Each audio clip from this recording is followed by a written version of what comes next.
What's up, Pom Pom? Just got a message from the Xianzhou La Fu. Looks like it'll conflict with our original schedule.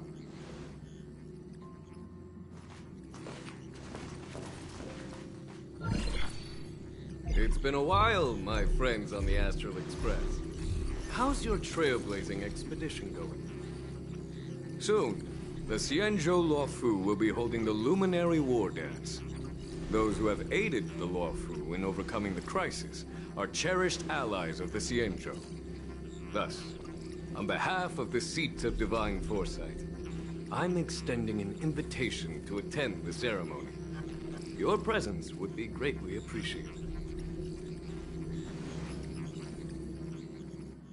Well, things are getting lively. We've barely recovered from the family's Charmony Festival, and we're already being invited to another special event.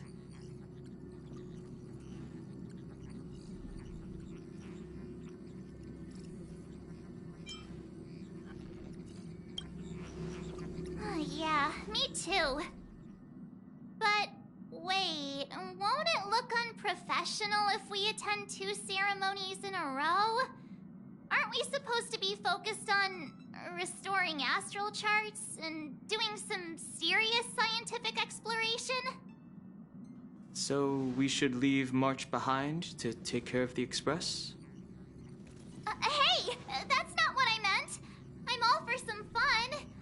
I just hope there won't be any surprise party crashers, like Friday or Saturday. The Xianzhou La Fu has recently overcome a crisis. By holding the war dance, they're demonstrating to everyone that they've returned to a state of peace and safety. But that's what everyone said before we went to Penacony. You'll be totally safe under the family's protection. No need to worry. The War Dance is not like the Charmony Festival with all its hidden secrets. It's just a festival to honor the Rainbow Arbiter and the Cloud Knights, who fought against the abominations of abundance and protected the Xianzhou ships. Aside from star skiff performances, it's mostly martial contests. Nothing too different from the Taiki and Roboball contest we've seen before. What do you think, Himiko? Since we've accepted Miss Black Swan's proposal, we should probably head to Amphoria's for refueling. There's certainly no rush.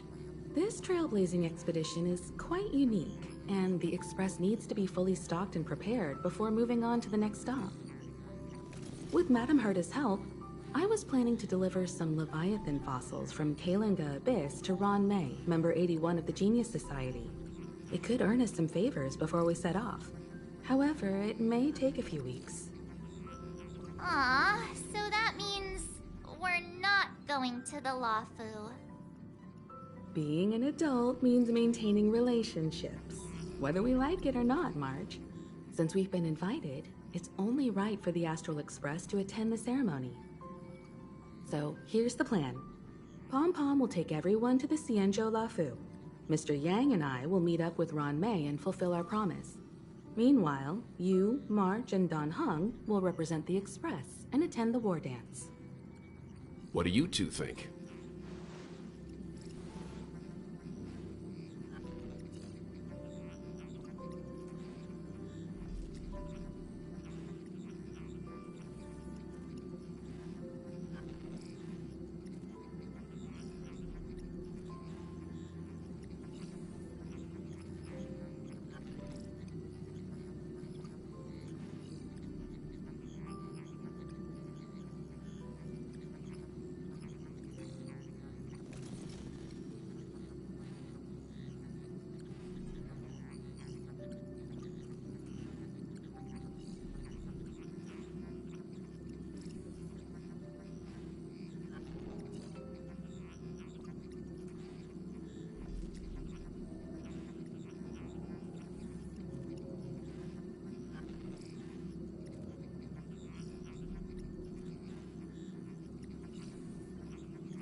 I don't hear any objections.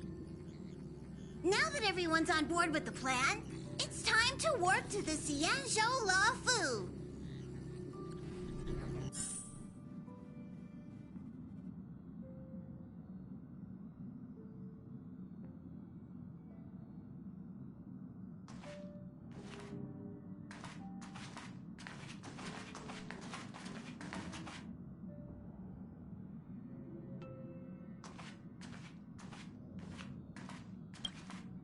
Kalinga Abyss. What does she expect to find there? Current research on the Leviathan merely proves how little we know about such life forms. That's why geniuses are interested in that field. Science is all about uncovering the unknown.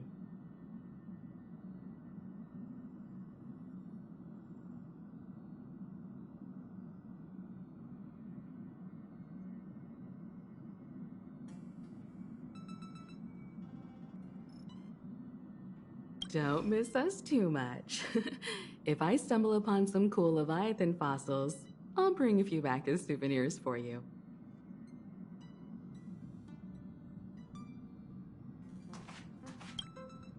Kalinga Abyss. What does she expect to find there? Current research on the Leviathan merely proves how little we know about such life forms. That's why geniuses are interested in that field. Science is all about uncovering the unknown.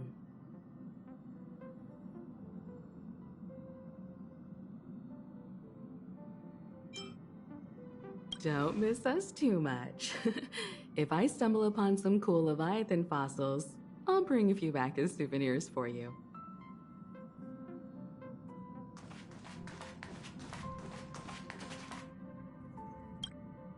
Himeko really knows how to convince people. Between Leviathan fossils and the war dance, the latter definitely sounds more fun. By the way, Danheng, this time you'll be taking a stroll with us on the Lafu, right? Just let you two wander around aimlessly on the Luofu by yourselves? I don't think so. Plus, Mr. Yang is right. The Ambrosial Arbor crisis just ended, and both the long life and short life species are still feeling uneasy. And that's why Jing Yuan wants to organize the war dance, to show that the Xianzhou Luofu is stable and safe. And since he has extended an invitation, it's only right that I visit my old friend.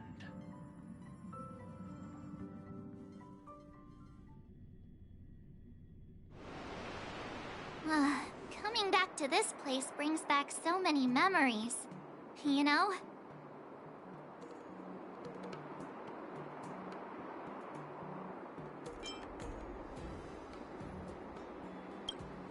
Well, it's nothing too poetic. I was just thinking about all the twists and turns we went through when we first arrived at the Xianzhou ship.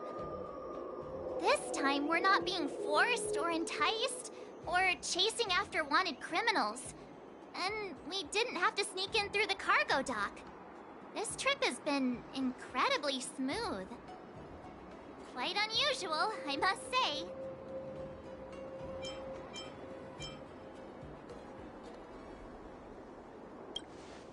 Such is the fate of us nameless, I suppose.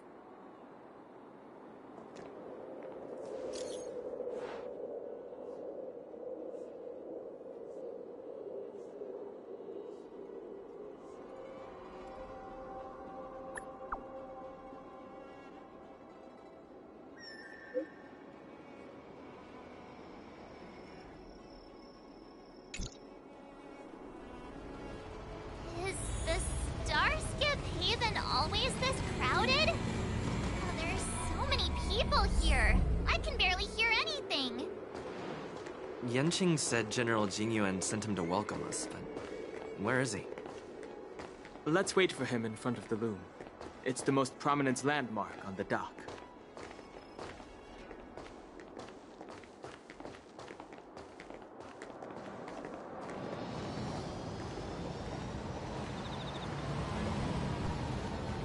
Hey, you guys! Hold on a moment.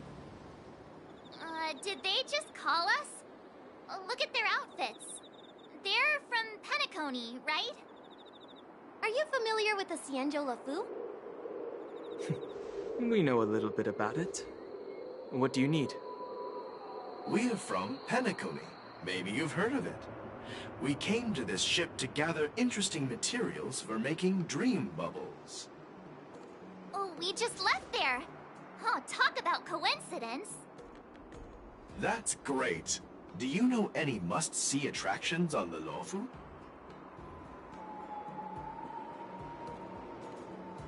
We did, but the locals were all like, come on, there's nothing worth seeing on the Luofu. It's so boring here. Ha! Can't blame them. If someone asked me what's there to see on Penacony, I'd probably struggle to answer too. That's why we're asking fellow tourists. Most of the tourists around at the moment are here to attend the war dance. And that's why we're here too. Yeah, we know about that ceremony. But isn't the fighting ring still closed? I've heard the ring was actually converted from a huge decommissioned Luofu fighter jet.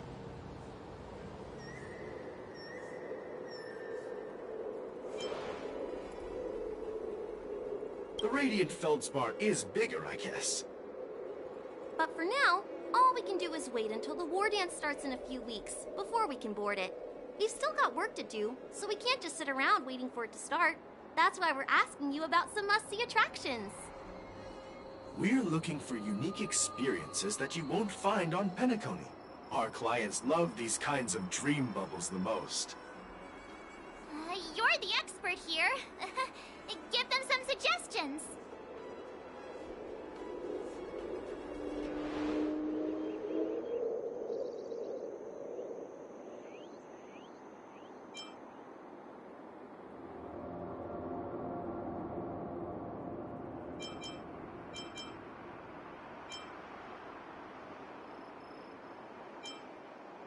That's indeed a good idea. While the dreamscape on Penacony is all artificial, Scale Gorge Waterscape is a celebration of nature's resurgence. It has some remarkable scenery. Awesome! I love being out there in nature. Let's go to Scale Gorge Waterscape first. I'm a bit worried that nature-themed dream bubbles might be outdated. But hey, let's go check it out anyway. See you later. Maybe we'll run into each other there in a few days. Look, Yanqing's here. Wow, really? Let's go catch up with him.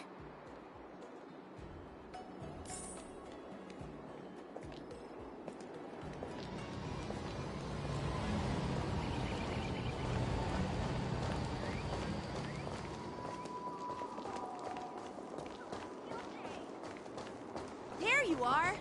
Everyone, this way!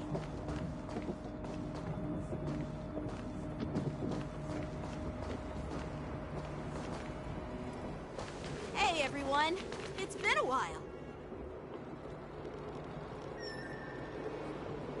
It doesn't feel like it's been that long since we last saw you. But, Yanqing, are you? What's up, Miss March?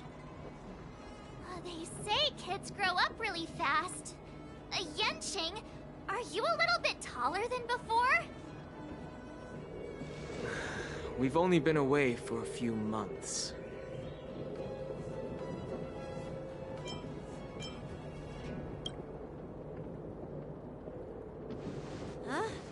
What are you doing? Sorry, but after our previous adventures, I've become suspicious of whoever greets us first. Do you have to be suspicious around me too? You know, the last time we came to the Xianzhou, the first person who greeted us was... I get it.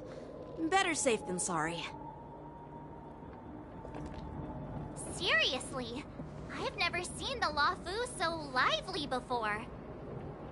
I was a bit worried that holding the war dance right after the Ambrosial Arbor crisis might be too soon.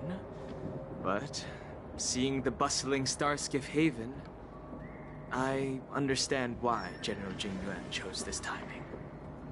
Yep. There's people from other delves and travelers like you three who have come from afar. With the war dance coming up, there's a huge number of visitors pouring into the Starskip Haven. The Cloud Knights are working hard to keep the security tight. The General said this ceremony would help the Xianzhou Luofu recover from the crisis. It's a way to showcase our martial spirit, reassure people, boost morale, and attract visitors from other planets to promote trade and peace. By the way, the Xianzhou Alliance places great importance on this ceremony too. The Xianzhou ships, the Zhu Ming and the Yao Qing, have both sent messengers to offer their blessings.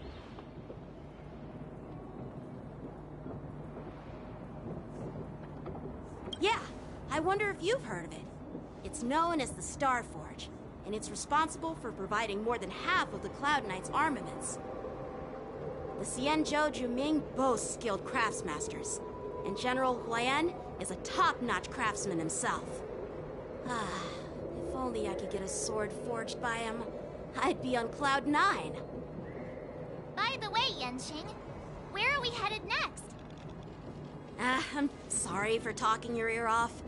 The General wants to catch up with you at the Palace of Astrum. He's been eager to hear about how the Express has been doing. It's funny how he tries to act all mature, but whenever it comes to something he's interested in, you can really see his childish side.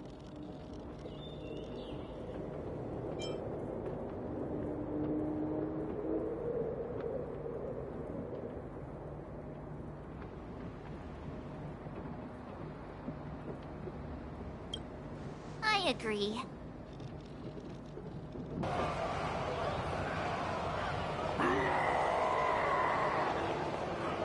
All units, assemble quickly! Get ready to protect the crowd! I just mentioned security, and now all of a sudden something's gone wrong. Excuse me, I need to go check out the situation.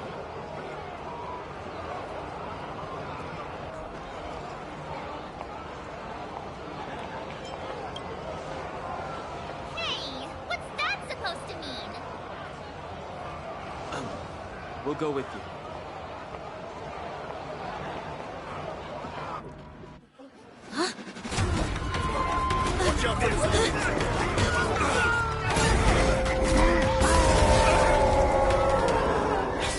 Protect the civilians. I'll deal with him.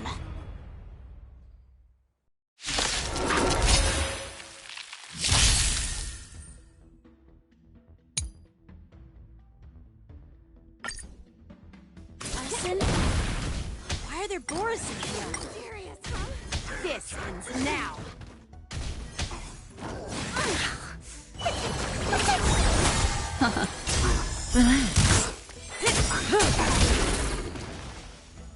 Time to say bye.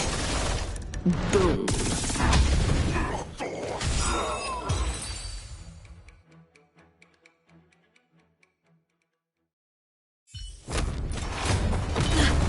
Not good.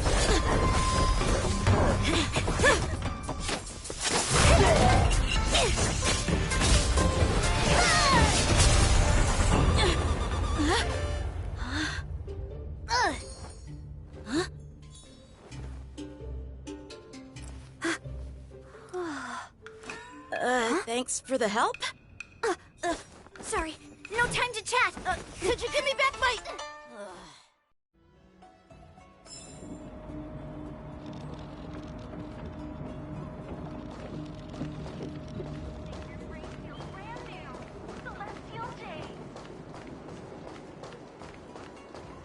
Wait, my sword! Let's just get down to business first.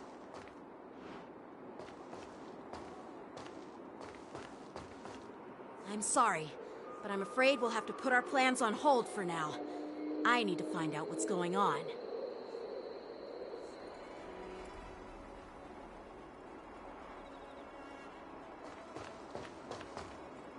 While we appreciate your rescue, my Xianzhou friends, don't you think it's a bit too much to detain us and our cargo?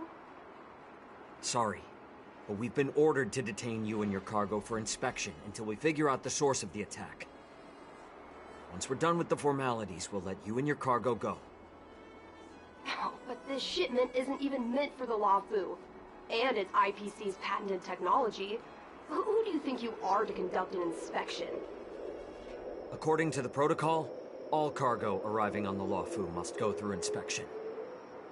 Oh, but we didn't officially enter your dock at all. We just sought refuge in your dock because we were attacked by the Borisons. Looks like this argument could go on forever. Let's not get involved in a heated dispute that won't lead to a resolution.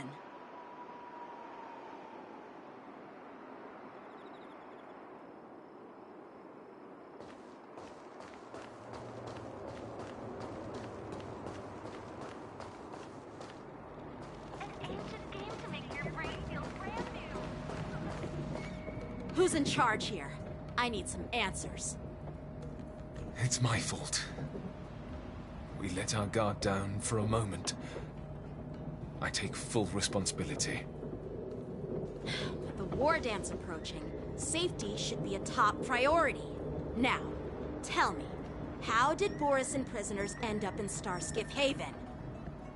According to the protocol, Borisin prisoners should be held on a starskiff and taken directly to the shackling prison under strict supervision without ever touching the ground. Who allowed a prisoner transport ship to dock at the passenger terminal? Please don't blame this captain. This incident involves the Zhu Ming's diplomatic vessel. Who are you? I'm Liu Jun, an officer of the Patrol Defense Squad. Thank you for your help, Lieutenant Yanqing. The situation unfolded rapidly, and it shouldn't be held against the captain. Here's what happened. An IPC transport ship was attacked by the Borisin just before arriving, and the Zhu Ming's diplomatic vessel came to the rescue. They fought off the Borisin pirates and imprisoned them on their ship. So, an IPC ship was attacked by the Borisin near the Luofu, and the Zhu Ming envoys saved them? Sounds complicated. Honestly, it gives me a headache too. The Zhu Ming diplomatic ship, adhering to standard procedure, docked at the passenger terminal to hand these criminals over to the Luofu. You know, with all the outsiders flooding onto the Luofu, the Starskiff lanes are under immense pressure. The Borisin desperados decided to put up a fight before the prisoner transport Starskiff could get there. And that's what you just witnessed. We'll make sure these prisoners are sent to the shackling prison as soon as possible. I see. It's an unusual situation indeed. I'll report it to the security department of the Realm Keeping Commission and ask for their cooperation in handling the aftermath. Maybe I should gather more details from others so that the Seat of Divine Foresight can have a better understanding of the situation.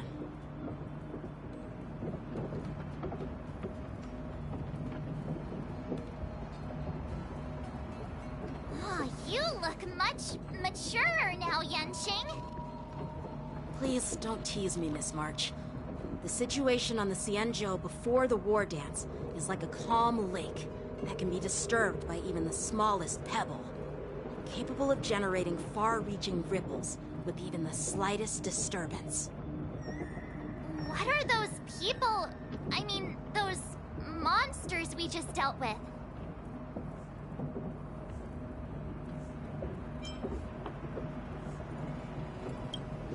Yeah, those werewolf monsters are known as Borisin. They are abominations of abundance, and we've been fighting them for a very long time. The Borisin have been a powerful force for a long time, plundering and enslaving many worlds. The threat they pose is just as terrible as the Swarm disaster, and the Alliance even had a fierce war with them 3 decades ago. Their presence has faded over the years, but who would have thought? According to that officer, they attacked an IPC ship near the Xianzhou Luofu. Such a brazen attack seems quite unusual to me. Yeah, that's what I find strange too. It seems like the IPC and the Borisin have some serious grudges. Well, enough with the chit-chat. The General wants me to take you to the Palace of Astrum. I'd love to chit-chat a little longer, but there are some things that can't be left unchecked. Is it a serious matter? help in hunting down the Borison? Thank you, but it's no big deal. By the way, that young lady who just appeared, she took my sword. I'm thinking of filing a lost property report at the Realm Keeping Commission to see if I can get it back. I doubt she did it on purpose.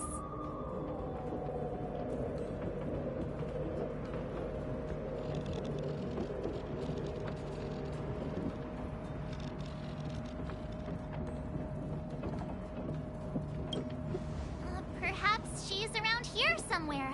Shouldn't we take a look? All right, let's not keep the General waiting. Don't worry. There aren't many people out there with that kind of talent. It shouldn't be too hard to find her.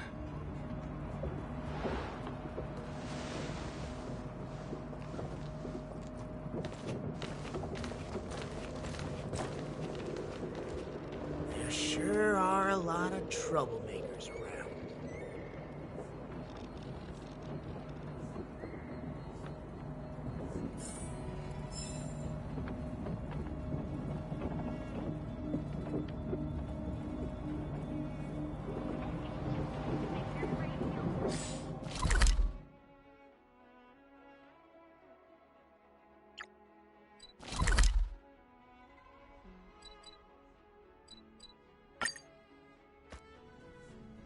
It's been a long journey, Elder Hwaiyan.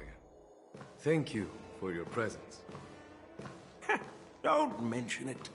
Thank you for taking the time to welcome me.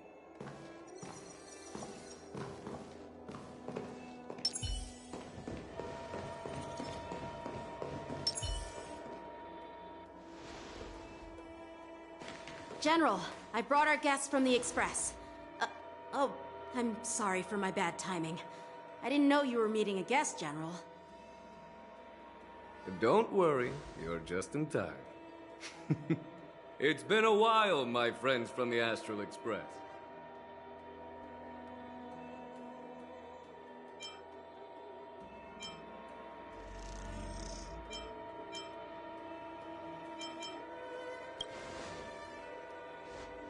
All is well when you have friends coming from afar. Allow me to introduce you to General Hwaiyan. He's the Arbiter General of the Xianzhou Zhuming, known as the Flaming Heart. No need to be so formal. I'm just a tourist here, no different from other tourists who've come to attend the ceremony. Elder Hwaiyan is not only one of the Arbiter Generals, but also the Furnace Master of the Artisanship Commission. Besides his martial skills, he excels in forging various weapons. Such talents are unique, even among the Arbiter Generals. Be it Arbiter General or Furnace Master, these are merely titles given to me long ago. I've retired several times already, but with the current change in circumstances, the Marshal has called me back to duty, and I had no choice but to answer the call. Well, in the end, I'm to blame. Living such a long life naturally brings its share of disapproval. It's an honor to meet you, General Hwaiyan. It's my honor to meet you, General Hwaiyan.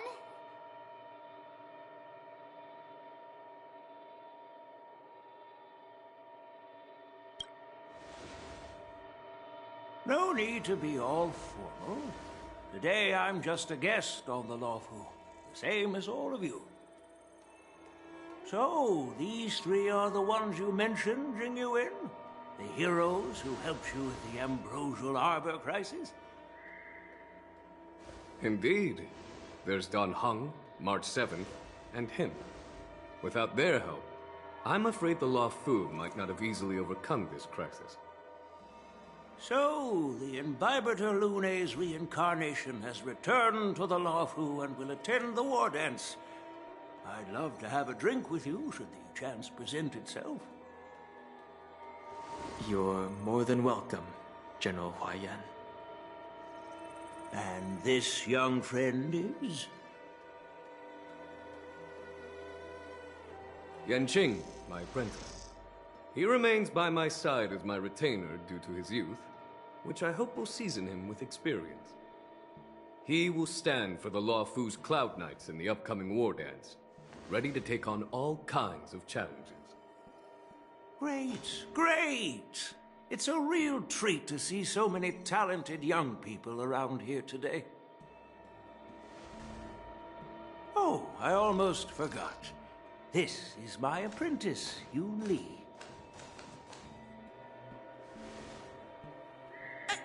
It's you! Oh, it's you. Hello. Oh, you two already know each other? Guess we don't need any introductions, then. What a coincidence! I was afraid I'd have trouble finding this girl. Oh? Now you've piqued my curiosity. Tell me, how did you two become acquainted? She helped me capture the escaped Borisin prisoners at the Starskiff Haven. Allow me to express my gratitude for you. But when you left, you took my flying sword with you. Your flying sword? Oh, so that's why I found a dagger in my bag. Turns out it's yours. Yes, it is. Now that we've met again, I hope... Nope, that won't do. Won't do? You want your sword back, right? Well, you can't just take it back. On the Juming, when you lose your sword on the battlefield, you have to reclaim it on the battlefield. As for this little sword, it was supposed to strike that escaped Borisin prisoner. But unfortunately, its owner's agitated state caused it to fly off like a kite with a broken string, and it missed its target. By the way, if I hadn't caught it and helped it hit its mark, that Borisin prisoner would have gotten away. Hold on a sec, Yoon Lee. You took my sword without even asking, and now you're refusing to give it back? So much for Lafu's swordmasters. What did you just say? If you just stepped up and took your sword back from me fair and square, I would have totally respected you. But nope, you tried to play it down, expecting me to just hand it back to you like it's nothing. In front of everyone. With all due respect, you don't honor your sword, so you don't deserve it. Hasn't anyone told you that taking without asking is stealing? If you want to settle this with swords, fine. Let's have a one-on-one duel right now. Yanqing. Well, that's more like it. Just be careful, because I'm not as easy to handle as the Borisin. You two, be quiet and apologize to Yanqing. Hey! Whose side are you on, Grandpa? I don't take sides. It's a small misunderstanding, and an apology would be too much. I've heard about the Zhu Ming's incredible swordplay and craftsmanship. Most notably, the legendary Flame Wheel Octet. Seeing Miss Yoon Lee, who is among those ranks today, well, I must say she definitely has that fiery edge.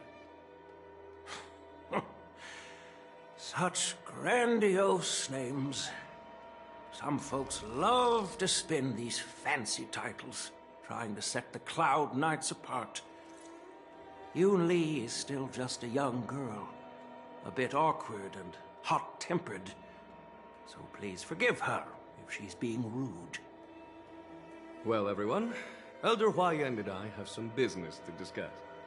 For now, Yanqing, why don't you entertain our guests and take Miss Yoon Lee to the inn?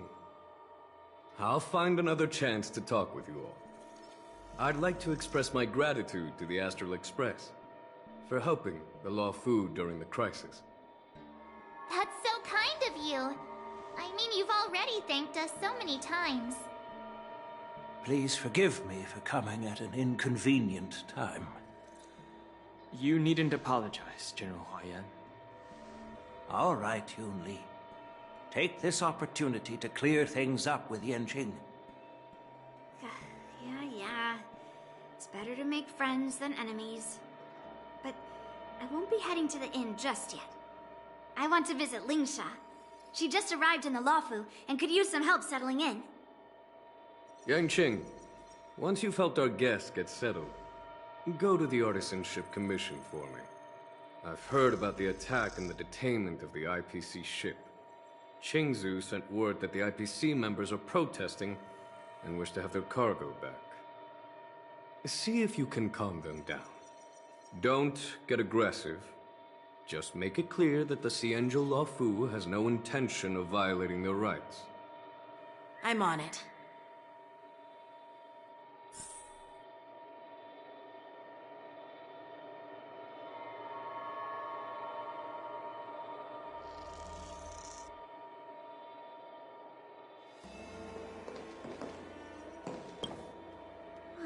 This trip is totally worth it. Compared to the Juming, the Luofu is so much livelier. But it's a shame the Luofu swordmasters don't seem that great. Glad to meet you too. Are you here to participate in the war dance?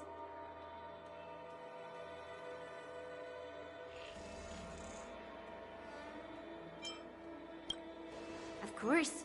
To honor martial arts, the Cloud Knight's ring is always open to outsiders. If you can defeat the ringmaster selected by the Xianzhou, you'll not only win rewards and prizes, but also be making a name for yourself. Sounds tempting, doesn't it?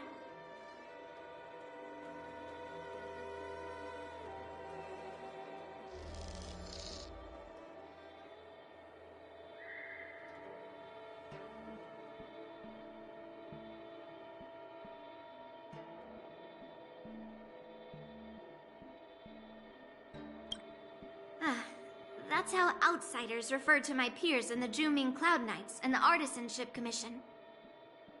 We all train under Grandpa's guidance, learning the art of craftsmanship and swordplay. That's how we got that title, I guess. Just don't mention it in front of Grandpa.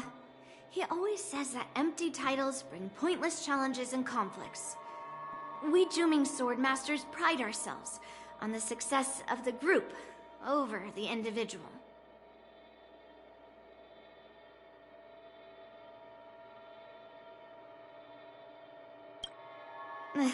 I have some things to do.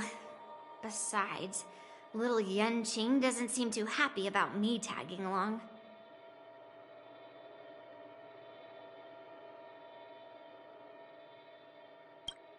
Yeah, you're right. I took it with my skills. So I guess you can say I'm a robber or something. How dare he imply I'm a thief? Totally different. Besides, the sword seems scared of its own master. I'd like to ask him, you claim to cherish your sword as your life, yet you don't even recognize the state it's in right now? I didn't intend to keep his sword. I was planning to take this chance to return it to him. But now, I've changed my mind. I'll give that poor flying sword some proper maintenance.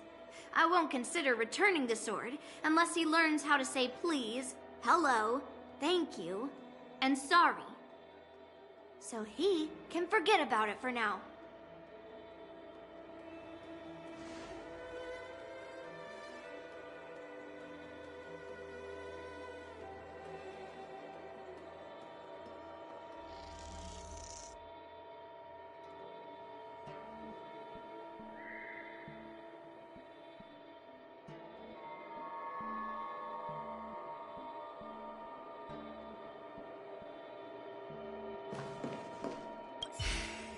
I'm sorry for Yanqing's rudeness. Not at all. Taunted by Yun Li like that, even a training dummy would be angry. You've taught your apprentice well. If it were me in my younger days, I'm afraid I'd have drawn my sword and fought. Yanqing can understand your concerns. On the other hand, Yun Li is still a naive girl who's only interested in swordplay. Honestly, I brought her here to participate in the war dance because I want to broaden her horizons.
Hey, Don Hung.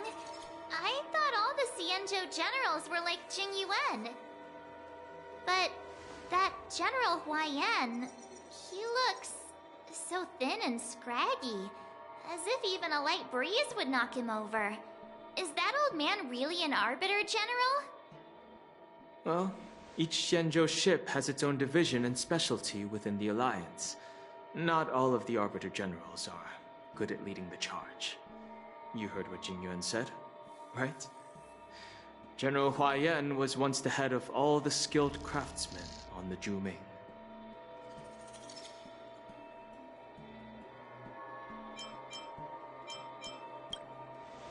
Don't you find it strange? Do Xianzhou people age? I rarely see any old people on the Xianzhou ship. And when I do, they're usually travelers.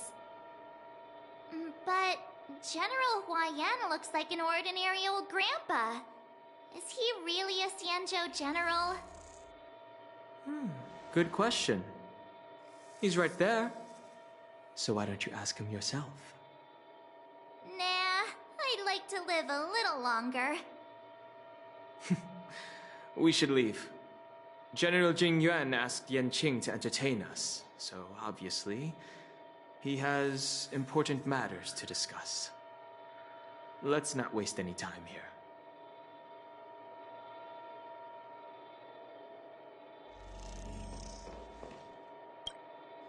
This is the report Qingzu just sent me. Let me take a look.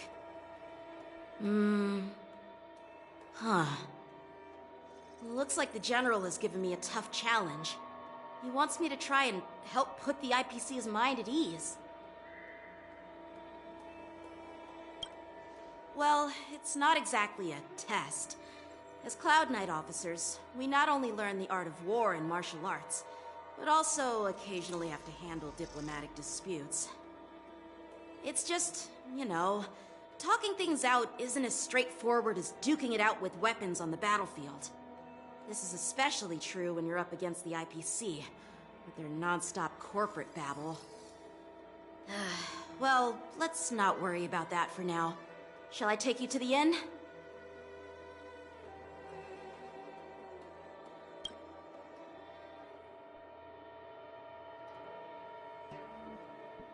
It is the Luofu's honor to have you in attendance at the war dance. Yet, the fact that a simple martial arts ceremony has attracted esteemed generals from the Zhu Ming and the Yao Qing implies intentions beyond mere spectating. Might there be any specific instructions from the Marshal? You're overthinking it, Jing Yuan. As I said, I'm here to broaden my granddaughter's horizons. I have no ulterior motives. However, I have no clue what the Yaoqing Arbiter General has in mind. Do you remember when you accepted this position? I told you that an Arbiter General's battlefield goes beyond the physical one. you'll need to lead and manage everything on the Xianzhou. The title of Arbiter General holds a weight far greater than its literal meaning. So many years have passed, and you've done well. However, longevity for the Xianzhou people can be a curse. Living too long means that every mistake you made will lurk in the shadows. And one day, they'll eventually catch up to you. The Marshal knows everything that has happened on the Luofu. As for the Merlin's Claw of the Yaoqing, she has come specifically for you. Speaking of which, why hasn't she arrived yet? They say the Merlin's Claw strikes like lightning. Being late isn't her style. That's not true, General Huaiyan. She's been here a while, but I'm sure you've heard of her unbridled nature. As soon as she disembarked from the star skiff, she mentioned having something to attend to, and simply disappeared. You must be the messengers from the Xianzhou Yaoqing, I assume. We are Jiaoqiu and Moza, retainers of the Merlin's Claw. It's an honor to meet you in person, Arbiter Generals. Now this is interesting. A guest who doesn't come to visit but sends a message instead. What does she mean? Tell me, what could be more important to her than coming here? Master heard about a spectacular view in Scale Gorge Waterscape. I believe she went there to enjoy it. A spectacular view? Ha! Did you hear that, Jingyuan? This person is being sarcastic. Please do not misunderstand me, General Huaiyan. I was simply stating the truth. Master thought it would be inappropriate to keep you waiting, so she sent us here. Once she's finished with admiring the scenery, she'll personally come and apologize to the both of you.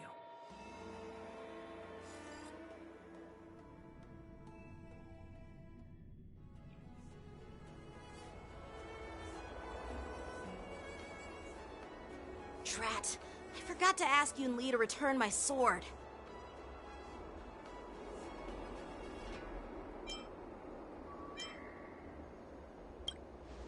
No need to bother. The Juming envoys won't be leaving the Luofu anytime soon. I'll ask for it later when we meet again. By the way, I don't know if it's just me, but the general seemed a little reserved. Could it be because of Elder Huaiyan's visit? Reserved? Really?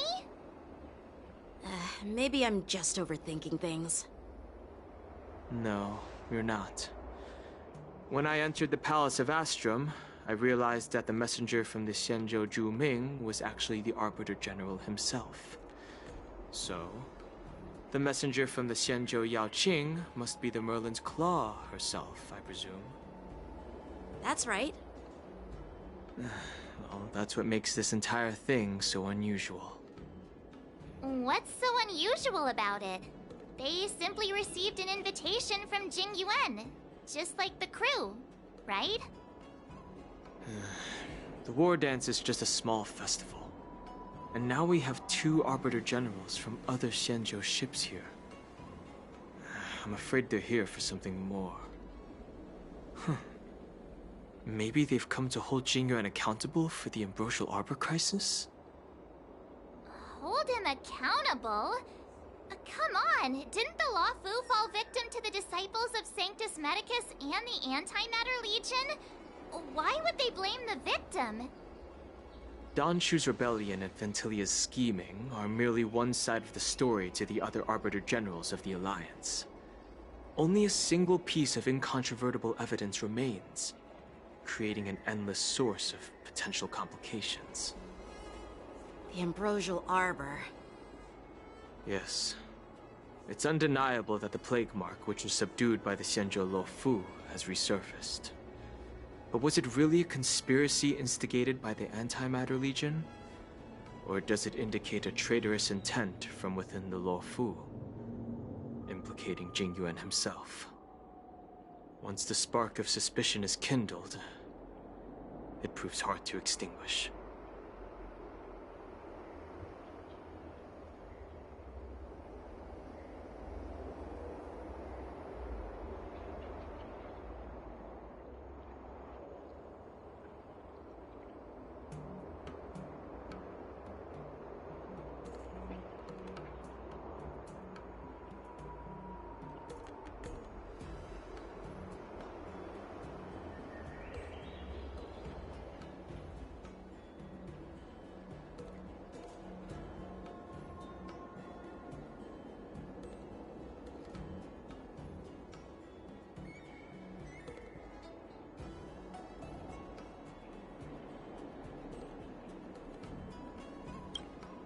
The General must have had that in mind when he invited us to attend the war dance.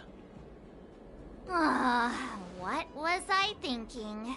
Seriously, here I was looking forward to a carefree and enjoyable trip. But it seems wherever we go, drama is just around the corner. Aw, I was so excited. I thought those Arbiter Generals were just here to see the ceremony. By the way, I heard that an alchemist from the Juming diplomatic ship has arrived, and rumors say that she's to be the new Cauldron Master of the Alchemy Commission on the Luofu. An alchemist from the Juming serving as the Cauldron Master on the Luofu? While it's not unheard of, the timing itself... Thanks to your words, Mr. Danheng. Now I finally see the underlying tensions. The General is under tremendous pressure right now, but I was completely oblivious to his troubles. How naive of me. Come on, don't think like that. Leave the adult matters to the adults. Even if you wanted to do something for the General, it's not like you can do anything. Did I say something wrong? Again?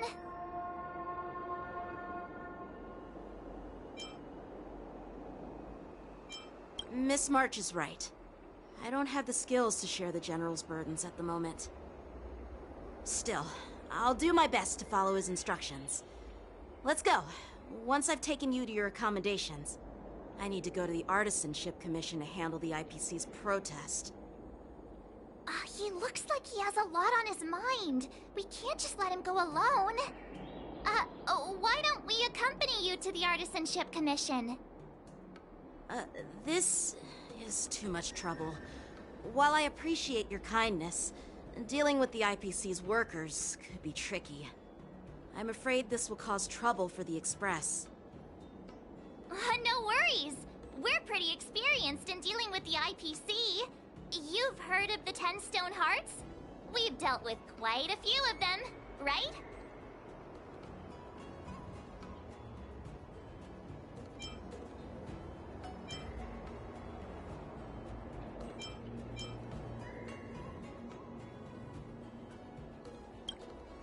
Hey, who's bragging?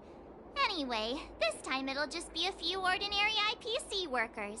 Surely you don't think they'll be even trickier than Aventurine, do you? Well, since you're willing to help, I won't decline your kindness. Let's head to the Artisanship Commission and meet them.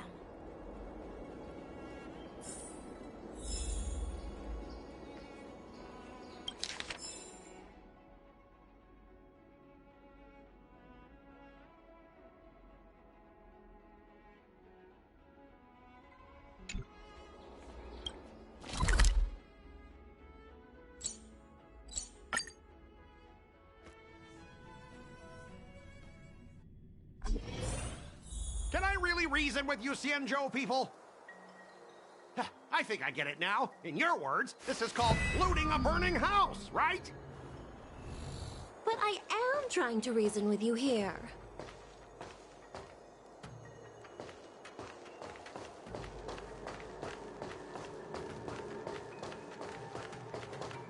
Ugh, that toxic voice sounds familiar. Haven't I heard it before in Arum Alley? what? This isn't my first time dealing with the Skyfaring Commission. I can handle your unreasonable ways. But straight up snatching IPC cargo, isn't that going a bit too far? Just as I've said it many times already. Once we've inspected the cargo and completed the security check, you can be on your way. Is there something wrong with your ears, or is it just your brain? I'm hearing you loud and clear. I'm thinking clear. And my answer is crystal clear. Not a chance. Keep detaining my cargo, and I'll file a complaint directly with your general.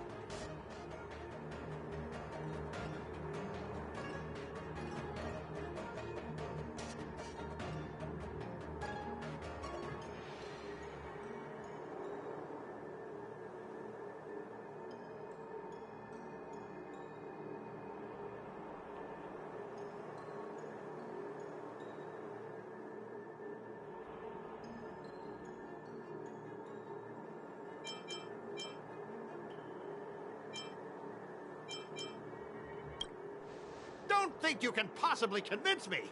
Huh? Why are you here?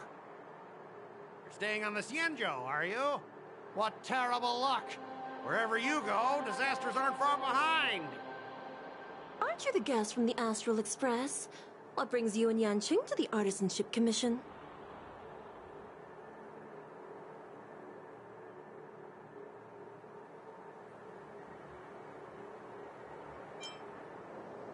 Trouble caused by the IPC?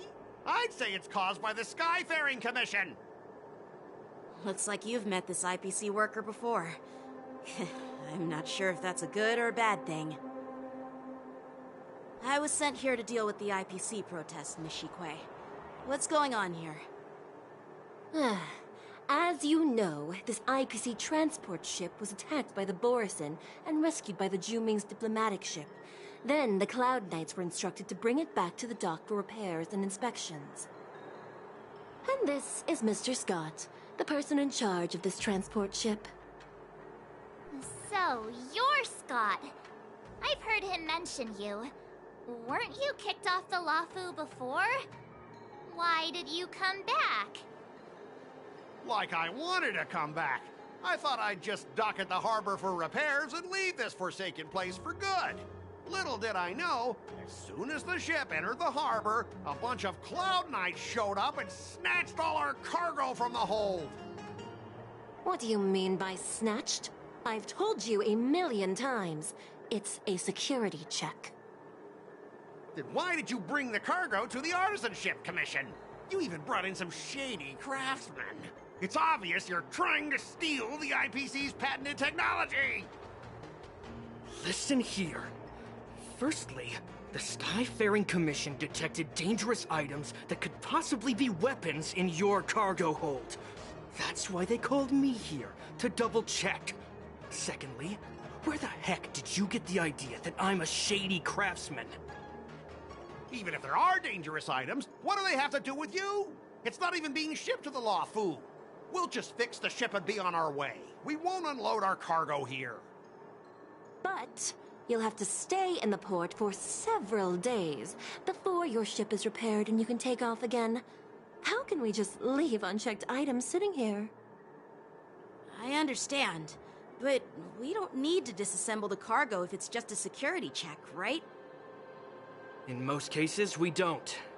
However, our scans discovered that the cargo doesn't only contain machinery, but also some substance that resembles biological tissue. Biological tissue? Does this crate contain living things? I'm afraid we'll need to wait for the Alchemy Commission for further confirmation. In any case, according to our regulations, we need to unseal one of the crates for further examination. But this IPC specialist has been hindering us on the grounds of patent secrecy. The Alliance's regulations on biological products are very strict.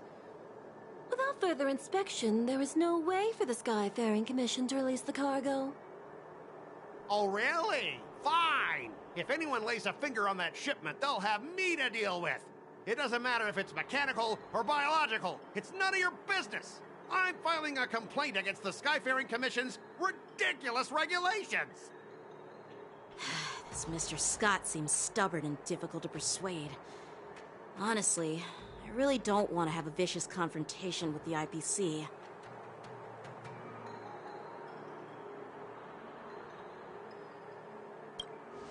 I heard how you helped R. O'Malley. The IPC representative back then was Mr. Scott, right? Since you've dealt with him before, it looks like I'll have to rely on you again. What are you guys whispering about over there? Just hurry up and give us back our cargo.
As I recall, this guy won't listen to reason and can only be persuaded with intimidation. But he does seem to follow rules to some extent. Let's use that against him. Speaking of regulations, we have our own laws and regulations too.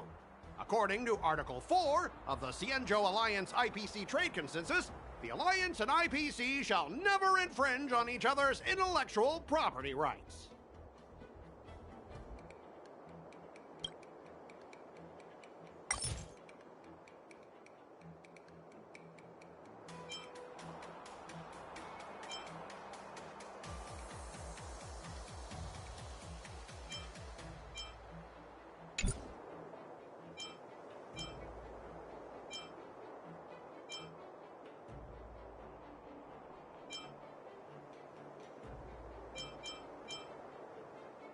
The Alliance can sign a non-disclosure agreement with you. That way, you won't have to worry about any infringements, right?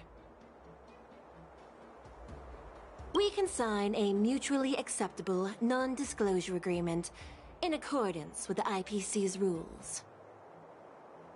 Well, that makes sense, but how can we trust you to honor the terms? Even if we set aside the secrecy of intellectual property, these prototypes built by the Intelligentsia Guild are incredibly valuable, beyond your wildest imagination. If anything goes wrong, you won't be able to pay for it even with your lives.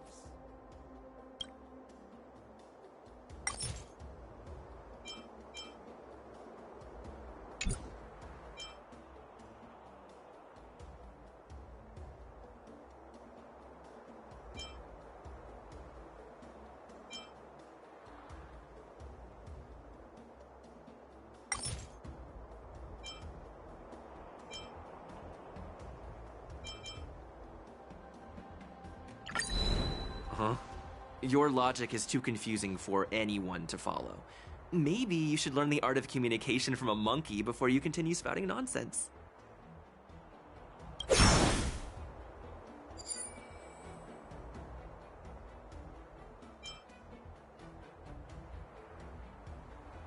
Don't underestimate Cienjo technology.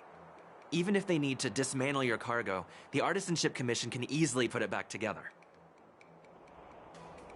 Yeah, go ahead and brag about their skills. After all, you're just a negotiator they hired.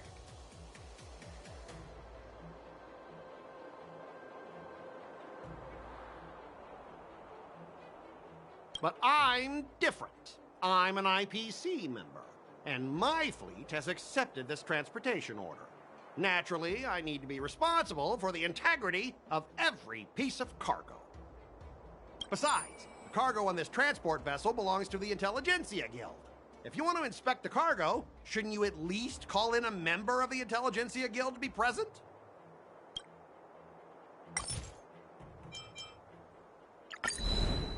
Huh?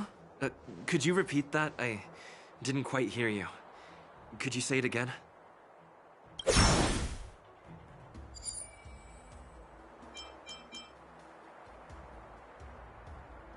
Can you give us an exact amount, Mr. Scott?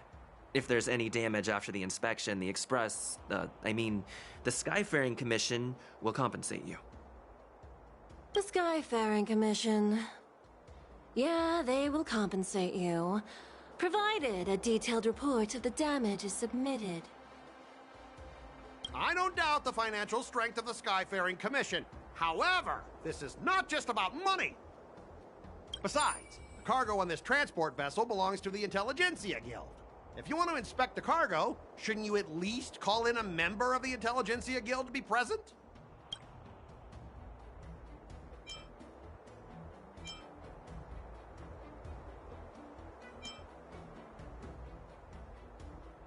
Since the Intelligentsia Guild entrusted the cargo to the IPC for transportation, it's the IPC's responsibility to ensure its safety, right? Why would you need a member of the Intelligentsia Guild to be present? Let me tell you something. As stated in Article 17 of the IPC's Building Material Logistics Department Transport Agreement Law, subsequent to the dispatch of goods and during their transit, all risks, save for those pertaining to the transportation safety, shall be the sole liability of the consignor. Well, only protect the integrity of the goods and prevent anyone with ill intentions from getting their hands on them, for example. As for whether the cargo itself poses a security threat to the destination, that's not our responsibility. It appears we have reached an area beyond your expertise, doesn't it? The complexity of legal studies are indeed challenging. We both need to follow the regulations, because that's how the IPC and the Cienjo operate, right? As an IPC worker, I have to abide by its regulations. If I make an exception and allow you to inspect the cargo, it'll spell disaster for me.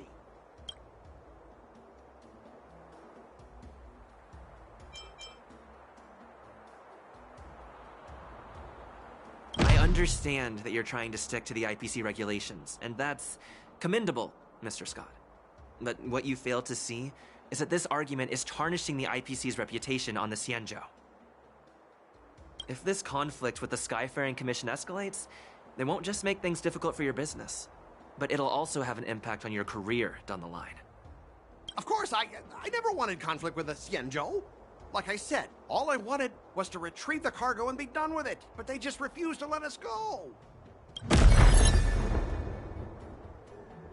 Well, you guys sure know how to argue your case. Fine, I'll allow you to do the security inspection. It's just that, I need some time to sort things out. This is a big deal. Let me talk to headquarters first. So, Mr. Scott, are you just stalling for time and planning to leave the Cienjo as soon as your ship is repaired? To avoid the Skyfaring Commission's inspection? Well, IPC staff are free to come and go, as long as they don't break any laws. Yeah, you've got some insight there. Who are you again?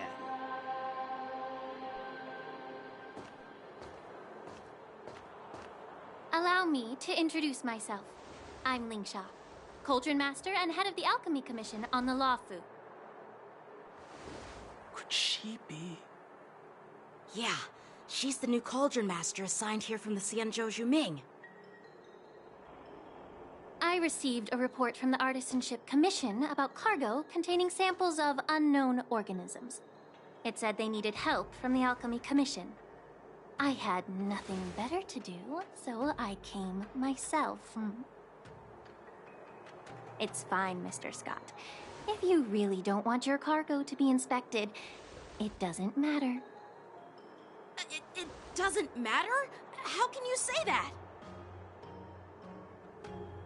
Why are you being so nice all of a sudden? Well, since you're not going to check it, I'll take this crate and be on my way. Is that okay with everyone? Yeah, sure. Why should I object? Not only this sample, but all the goods on the transport ship are yours to keep. Like I said, we won't inspect them. Wait a minute!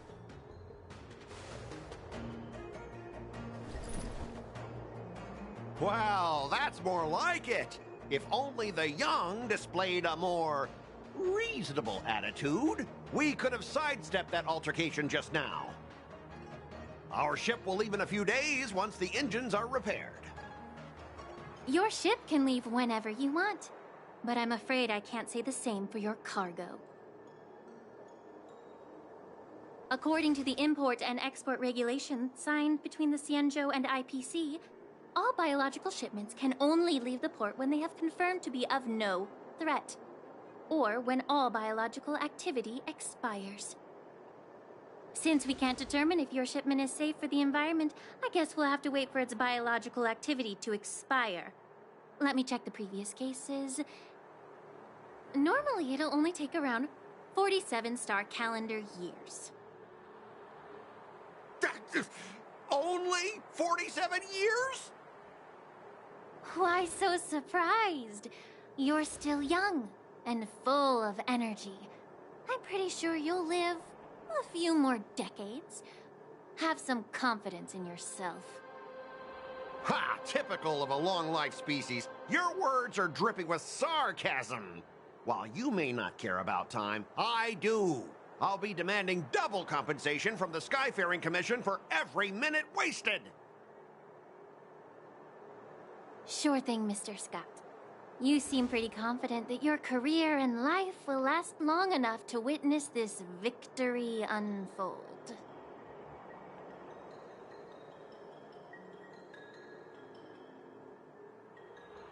Step aside, guys. Let them do the inspection. But, Mr. Scott... Come on, we're already in enough trouble. Just let them do the security inspection. And if needed, I can always grovel before the Intelligentsia Guild later. I'm just using my head for what it's apparently good for, right?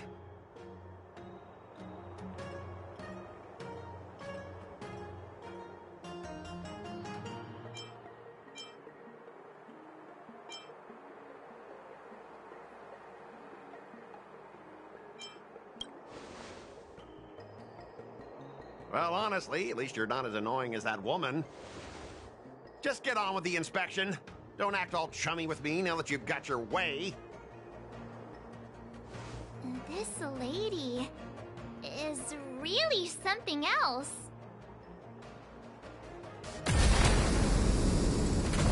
Is this the IPC product? Listen up. Any damages caused by inspections will be filed with the IPC.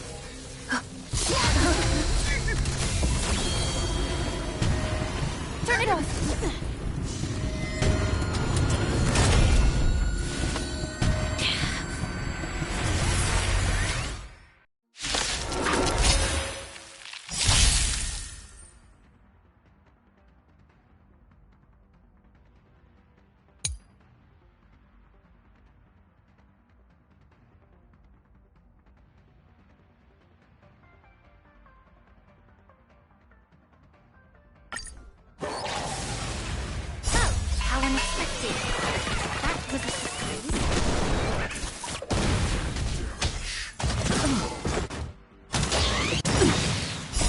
Beneath the waters lies an endless abyss!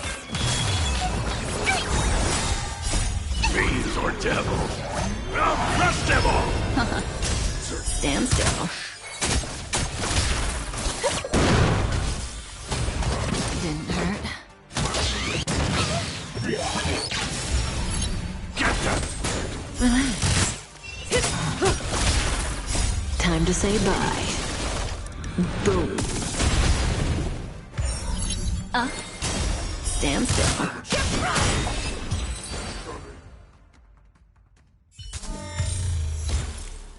Were you seriously planning to leave this stuff unchecked at the dock for days? That's way too dangerous. I had no idea about it. You must have accidentally triggered the cargo's defense program. I don't think trying to shift the blame is a wise choice. But seriously, I don't know why that thing suddenly started moving. I swear on the Amber Lord. Enough.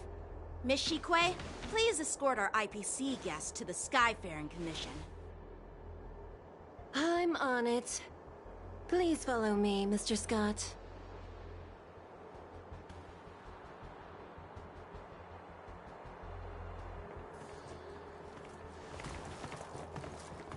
Gentlemen, our preliminary inspection shows that there is indeed hidden biological tissues inside, just like the craftsman feared. I can't even tell if it's ingenium or biological in nature.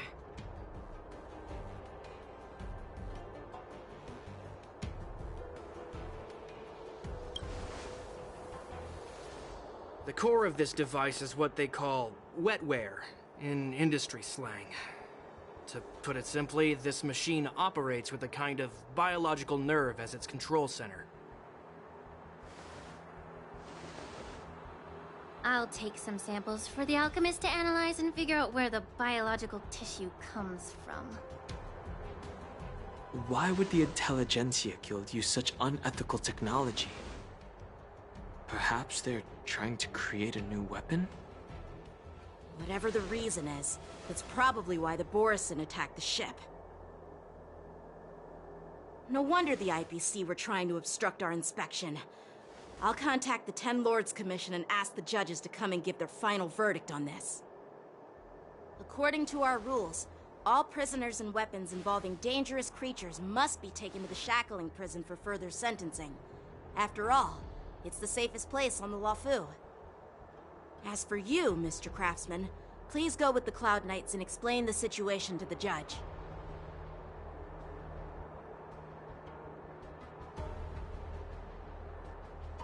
I had a feeling that the IPC members would cause trouble, but I didn't think they'd be this tricky. Thanks for your help, Miss Lingsha. I should thank you for saving my life. Your sword skills were impressive, taking down that big guy. I thought the General's retainers were all burly martial masters. I didn't expect Yenqing to be so...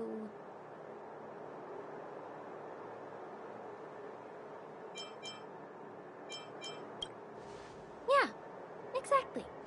He's young and talented. As for you, you must be the guests from the Astral Express, right? Saving the Luofu from that crisis. It's so impressive. It wasn't a big deal. Really. It's still early, so why don't we get some tea at the Alchemy Commission? We can discuss your suggestions for revitalizing the commission. I'd be happy to accept your invitation. And you three are coming too, right?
I'm here to pay my respects to the new cauldron.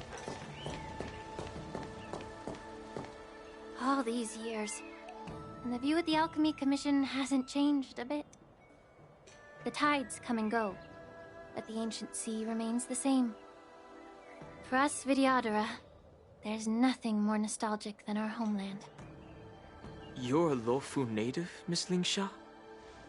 Yes, I grew up here, listening to the sound of waves while researching prescriptions with my mentors and peers at the Alchemy Commission.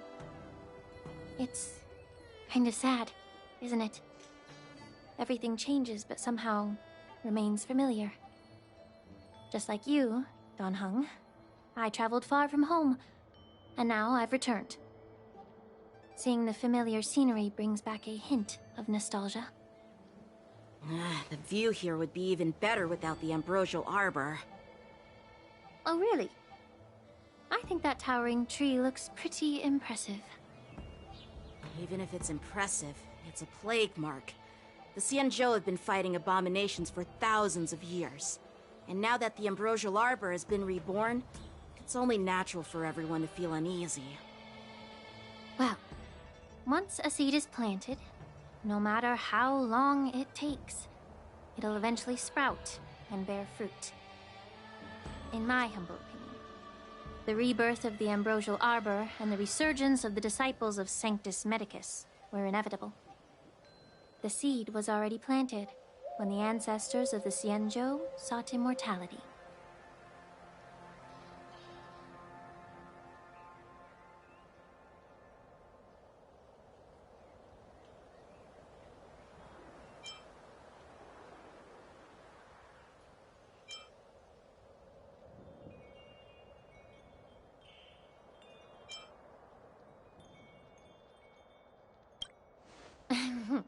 My bad. Well, since you went through the entire Ambrosial Arbor crisis firsthand, Dan Heng and Lieutenant Yanqing, I'd like to discuss something with you. What would you like to discuss, Miss Linksha? I was lucky enough to be chosen by the Alliance to come in and clean up all the old grime in the Alchemy Commission. Honestly, the Alchemy Commission is riddled with problems and has reached a point where fixing it seems impossible. I'm looking to remedy this problem, but was wondering if you could provide any insights. Well, even though I'm a Vidyadharan like you, I'm an outsider, just like my companions here. I can't really say much about a remedy, but I do have a piece of advice, Miss Linksha. The Vidyadhara and the Alchemy Commission on the Luofu have always been intricately connected. If you cannot distance yourself from these ties, Miss Linksha, changing the situation within the Alchemy Commission may be quite challenging. I may not know about politics, but I do know that the disciples of Sanctus Medicus have been operating within the Alchemy Commission for years. If you're determined to root them out, maybe you should discuss it with the General. I see. Thank you for your valuable insights. While the Lux Arrow from the Rainbow possesses unparalleled power to sever the Ambrosial Arbor, it can't sever mortals' desire to prolong their existence. Just like how the Cloud Knights can eliminate the remnants of the disciples of Sanctus Medicus, but are unable to calm the hearts and minds of the people within the Alchemy Commission. Our Xianzhou forebears knew this well, and that's why they entrusted the duty of guarding the roots of the Arbor to the Vidyadhara. However, the Vidyadhara are still only mortal beings. 30 years ago, my mentor served as Alchemy Commission's Cauldron Master. She recognized the emerging undercurrents and sought to cleanse the source of the disturbance. Unfortunately, even though she was skilled in the art of healing, she didn't understand the human heart or how to eliminate the sickness lurking within the depths of the Alchemy Commission. In the end, she was framed and exiled to the Juming. I was also implicated and had to leave the Luofu. And guess who arbitrated the case and handed down the sentence? None other than General Jing Yuan himself. What? You heard it right. The ones responsible for the corruption in the Alchemy Commission are not just the remnants of the disciples of Sanctus Medicus, but even the Divine Foresight himself.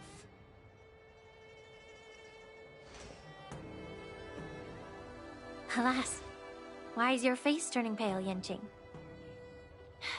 Don't worry about it. I understand that when someone holds a position of power, they may sometimes have to make tough decisions. I won't hold any personal grudges against him. Besides, at our age, holding personal grudges is a luxury we can't afford. Lingsha, you're back! Ugh, I've been waiting ages for you.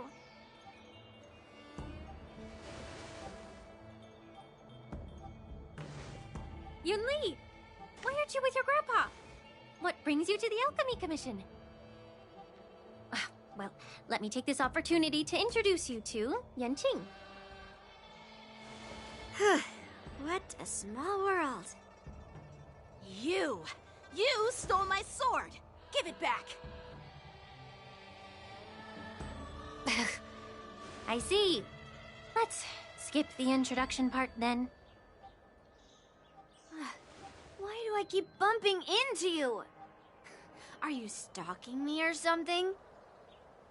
Of course not. Unlike you, Miss Yunli, I have important things to take care of. You, on the other hand, seem to have all the time in the world to wander around without returning my sword. Grandpa used to say that a sword reflects its master. I talked to your sword, and it told me that you've been distracted. You hesitate when you should strike, and you struggle to stay calm when your sword is unsheathed.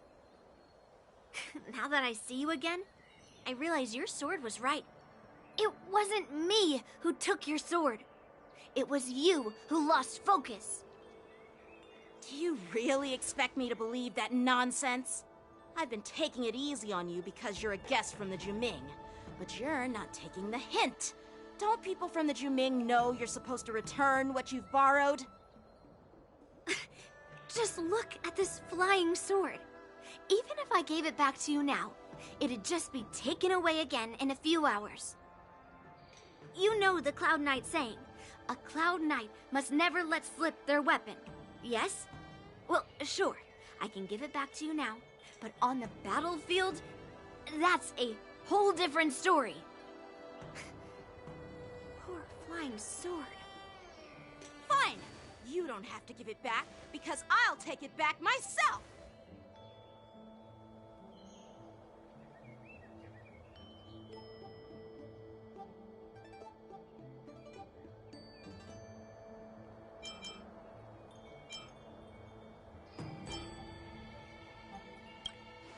But which general should I call? Between these two, who do you think is tougher? Don't get me wrong, I'm just curious. It is my first day at the Alchemy Commission. A brawl is definitely not how I imagine celebrating it. Well, since you don't approve, I won't draw my sword here. I didn't mean it in that way.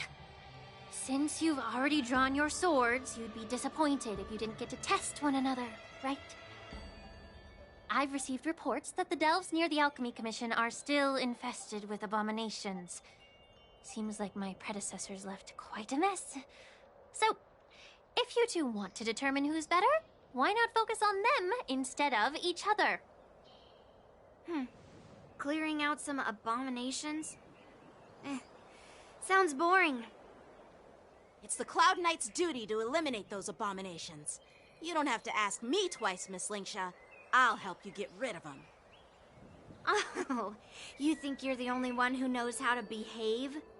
If Lingsha needs anything, I'll gladly draw my sword and help her out. It's so heartwarming to see both of you being so sweet and caring. So then, shall we get going?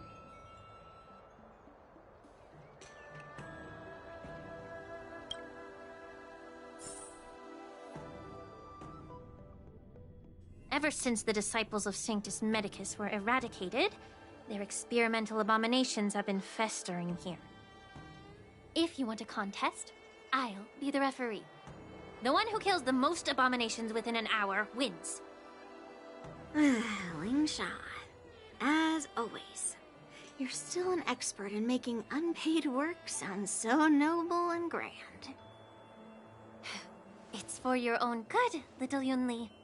While you desire to compete against each other, I don't want to see either of you getting hurt. That's really thoughtful of you, Cauldron Master. So, are you both ready?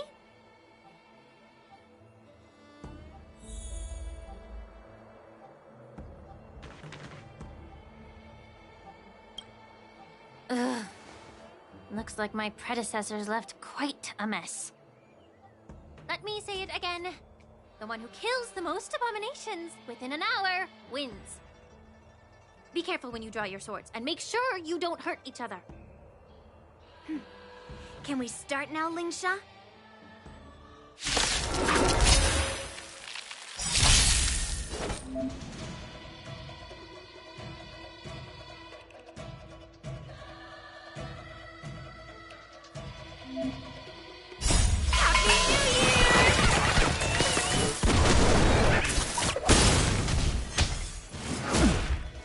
Bladed flush!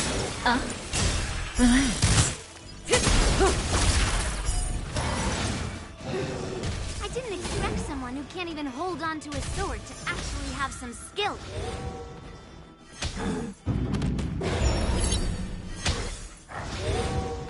Strike with heart! You've got style with those moves, but you're not striking where it counts. It's such a shame to see you misuse your sword like this.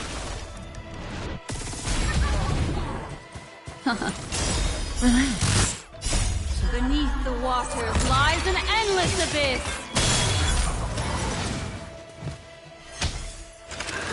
Didn't hurt. Bladed flush!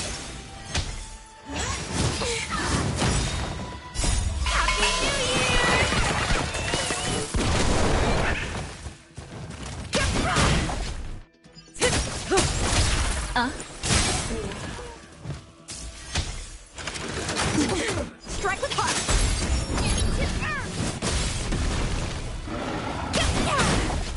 Stand still.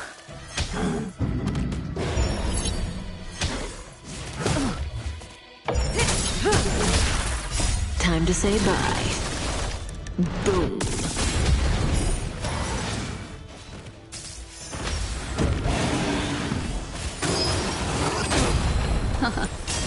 Relax. Bladed flush! Swords descend!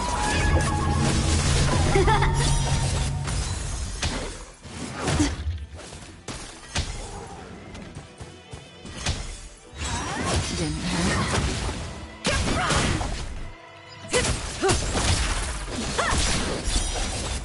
Stand still. Time to say bye. Boom. Beneath the waters lies an endless abyss.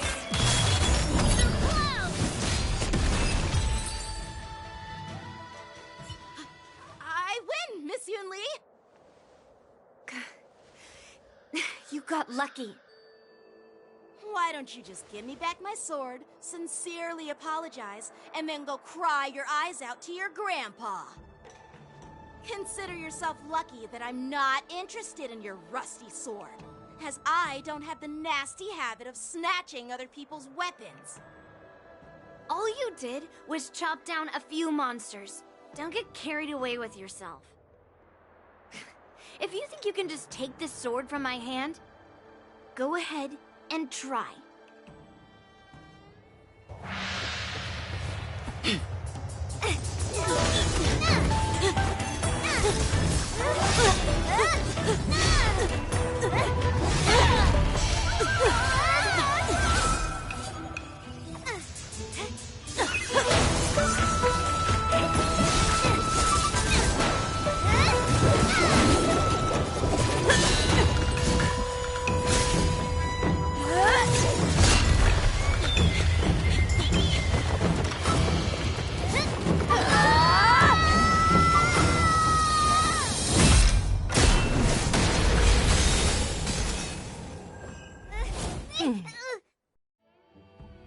Well fought, my young friends. However, both of you have shortcomings. One of you focuses on dodging and weaving, while the other relies on brute strength, trying to take down targets with a single strike. Who are you? Me? I'm just a patient seeking medicine from the Alchemy Commission. A passerby, if you will. I thought I'd see my fill of impressive fights during the war dance. Yet here I am, able to witness a remarkable fight at the Alchemy Commission, of all places. Well, the Lawfu is never short of surprises. However, I have a small suggestion for you. Why don't you settle this dispute fair and square in the War Dance's ring? That way, you can resolve your differences with a proper duel and put your grudges behind you. Grudges? No, not at all. Yunli and we were just sparring. Sparring? You summoned your flying swords and she swung her sword with full strength. No grudges between you. I don't believe it. Aha! What brings you here, Lady Fei Xiao? Have you finished your health consultation with the Dragon Lady? Fei Xiao? Grandpa always talks about you. Could it be that you're... The Merlin's Claw of the Xianzhou Yaoqing? Looks like I'm quite famous on the Xianzhou Lawfu, too. Of course. Everyone has heard of the great general. Known to all, and unbeknown to none. Great General? Isn't that title a bit too narcissistic? I don't like it. Ooh, I heard there's a dozing general on the Lawfu, so I came up with a humble nickname for myself.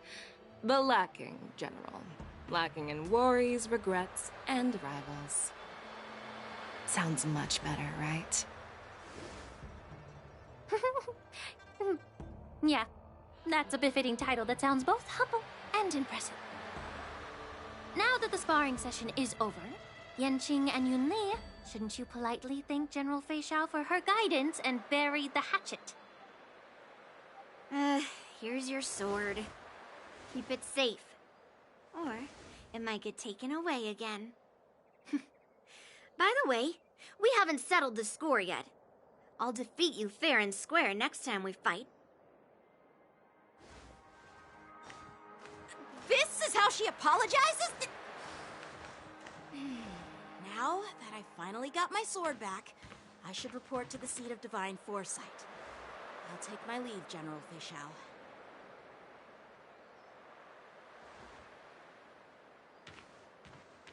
Oh, by the way, Miss Linksha, if you've got some free time, I'd like to invite you to the seat of divine foresight for a chat with General Jingyuan.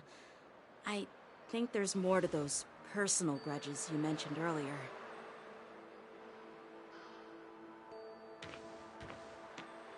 Thanks for stepping in, General Fei Xiao. Otherwise, I'd have had to knock them out with my incense. Not at all. Just doing what you asked. How about we call it even as payment for the healer lady's consultation? Sorry, but even a general needs to pay their bills. We don't do credit here. And let's not forget, you'd have been waiting decades for a chance to see the Dragon Lady if it weren't for me.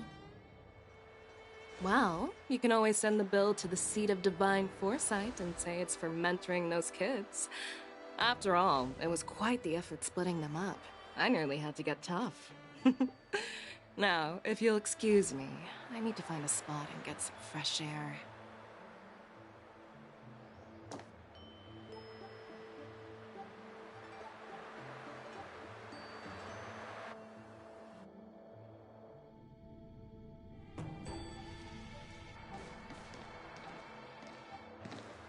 Back already? You've met with Jing Yuan and wandered around for a few hours. So, what do you think? It appears that the Divine Foresight is using this war dance as a show of strength to convince everyone that the Lawfu is prospering after the Ambrosial Arbor crisis. But... I know you're going to say but, right? But the influx of people attending the war dance is like a breeding ground for disorder and rumors. One wrong move, and the Lawfu could be in a world of chaos. The Cloud Knights on the streets remain vigilant, so at the very least, General Jingyuan is aware of this. As for other matters, I'm unable to say. I'd prefer to be excused from future meetings with generals. I'm just a military healer. And now all of a sudden I'm thrust onto the center stage having cordial chats with two generals? My work doesn't lend itself to being in the limelight either. Just stop whining. At least you're in one piece, right? Before getting in touch with General Jing Yuan, I wanted to put aside my assumptions and see his momentum. That includes the overall bearing of the Cloud Knights on the street, what people are saying, and how those close to him behave. The might of an army dwells not within its pawns, but within the force of its collective momentum. Recognizing this fact reveals the true measure of power. Thanks for enlightening me, General. A perfectly clear statement turned confusing thanks to your translation. You've made me lose where I was now. Anyway, this is how I operate in battle, so you might as well get used to it. Are you treating General Jingyuan as your enemy? The longest-serving general of the Xianzhou Luofu. Do you think he'd have only a few enemies? By the way, General, you met the healer lady, yes? Could you show me the medicine she prescribed you? Well, the healer lady couldn't do anything about my condition. She just told me to enjoy some tasty food. So not even the famed healer lady could help? Don't worry. I'll fulfill my promise and find a way to cure you. Actually, I've found some leads. Well, life and death, Jiao Chou. It's all predetermined. Upon starting my military career, I made a pledge that the rest of my life would be dedicated to being the Xianzhou spearhead, hunting down the abominations of abundance till the end of my days. As long as I can fulfill that deep-seated desire, I don't care how long I live. You asked if I view General Jing Yuan as my enemy. No. My real enemy has always been myself.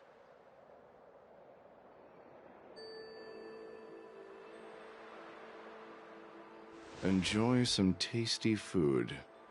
So, what's for dinner tonight? Jeez. You really know how to read the room, don't you? You guys figure it out for yourselves. I'm due to catch up with an old war friend I've not seen for quite a long time.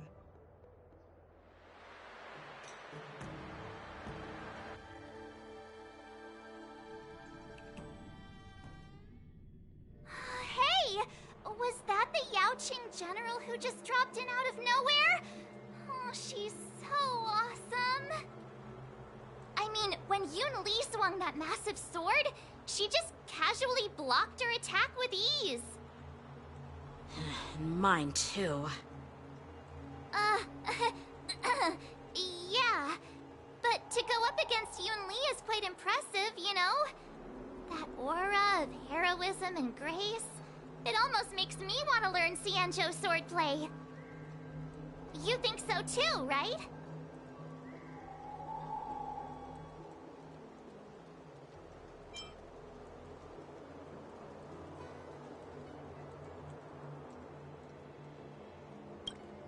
I agree. General Fei Xiao is indeed impressive. I was actually hoping you'd give Yanqing some praise. Thanks for the kind words, Miss March. The war dance is coming up, and I've been chosen to represent the Cloud Knights in the ceremony. I've had my fair share of defeats lately, and even though I know there are always more skilled swordmasters out there, seeing General Fei Xiao's skills today has made me feel a bit uneasy again. Don't underestimate yourself. After all, generals won't fight in the ring during the war dance.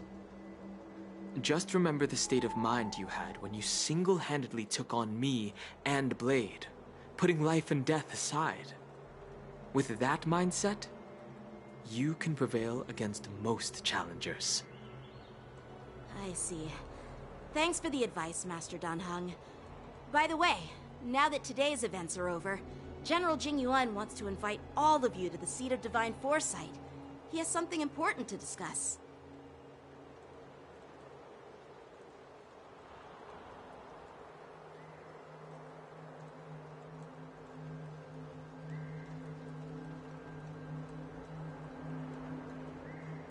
I bet it's about how to deal with the generals from the Yaoqing and the Juming. I really don't want to get caught up in grown-up games so soon. I just hope Generals Fei Xiao and Huaiyan can see the truth. We don't need any more chaos on the Luofu before the war dance.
Earlier at the Palace of Astral, I introduced these guests from the Astral Express to you, Elder Huai.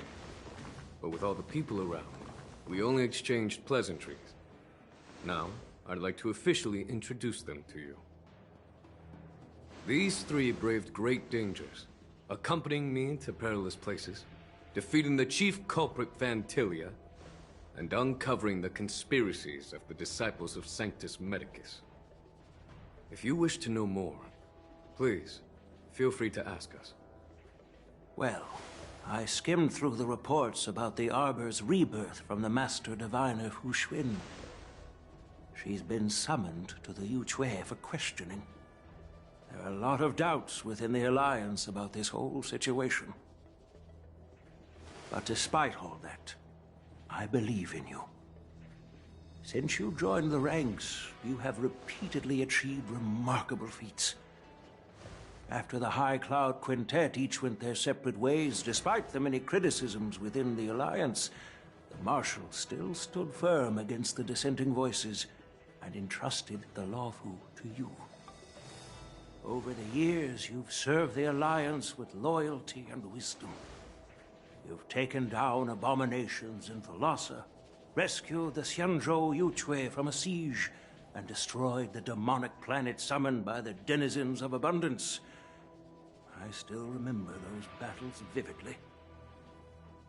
There are fools who doubt your loyalty. They're happy to see the divine foresight fail because it gives them some kind of sick satisfaction. They haven't achieved anything of their own, so they feed off the failures of others. But I've seen enough failures in my time, and I want to believe that your loyalty has never wavered. So, General Fei Xiao of the Yaoqing is the only one investigating the Ambrosial Arbor crisis on behalf of the Alliance? No.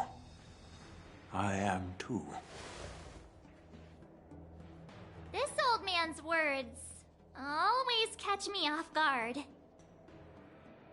The Marshal ordered me to come to the Xianzhou Luofu, but the document only says, attend the war dance and listen to Fei Xiao's questioning.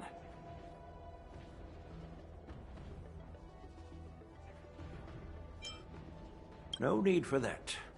You're all important witnesses. The Marshal is well aware of Jingyuan's purpose in holding the ceremony, and understands the situation he is facing.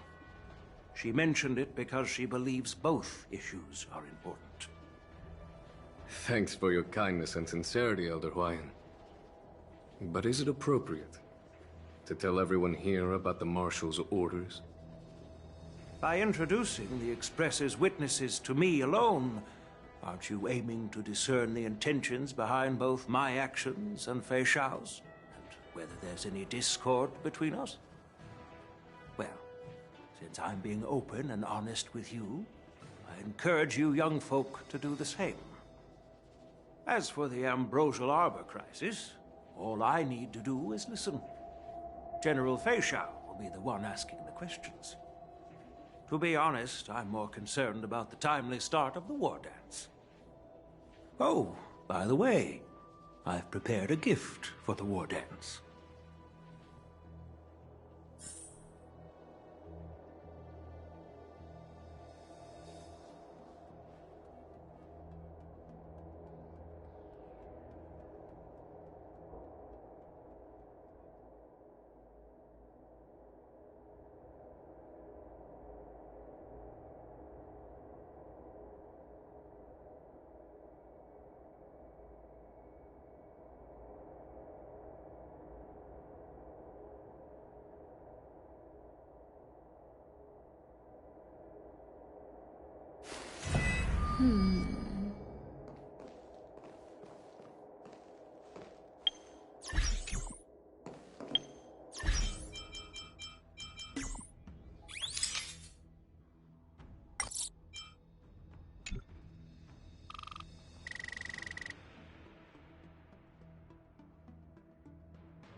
Yes, it's this case right here.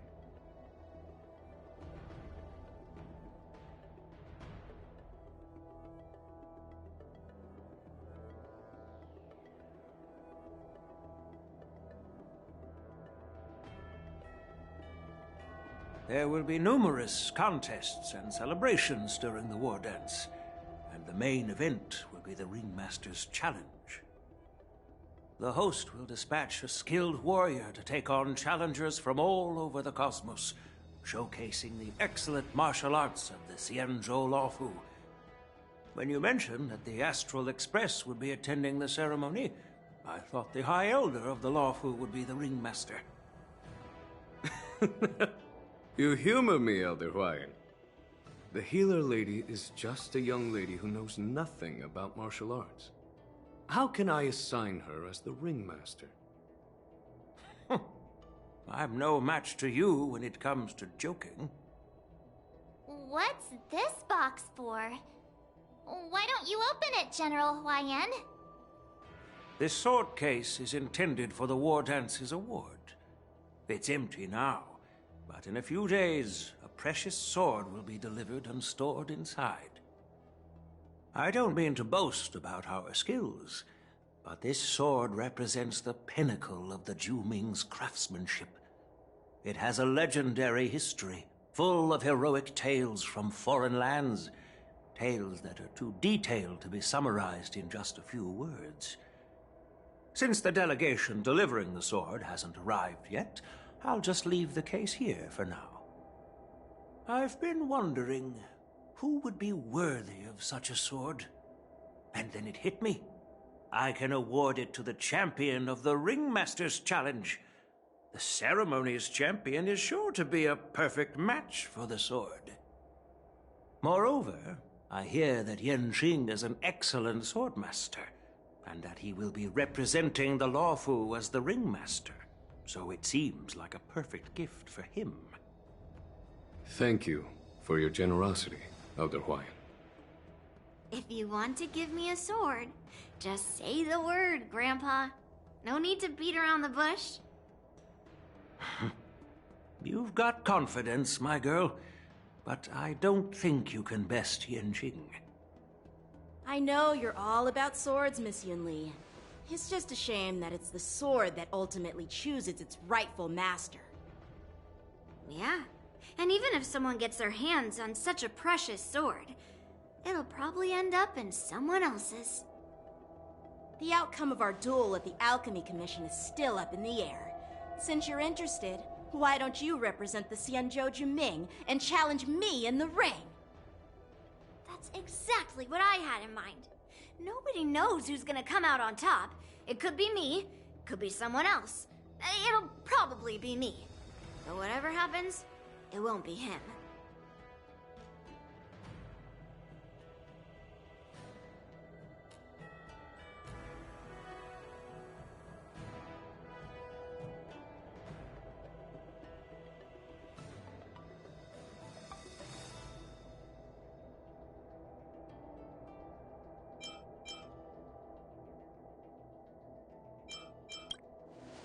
Not to be rude or anything, we've been watching their drama. I'm dying to find out who beats who. Quiet down. We have other guests here. I've prepared this sword to add some excitement to the ceremony, not to have you two squabble. It's not a good look for the Alliance. While you both seem confident that you'll win, you need to remember there can only be one winner and one loser in the ring, which could lead to hard feelings. Actually, I have an idea. We don't know who the winner will be, and it might not be either of you. But if you're eyeing that prize, you'll need to work together.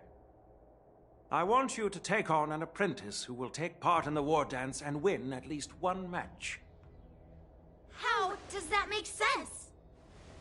In my humble opinion, while a Cloud Knight is commendable by securing victories, it's even more so to pass on your skills and spread the way of swordplay. I'd be greatly pleased if this apprentice could represent the Express in the war dance by displaying their Cloud Knight flair and prowess.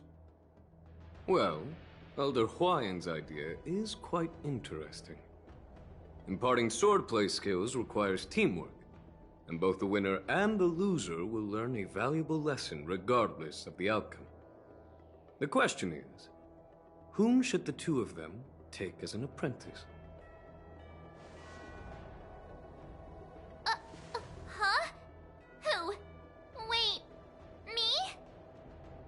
I noticed just now that Miss March seemed quite interested in the outcome of your sword fight. So I thought, why not teach her the art of swordplay? Wait, are you serious, General?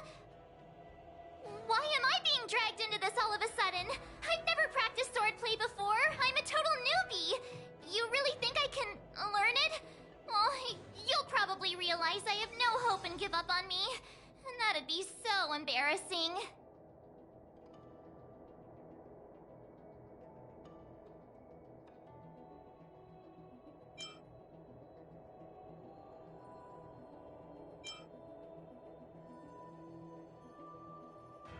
Isn't this a perfect chance for you? I remember you mentioning that you wanted to learn some sword moves. Yeah, I did say that.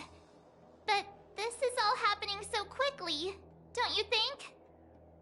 Miss March is like a piece of jade in the rough, just waiting to be shaped. The war dance is the perfect opportunity to see what heights she can reach. I appreciate your kind words, General YN. But won't teaching me swordplay be a waste of Yanqing and Yunli's time? They should be preparing for the ceremony. Plus, I heard that each swordmaster has their own special moves. What if they let something slip while teaching me? If everyone knows each other's tactics, won't that make it hard to catch people off guard during the war dance? That's considerate of you, March 7th. But don't worry. It'll take you at least a decade of hard training before you can even start learning special moves. No need to freak out. A few Juming swordplay tricks will mean you'll be more than equipped. Really? Looks like March's curiosity has been piqued.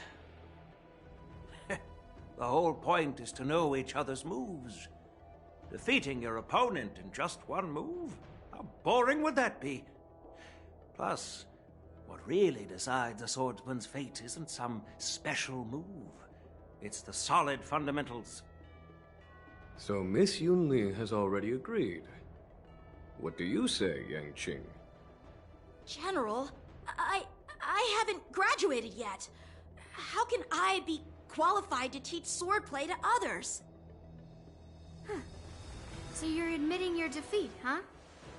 If you're not even confident to teach, why don't you let me be the ringmaster instead? Yang Qing, teaching an apprentice is also a way of honing your own skills and gaining insights.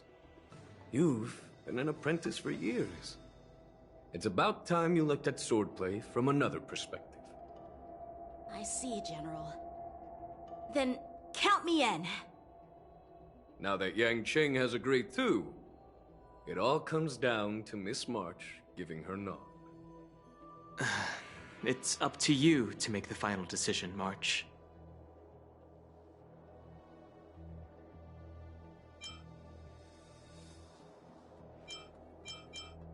At least that way, I won't have to worry about you accidentally shooting me in the butt all the time. Hey, I've never missed my target. Then I'm on board.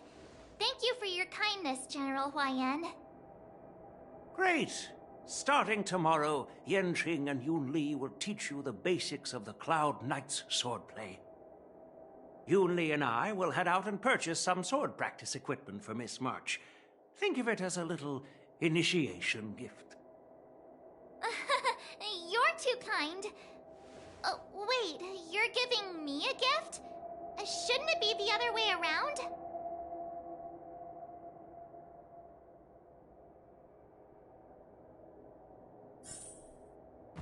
General Huaiyan's gone. Wait, why does something feel off about what we talked about?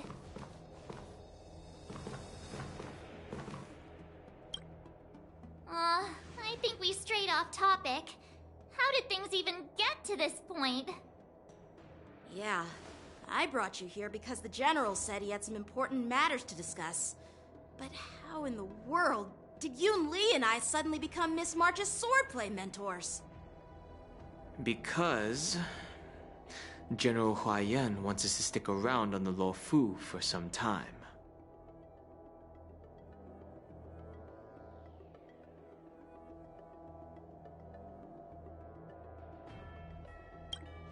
But from his point of view, we're no different from all the other tourists who may leave at any time.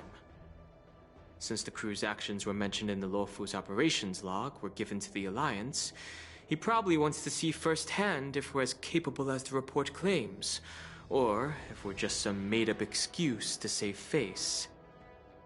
And he wants to see it for himself during the war dance, which is why he even dragged Yun Li into this. What began as a simple contest between two sword masters has now evolved into you two collaborating to mentor March. Elder Huaiyan is still that tricky general who likes to give everyone a headache. My apologies. Truth be told, I invited all of you to the ceremony because I wished for you to act as my witnesses. I apologize for not disclosing this information earlier. In the coming weeks, I'll also invite all of you to a meeting with General Fei Xiao, where you may need to answer her questions and clear up any doubts she might have. So please, be prepared for the meeting.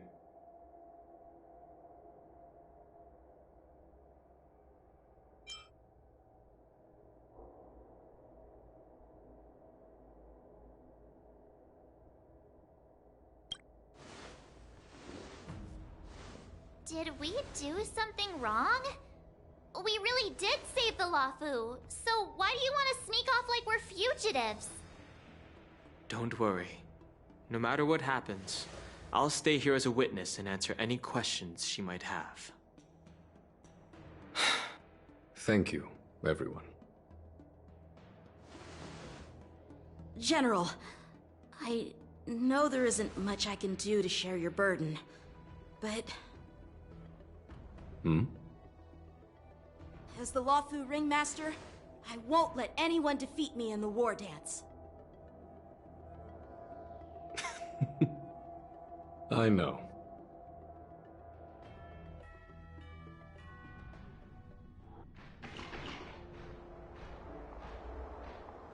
The illustrious Merlin's claw waiting for me? And for so long, too? It's quite an honor. It's been a while, General Fei Shao. It's been 30 years since we last saw each other. Right, Yukong? Yes. Back then, you were the vanguard of the Yao Qing's Verdant Knights, and I was a pilot of the Law Fu's Rainbow Orbit fleet. Who would have thought that upon meeting again, you'd be a general, and I'd have given up flying? Really does feel like a lifetime ago.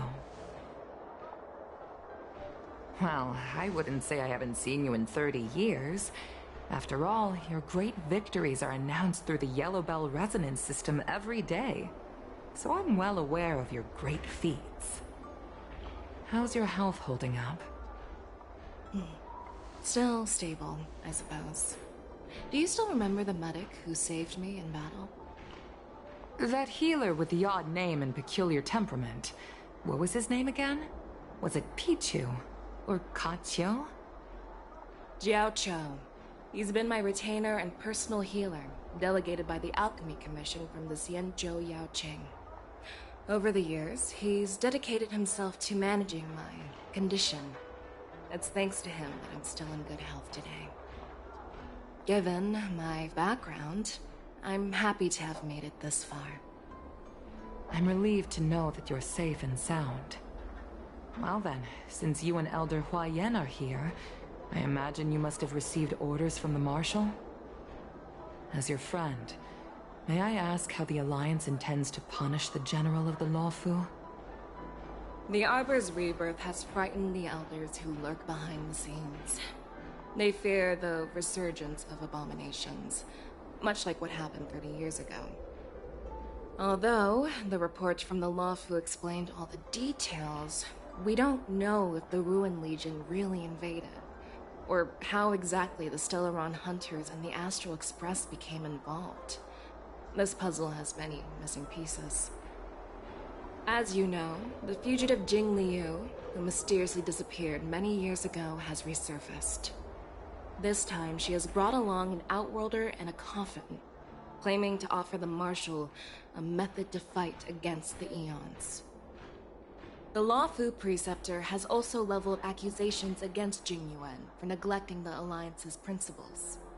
She asserts that Jing Yuan enabled the exiled Imbibitor Lunae to re-enter the Lawfu, thereby unlocking the lunarescent depths within Scale Gorge Waterscape, which in turn disrupted the Vidyadhara's dutiful watch over the Ambrosial Arbor. It is for these reasons that I have come here to the Lawfu today. Well, duty calls. Perhaps I shouldn't have mentioned all of this to an uninvolved person, but since we once fought together, I didn't want to keep you in the dark. Perhaps pretending you didn't hear any of this would be for the best. I understand. I'm sorry. I was out of line. I know I shouldn't be defending General Jing Yuan right now, but... well, you know how I am. The Lawfu has enjoyed centuries of stability since the end of the sedition of Imbibitor Lunae, much of which can be attributed to General Jing Yuan's masterful strategizing. Unfortunately, for a long-life species, enduring through the ages always culminates in a failure that undoes all previous achievements, a moment that our adversaries relish. That's true. And that's why I'm also here for another purpose. To visit Hule. Hule? You mean that Hule? The Borisin Warhead? The same Hule who has been imprisoned in the Shackling prison for over 7 centuries? The nemesis of the Foxians who will never be forgiven and shall be imprisoned until the end of the cosmos. I can't quite remember the exact wording, but yes, the very same Hule. Usually, only emissaries from the Xianzhou Yao Qing Skyfaring Commission visit him once every century. Why do you have to visit him now, of all times?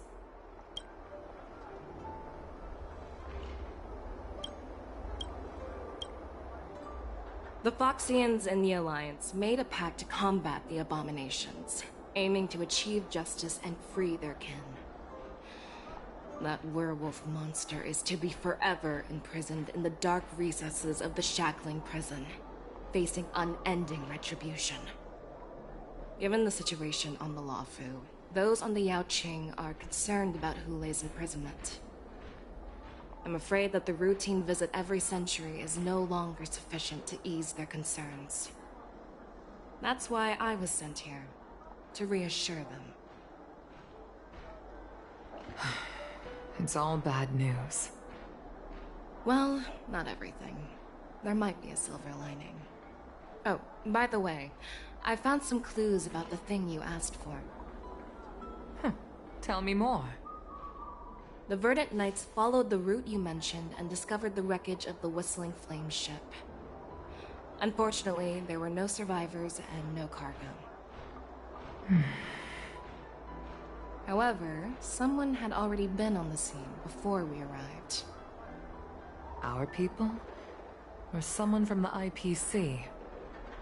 No, neither. Yukong, have you heard of a person named Ron May?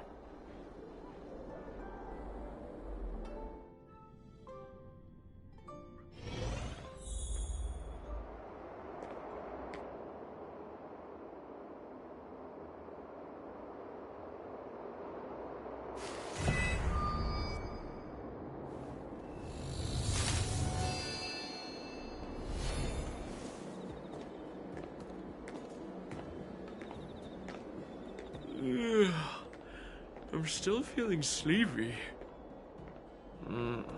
Did I oversleep? Where did March and Donhung go?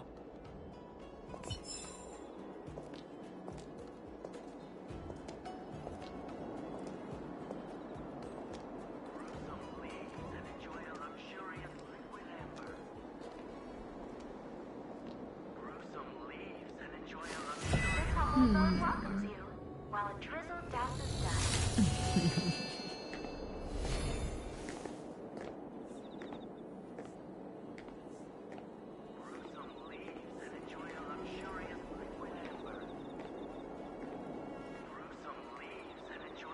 This humble abode welcomes you while a drizzle douses dust.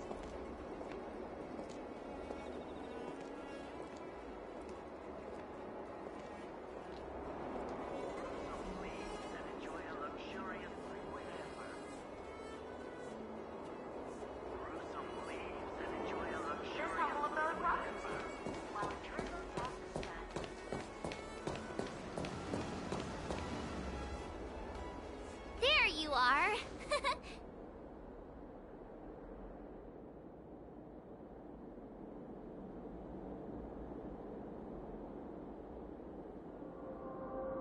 You haven't forgotten about our promise to General Huayan, have you? I woke up especially early so I can start teaching Miss March swordplay. Hey, why are you blushing, Master Yanqing? This is, the first time someone has called me Master. I need to, get used to it. Let me make it clear.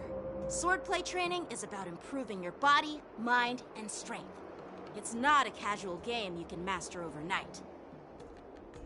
I promised General Huayan that I'd teach you Cloud Knight swordplay, so you can participate in the war dance and defeat at least one opponent. I'll do my best, but if you break your master's rules...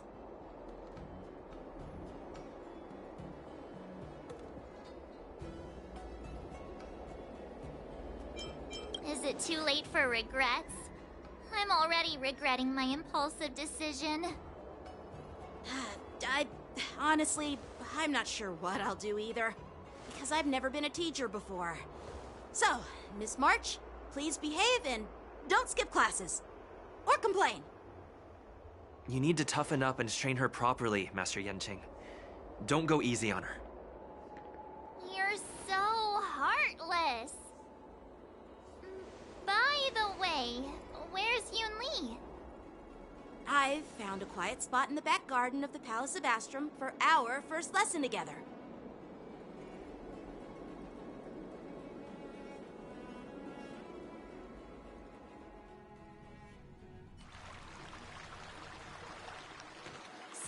seriously? It's the first day, and you two are already late? Why is everyone on the Lawfu so laid back? So disappointing. Master Yun Li, you're already here. Sorry for keeping you waiting.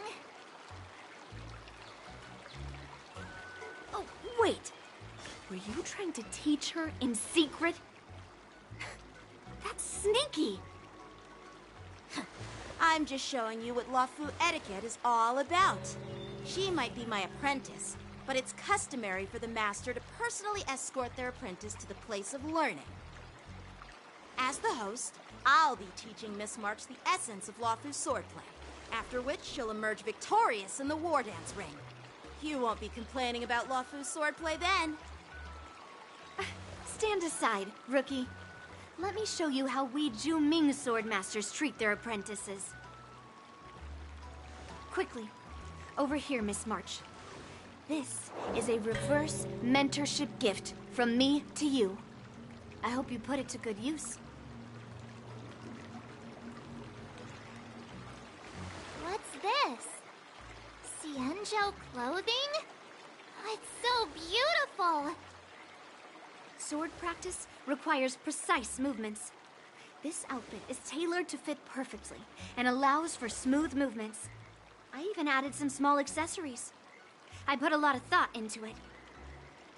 You're awesome, Master Yun Li! See? See? How can you compete with me? I'll teach March 7th the essence of Ju-Ming swordplay so she can win the contest with my sword skills. Actually, I've prepared something too. Huh? You have a gift for me too, Master Yanqing? Since you want to learn swordplay, Miss March, you'll need suitable weapons. So, I went out of my way to prepare a pair of swords overnight. Unfortunately, I didn't have time to ask the craftsman to customize the swords for you. But I did my best to choose ones that look nice and are suitable for a beginner. I hope you like them, Miss March.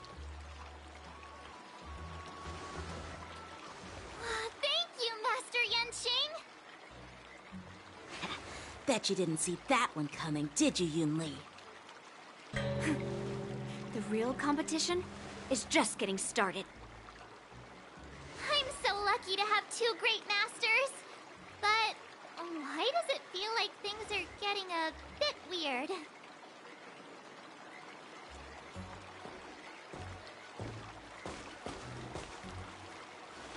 So what do you think, Masters? Does this outfit suit me? Perfect. I chose it carefully. It's perfect for beautiful young swordswomen like you and me. All right, let's get started with the training. The person next to me is a Cloud Knight instructor I've brought in. For your first lesson, try exchanging a couple of moves with him. Wait. We're having actual combat training for the first lesson? Isn't that a bit too intense? Well, I heard you have some experience with archery and martial arts. The first thing we're going to do is see just how strong your fundamentals are. Come on, step forward and strike with the sword in the most natural way you can think of. It's important for us to grasp your natural movements so we can decide where to start and what you need to learn. If you're ready, let's begin. Okay.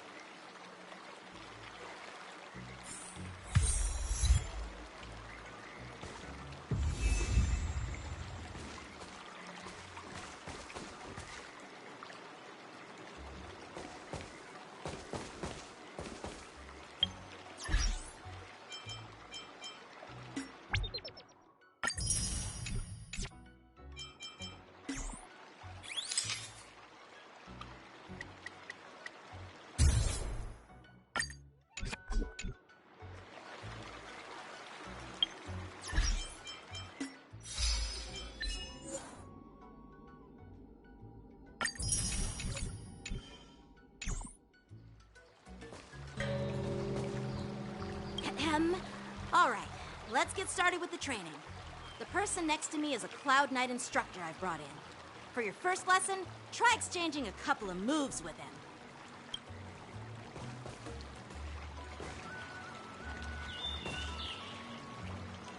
Well, I heard you have some experience with archery and martial arts. The first thing we're going to do is see just how strong your fundamentals are. Come on, step forward and strike with the sword in the most natural way you can think of. It's important for us to grasp your natural movements so we can decide where to start and what you need to learn.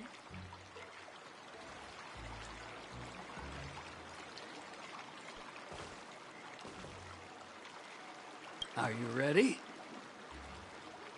Yeah, I'm ready. But please go easy on me. Then I apologize in advance, Miss March. I could take 10 of you.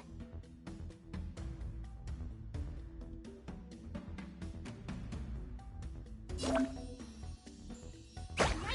have some tea. Pay close attention, Miss March. Lawfu's swordplay is all about being swift and agile in your movements. Bladed Right on time. Practice is over. Swords descend! Ignore him. Strength is everything. Just you, like this? Well done! Here you go, Master! Time for swordplay! What are you made of?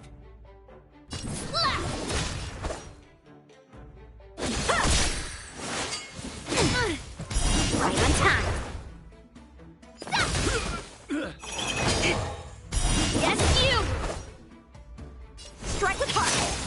I'm starting to get the hang of it. Bladed flush! You'll make good practice. Yes! Awesome! Time to show you what I can really do. Azure Dragon, White Tiger, less cards, what? Yes! What are you mumbling about? With a true heart and focused mind, here I come! Strike! How many can you block?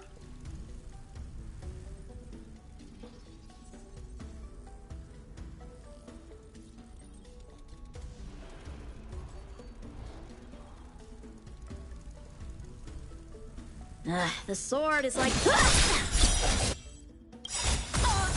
Practice is over. Swords descend!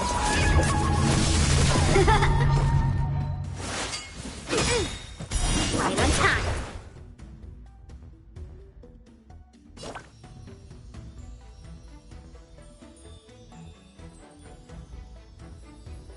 Here you go, Master!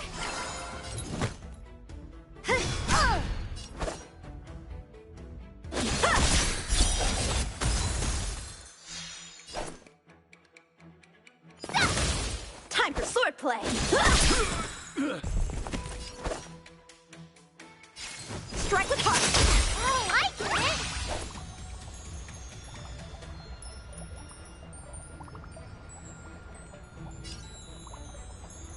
Alright, check out this move! Yes, you! Time to show you what I can really do!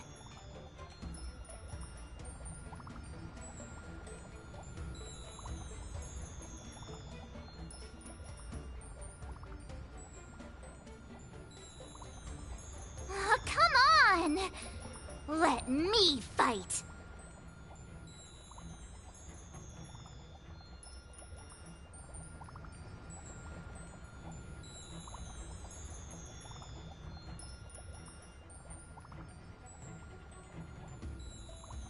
Azure Dragon, White Tiger, less cards, what?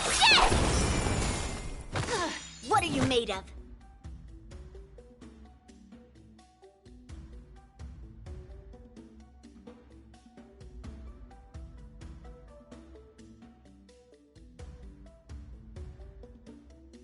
Hey, old metal, just between us, which one do you want to strike?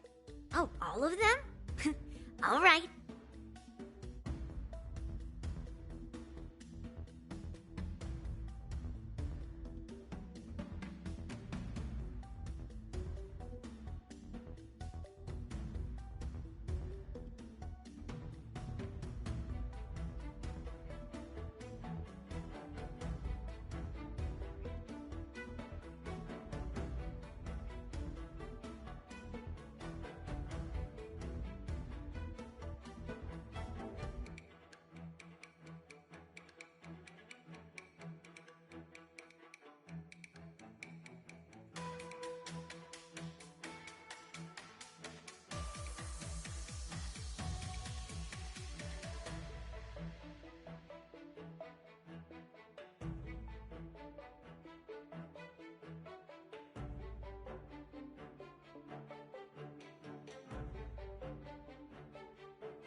Time for swordplay! Blade and flash! I could take 10 of you! Against you! Strike with heart! Mountain fall!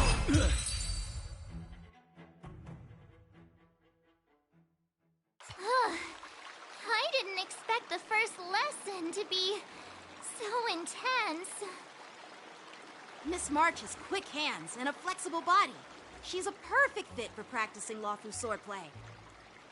However, she lacks strength, and her strikes were a bit unfocused. But don't worry, it's totally normal for beginners. Once she starts practicing Juming swordplay, she'll make heaps of progress. Given the situation, I believe Miss March should start by working on her strength. Seriously, do you actually know anything about swordplay, or what? I could ask you the same thing. Dual swords require agility. So what's more important than footwork? Instead of focusing on her strengths, we should address her weaknesses. The drawback of wielding two swords is not generating enough force. What good is being quick on your feet if you don't have strength? It's not like we're dancing here. Skilled sword masters know how to play to their strengths and work on their weaknesses. Start with what you're good at, then tackle your weaknesses. That's the right way to learn. You're quite the theorist, huh? Theorist? You claim to be able to talk to swords. So what does that make you? A lunatic? Hey, it's only my first lesson, and you're already arguing. Come on, calm down, Masters. I'll have to improve both my footwork and strength anyway, so it doesn't matter which one comes first. But it does matter. Just listen to me, March 7th. Aww.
You can never have enough skills.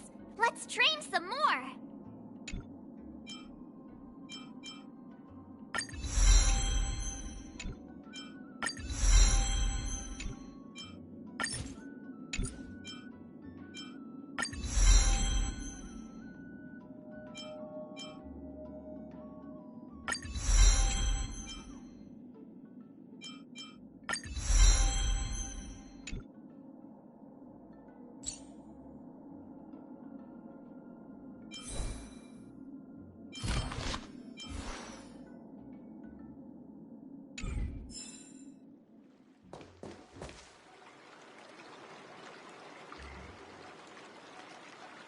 Dear Himeko, Mr. Yang, and Pom Pom, we're all good here on the Xianzhou Lafu, so no need to worry. By the way, how's your trip going? As for me, I've somehow become the apprentice to two Cloud Knight sword masters. and I've been honing my sword skills with their guidance. One of them is Yanqing, the boy we've all met before. The other is Yun Li, the granddaughter of General Hua Yan from the Xianzhou Juming. Both masters are super strict, giving me a real taste of how hard sword training can be. I tried to drag him into this, but he refused. Then I tried to rope Dan Heng in, but Master Yanqing wouldn't have it. Still, I didn't let the difficulty get to me. In just a few weeks, my sword skills have improved a lot. Both my masters think I have unique talents in swordplay, and are literally fighting each other to teach me their skills. Thanks to their guidance, I've actually made some progress. When I get back to the Express, I'll definitely show off my skills and impress you all. Looking forward to your reply. Yours, March 7th.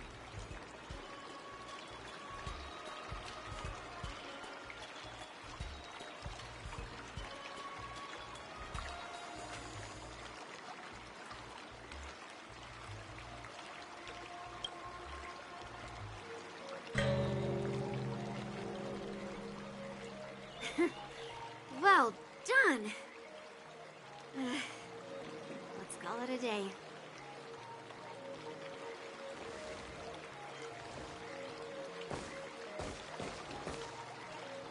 Miss March's sword skills are really coming along. She'll hold her own just fine in the war dance.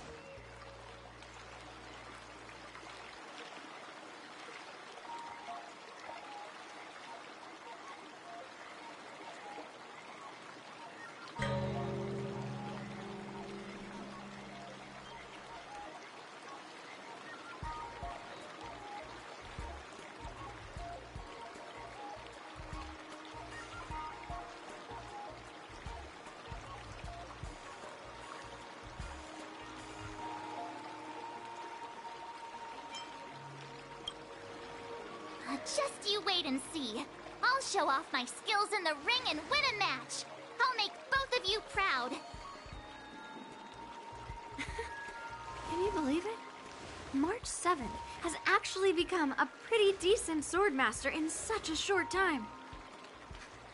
Now I understand why Grandpa always had a grin on his face while training me. Are you sure he wasn't laughing at you? Oh, shut up. It's all thanks to your amazing guidance, Masters. Miss March, you're really getting the hang of wielding dual swords. If you're keen on advancing, trying out different Xianzhou blades could improve your touch. Oh, let me see. Which sword is the most powerful? Single sword? Great sword? Or maybe a flying sword? There's no such thing as the most powerful sword. It's all about the skill of the swordmaster. Yanqing wields several flying swords, while I only wield one. But remember how I kicked his butt at the Alchemy Commission? First, you didn't kick my butt. Second, you'll never kick my butt. Third, how about we settle this right now and see who kicks whose butt? Yeah, I'm up for that. And if I kick your butt, you'll drop out of the war dance. Deal? Why are you two arguing again? I thought things had been improving between you lately. There was talk that the leading disciples of the Luofu and Juming generals were supposed to face off in the war dance, but for some reason, they suddenly teamed up to train an apprentice of their own. Turns out, the rumors are true.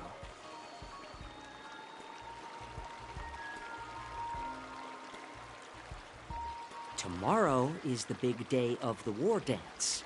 Shouldn't you two be focusing on honing your skills instead of teaching swordplay here? You're... that's right. You're the pink-haired fox from the Yaoqing.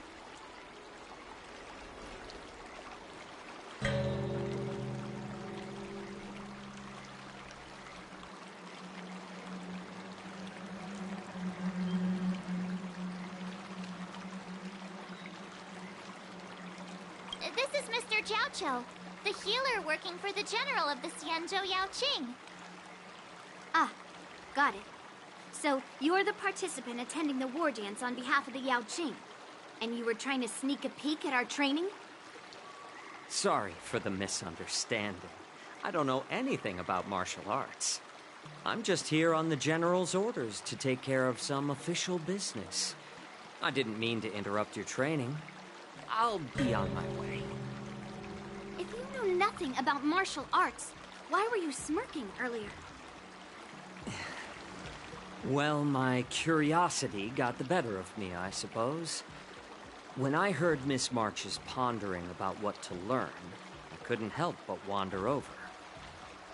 From my professional experience, cleavers, slicers, chopping knives, and carving knives are all just tools. Kind of like frying, sautéing, boiling, and deep frying in cooking. They're just ways for people to show off their skills. How you use them really depends on the ingredients you're working with. It's like your sword teaching methods. If you align your ingredient, in other words, your apprentice's natural tendencies, with the right cooking method, by which I mean the teaching method that best suits her, she'll make double the progress in half the time. For example, golden eggplant tastes best when fried, cloud peppers when stir-fried, and yellow boulder beef when simmered. It's all about discovering the nature of the ingredients. Apprentice.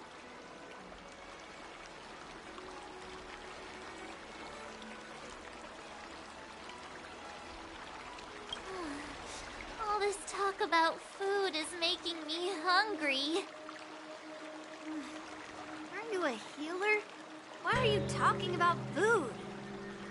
Well, it's just a metaphor.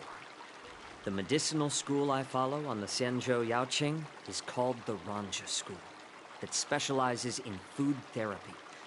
So it's only natural that I know a thing or two about cooking. So, you're the General's cook? I'm a healer.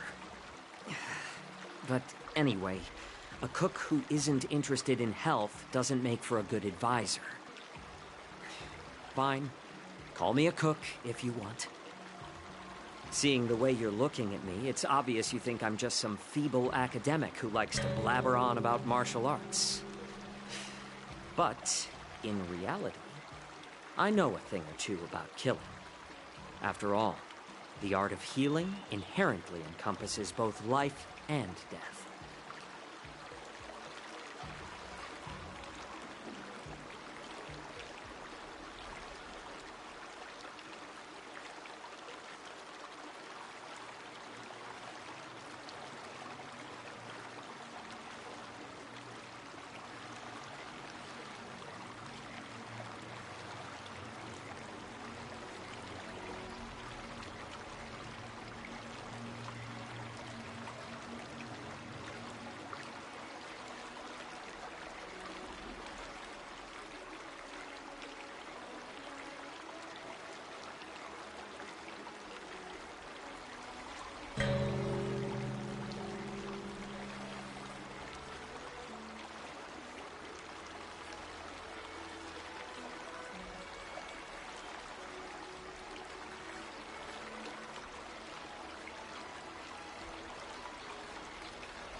This guy suddenly getting all serious with kids. Do you recognize this bottle of medicine in my hand? No. This is called tumble dust. An extract from an exotic flower named Yabra. Ugh, is it poison? Well, it depends on how it's used. With just one drop, it's able to numb a patient's body during surgery, making them painless throughout the entire process. However, increase the dose or the potency, and it'll slow the metabolism, making the blood thin and resulting in the loss of all senses. Even long-life species cannot escape its effects. This thing can save lives or take them. It's more powerful than the swords in your hands. That may be so, but still, I prefer settling things with a sword than, you know. Huh. Looks like I did get you all wrong. You're not a feeble scholar, but a sinister and despicable one. Hey, why the insults all of a sudden? I'm just sharing some medical knowledge here, not persuading you to poison anyone. Seems like you get real excited when talking about poison. I can't tell if that's an honorable thing or sinister. Picture this. 2 individuals. The one standing is full of malice. The other lying down is honorable and righteous. How can the one who's lying down label the one standing as sinister? In the throes of combat, where life and death hinge on a singular moment, every idea fades into nothingness. The only thing that matters is staying alive. Surviving the battlefield reshapes all notions of worth, be it integrity or treachery. In my eyes, their significance is negligible. Perhaps you've underestimated Yunli and me, Mr. Jiaoqiu. We may be young, but we've seen our fair share of war. Well, then you should know that the war dance is nothing more than a contest. So why are you so focused on it? When I was appointed as the ringmaster for the war dance, I asked the general, we Cloud Knights are supposed to charge into the fray and slay enemies. Why do we have to swing swords in a ring just to please an audience? And this is how the general replied.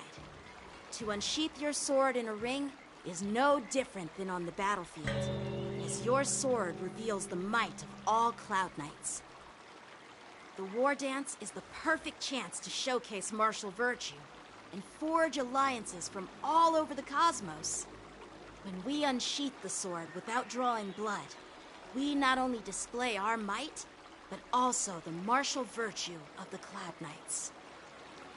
That's quite an insightful statement, Yanqing. Well, my apologies for being so short-sighted. I've been on the Luofu for quite some time, but I haven't had the chance to see the ceremony venue for myself yet. Hearing you speak so highly of it has piqued my curiosity. Would you mind showing me around?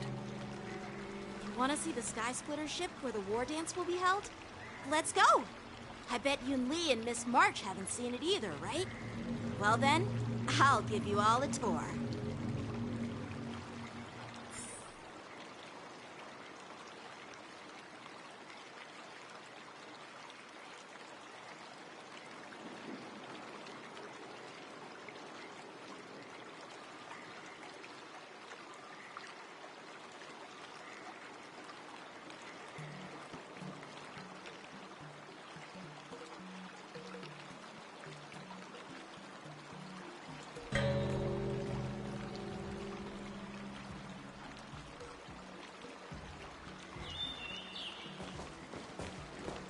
Surviving the battlefield reshapes all notions of worth, be it integrity or treachery. In my eyes, their significance is negligible.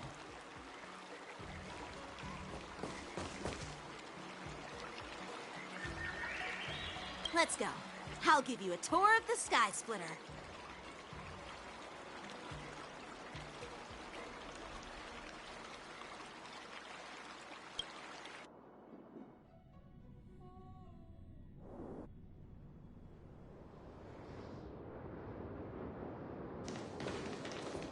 Looks like a lot of other visitors have also come to catch a glimpse of the Sky Splitter.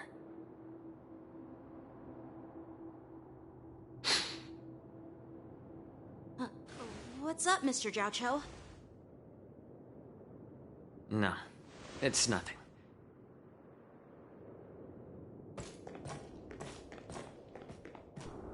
Do you see that airship in the distance? That's the Sky Splitter, the venue for the war dance ceremony. It doesn't look all that impressive from this distance. The Sky Splitter is actually a decommissioned Luofu military vessel. People aren't allowed on board until the war dance officially commences.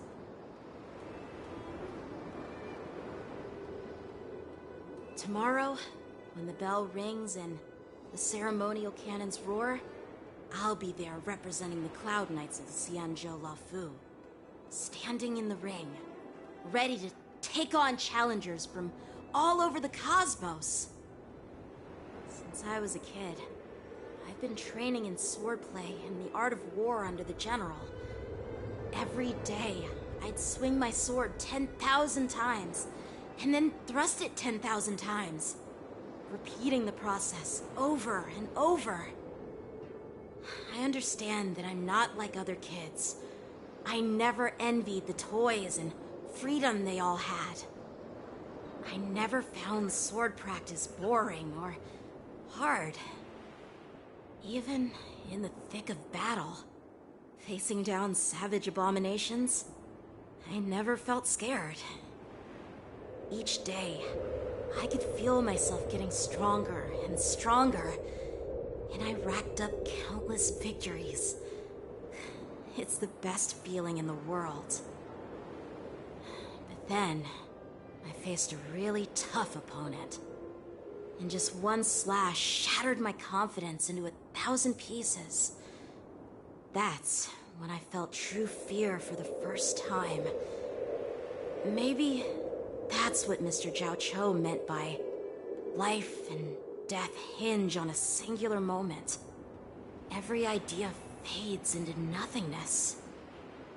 After that, I had to pick up the pieces and try to put myself back together. But no matter how hard I tried, I couldn't seem to find my old happy self again.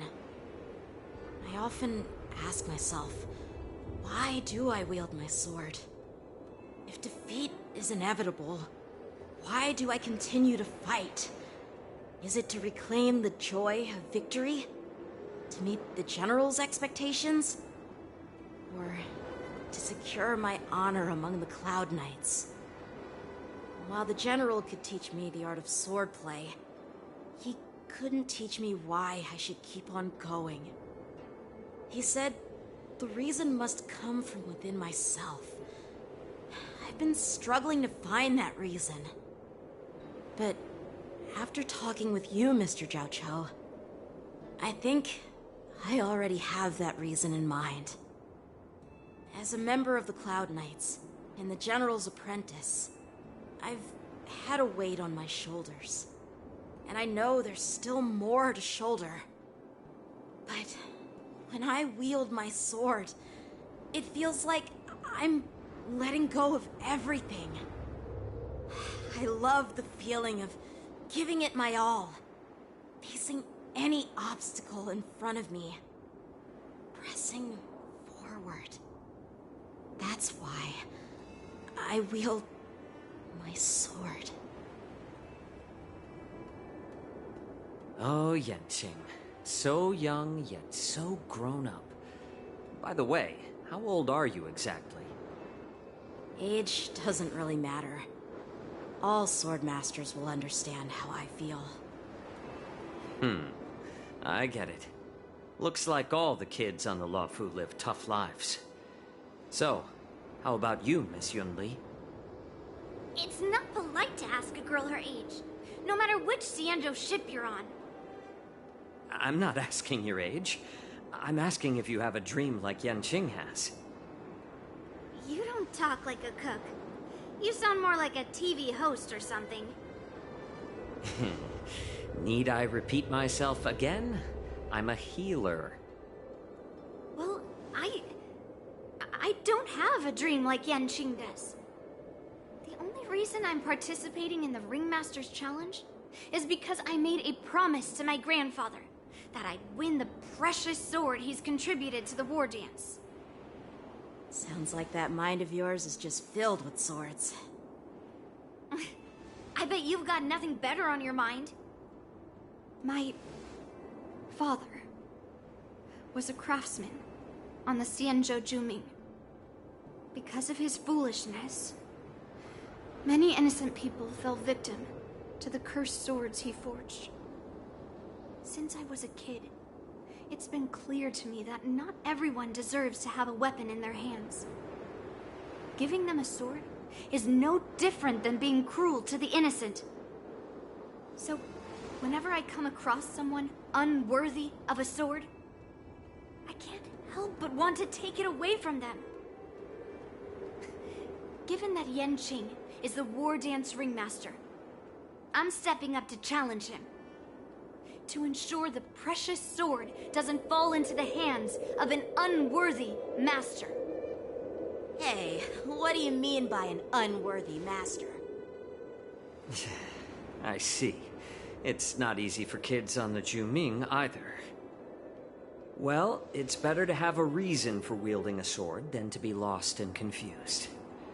I've saved countless Cloud Knights in my life, and there are plenty of exceptional warriors, just like the two of you.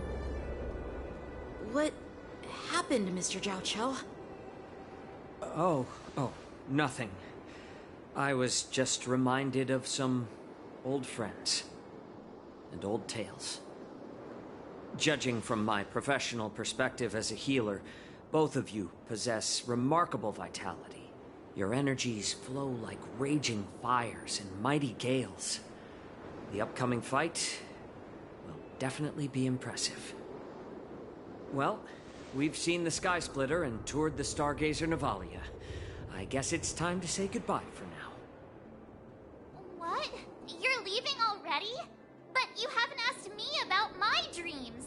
I've been working hard too, you know. It's getting late, Miss March. Unlike you lot, I'm a grown-up bound by responsibilities and duties. The tasks entrusted to me by the General won't complete themselves. By the way, Yanqing, is it normal to have so many people wandering around in an automated area like the Stargazer Navalia? Actually, this is a restricted area. But since you're all guests, I made an exception, so you could take a look around. I understand. Well, I'll take my leave. I wish you both the best of luck in the ring tomorrow.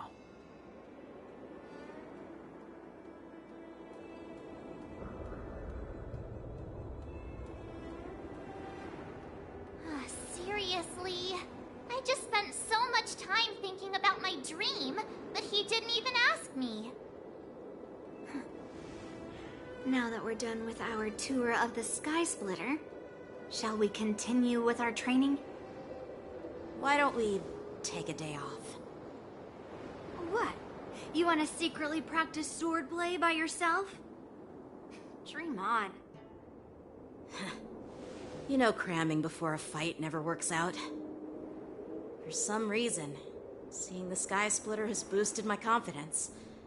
So, I've decided to conserve my strength for tomorrow. All right. I'll take you out of the Stargazer Navalia.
Fang, this is not a beast ship. I need some time to take care of things. You willingly donned the skin of a lowly beast to join this mission, dedicating yourself to our glorious cause. And now you're telling me you can't handle it?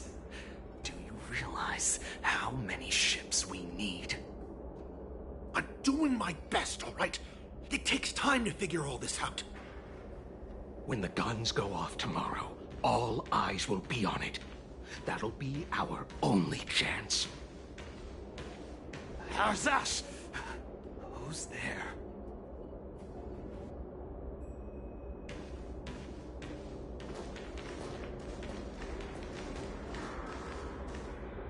Who are you guys?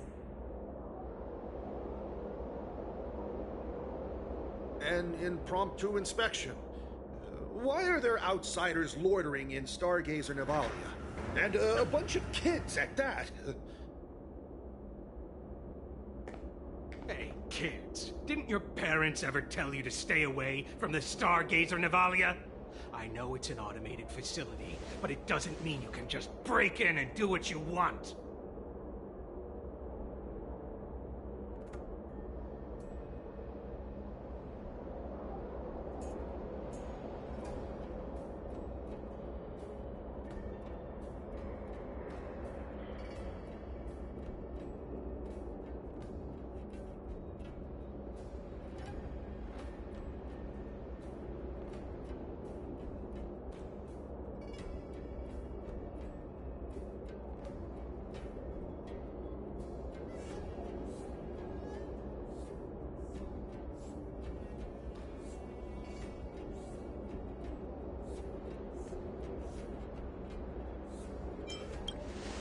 First of all, I'm an adult. Second, I didn't just break in. Yeah, we flew here on a star skiff. Like, whoosh! Well, I'm not trying to tell you off, but this place is off limits to the public, you know? Big sis! Let's go! I want to play in Ever Hunt Planes!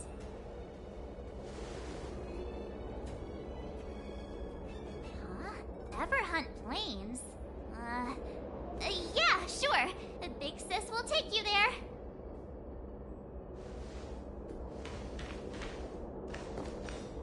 Shubha! You should have let me. Shh, the overhaul is done, and everything looks good. We should leave.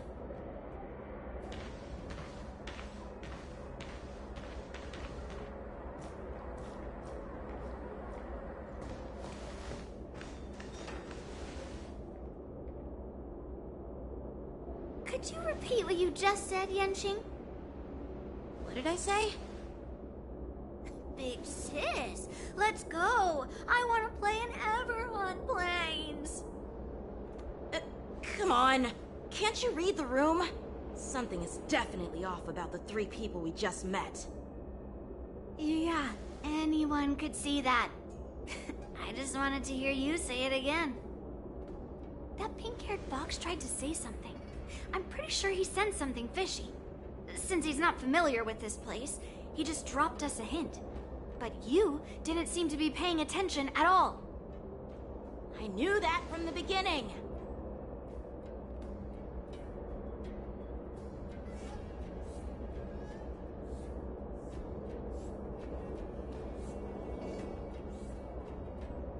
That Cloud Knight didn't recognize Master Yenqing at all. That's really weird. What? Is he famous on the Lavu or something? Not even the Cloud Knights on the Juming, who all know my glorious name, might recognize my face. You have a point. A Cloud Knight, a member from the Skyfaring Commission, and a craftsman. They're from various departments, and the reason for the overhaul seems legit. But one of them blurted out some weird language just now. Did you hear that? I have a feeling that if we secretly tail them, we'll definitely catch these guys in the act. Follow my lead, and be careful not to blow our cover.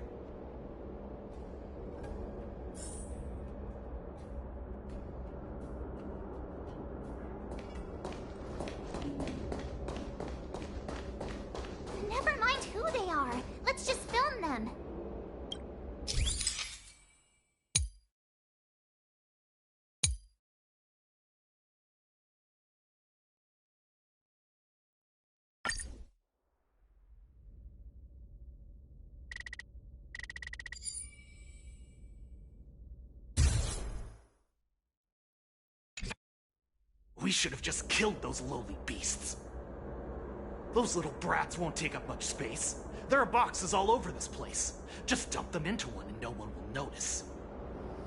Cut the theatrics, Ulok. Even the slightest slip-up could interfere with Lord Moktok's plans. So where are we heading next? To check the freight skiffs. We've got a lot of preparations to do. Also, don't forget to take those crates with you. Weapons, supplies. We've got to be well prepared. Otherwise, we're screwed. So, are they smugglers? What exactly are they up to? I have no clue, but they seem to be moving those crates. I've got an idea. We can hide inside the crates and follow them.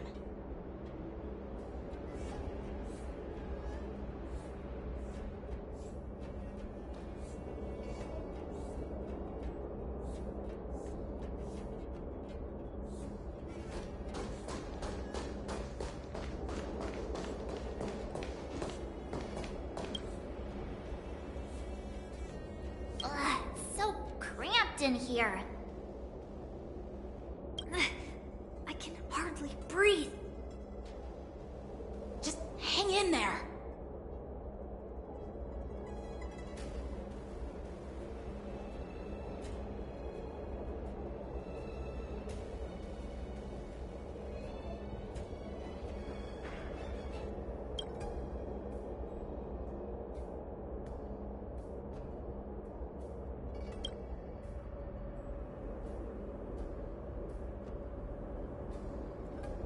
Let's just put the cargo here for now, all right?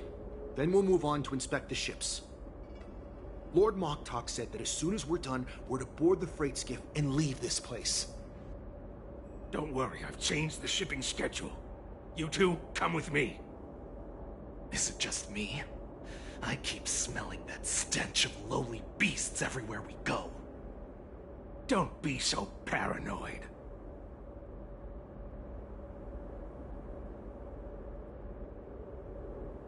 Looks like they're planning to escape on the skiffs in Stargazer Navalia. They keep talking about their plans, but where do they come from? And what do they want to do on the Xianzhou? They're definitely up to something bad. Wait, they disappeared. Let's catch up to them.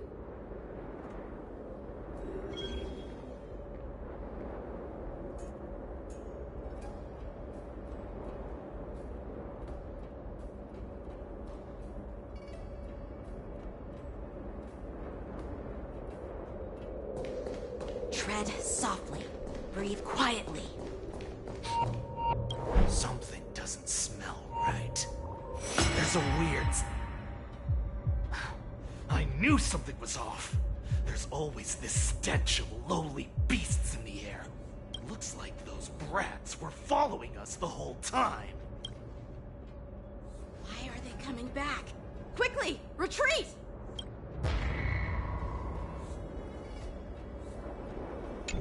Looks like they're planning... They keep talking about their plans. They're definitely up to...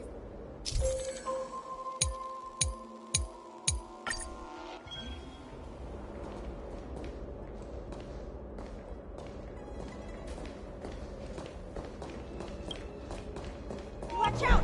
They're on high alert!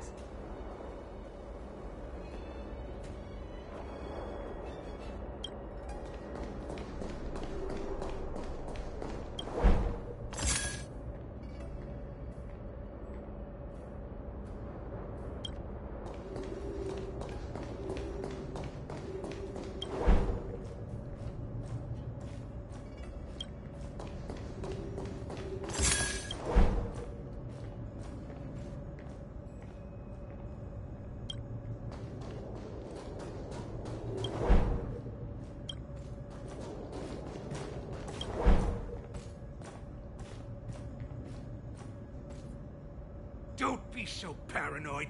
We're running out of time. Get over here! Shuhard, I'm coming!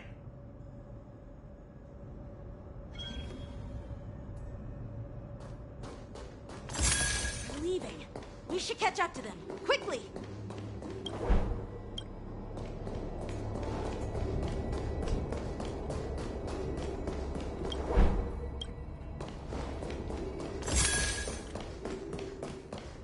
Watch out! We're on high alert!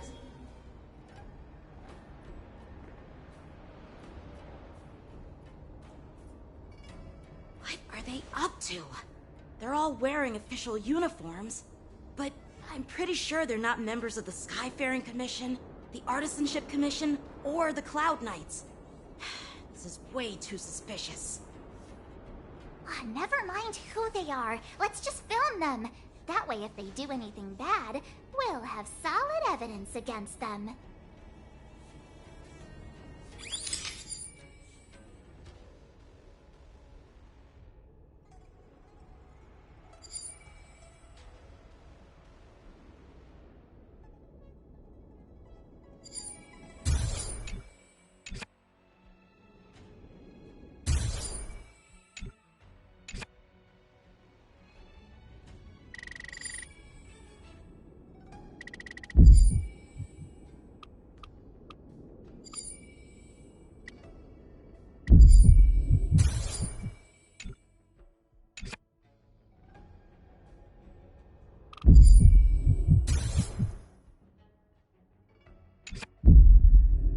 Look at this. A freight star skiff with enough room to fit at least 20 of my men. I'll let the others know and have them prepare more star skiffs. Once we're past the checkpoint, there will be beast ships waiting for us. Lord Moktok is ready. The revival of our ancient bloodline all hinges on this operation. What did he just say? Beast ships?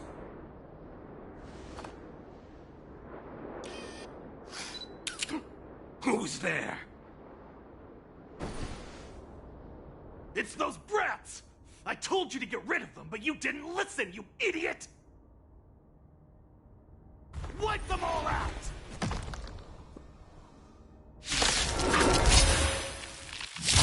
Force is ready to shine. Adusa! Die, you lowly beasts!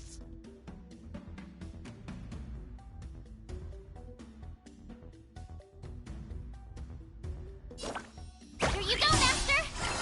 Turn out your pockets!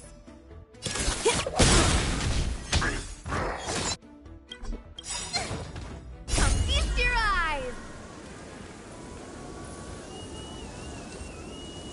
Happy New Year!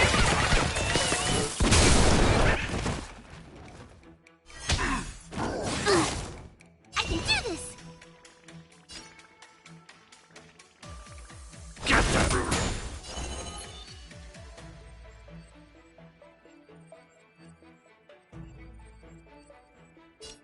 Ill tidings manifest.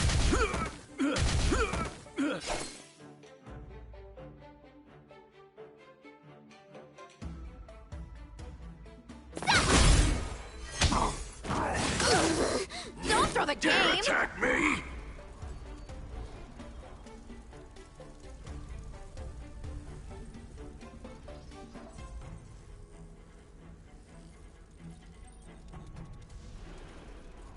No one's gonna pay you to stand still.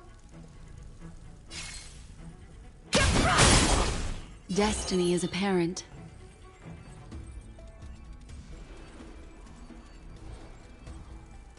Ill fate descends. I'm gonna hold everyone back again!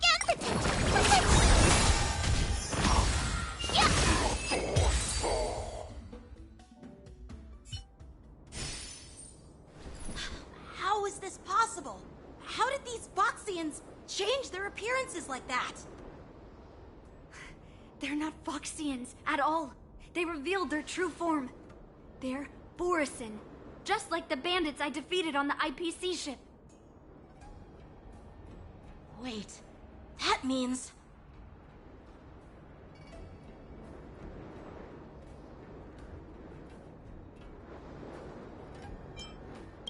What kind of trick did they use? When we were tracking them earlier, they looked just like normal Xianzhou Foxians. It's not just a simple disguise of wearing our clothing and shaving their whiskers. They're somehow able to alter their appearance to be indistinguishable from Foxians. They even have official IDs for the Skyfaring Commission, the Artisanship Commission, and Even the Cloud Knights? Let me check this fake Cloud Knight's tag. Maybe it'll give us some clues. Lujun, an officer of the Patrol Defense Squad? Wait! What's the matter? I encountered a patrol officer named Lujun before. It was a few weeks ago, when we were transporting the Borison prisoners. If they can forge official identities and move around the Xianzhou without raising suspicion... Oh no, this is bad. Even worse. If you find one cockroach on the Express, it usually means... There are more Borison hiding on the Xianzhou. I bet their plan is much bigger than just stealing information. We've got to report this to the Seat of Divine Foresight.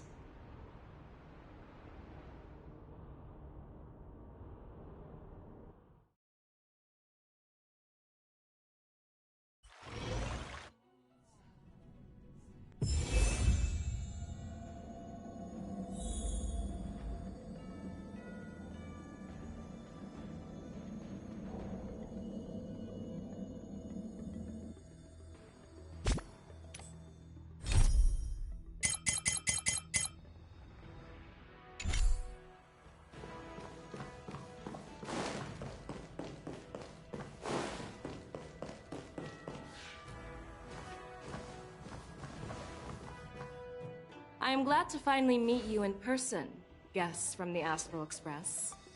I'm Fei Xiao, the General of the Xianzhou Yaocheng. Let me introduce our guest to you. The one dressed in green. He's the reincarnation of Imbibitor Lune, and the person behind him is the newest member of the crew. I've heard a lot about you. Outside the reports from the Law Fu, the Skyfaring Commission of the Yaoxing has also gathered plenty of information about both of you. I've been eager to meet you face to face for reasons that I'm sure General Jing Yuan has explained, right?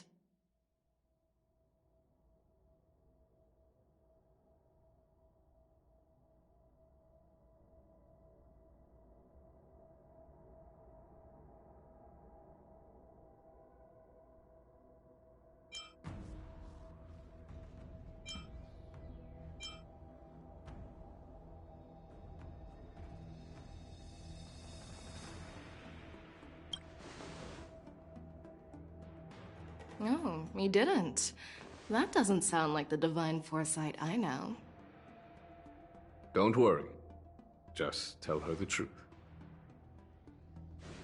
According to General Jing Yuan's report, the Ruin Legion is to blame for the Ambrosial Arbor crisis, and all Arbiter Generals should pay attention to the Ruin Author's movements. Over the years, the Destruction's minions have wreaked havoc on countless worlds, and the Alliance has been keeping an eye on them, but no one expected them to join hands with the remnants of the Abundance. The damage caused by the Ambrosial Arbor crisis was far less severe than expected, which is good news for us. However, it was quite different from the Ruin Legion's usual style of destroying life wherever they go. While I trust the bravery of the Divine Foresight and the Nameless, I'm curious about some details missing from the report. I'd like to take this chance to have an exchange with both of you. Let me be clear, the questions I'll ask might not reflect my actual thoughts, so please don't take offense if any of my questions seem a bit harsh. Please go ahead, General. But keep in mind we can only answer based on what we know. And perhaps you already have the answers to your questions in your heart. You have a clever tongue. I like it. The Merlin's claw is quite articulate. Right now, her intentions are unknown, and Jing Yuan wants us to be honest. Maybe I'll just stick to the facts we know. Let's cut to the chase. Before the crisis struck, the Astral Express was guided here by a Stellaron hunter, a wanted felon, in an attempt to resolve the Stellaron crisis. However, everyone in the cosmos knows of the Stellaron hunter's reputation. So, why did you place so much trust in them? Could it be that some of you have a connection with them?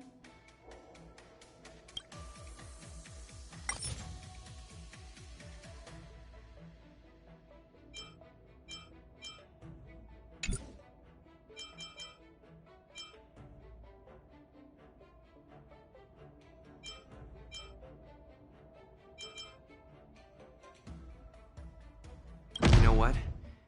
Maybe I do have a connection with Stellaron hunters. Oh, now that's interesting. Looks like you're quite close to the Stellaron hunters. However, I must warn you that they are wanted felons. While I appreciate your honesty, being honest about this topic might make you look suspicious to some, you know? Let's move on to the next question.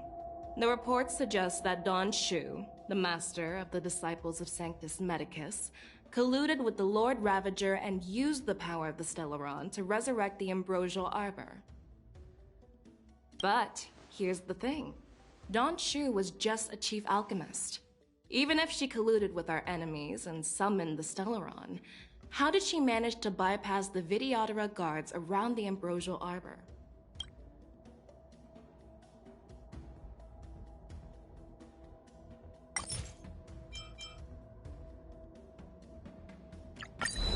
Could you please give us another chance? I'd like to answer that question again. No problem. But remember that a debate is like a duel. The more you hesitate, the farther you are from victory.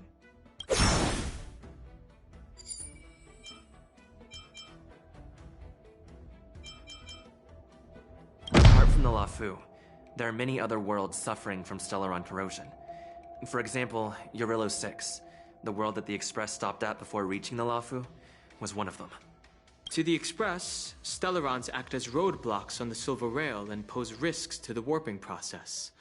And that's why dealing with Stellaron issues is part of the duty of the Nameless.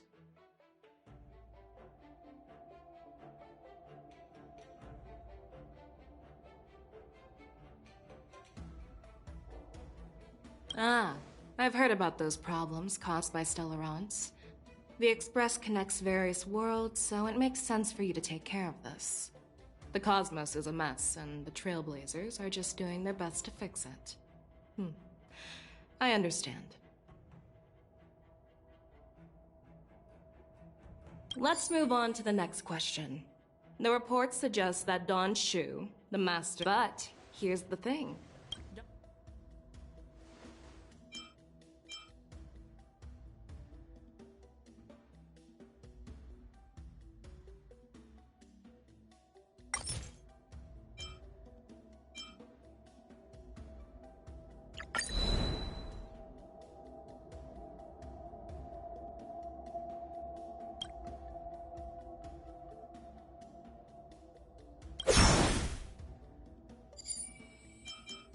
Lafu hadn't exiled Danheng, leaving the Videodora with no leader, they wouldn't have fallen into chaos, and there wouldn't have been the opportunity to bring the Stellaron to the roots of the Arbor unnoticed. Invited Lune was exiled due to his own crimes. Now, Danheng, as his reincarnation, is free from his sins. However, why did he risk trespassing on the Xianzhou Luofu before his exile was lifted? I was concerned about the safety of my companions, so I acted brazenly. I admit I was reckless at the time, but...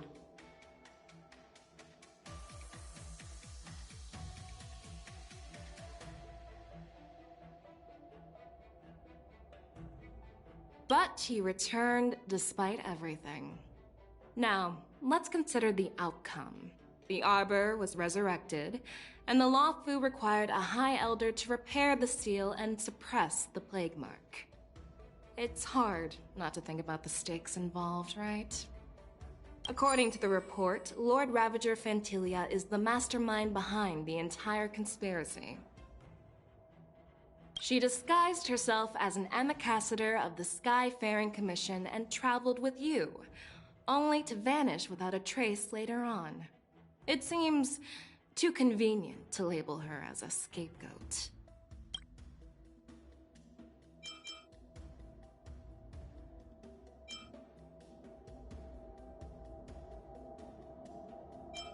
We were working with Diviner Fu, and she also witnessed Ventilia's true form. You're not going to doubt one of your own people, are you? Of course not. We can trust the testimony of Master Diviner Fu Xuan. However, even if she saw it with her own eyes, we can't completely rule out the possibility that she might have been deceived. After all, it's suspicious how the culprit just bizarrely vanished.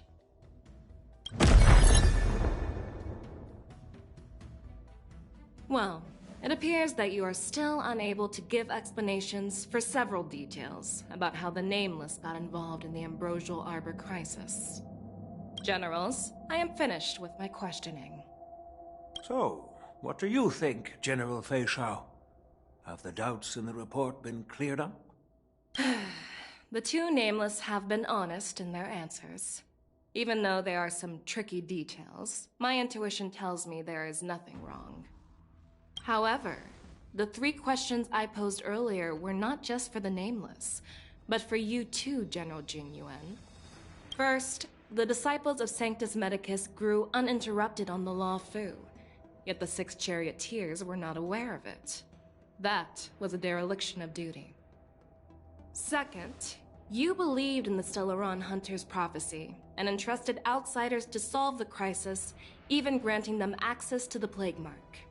That was a dereliction of responsibility. Third, you insist on holding the war dance right after the Ambrosial Arbor crisis, putting the Law Fu back in the spotlight.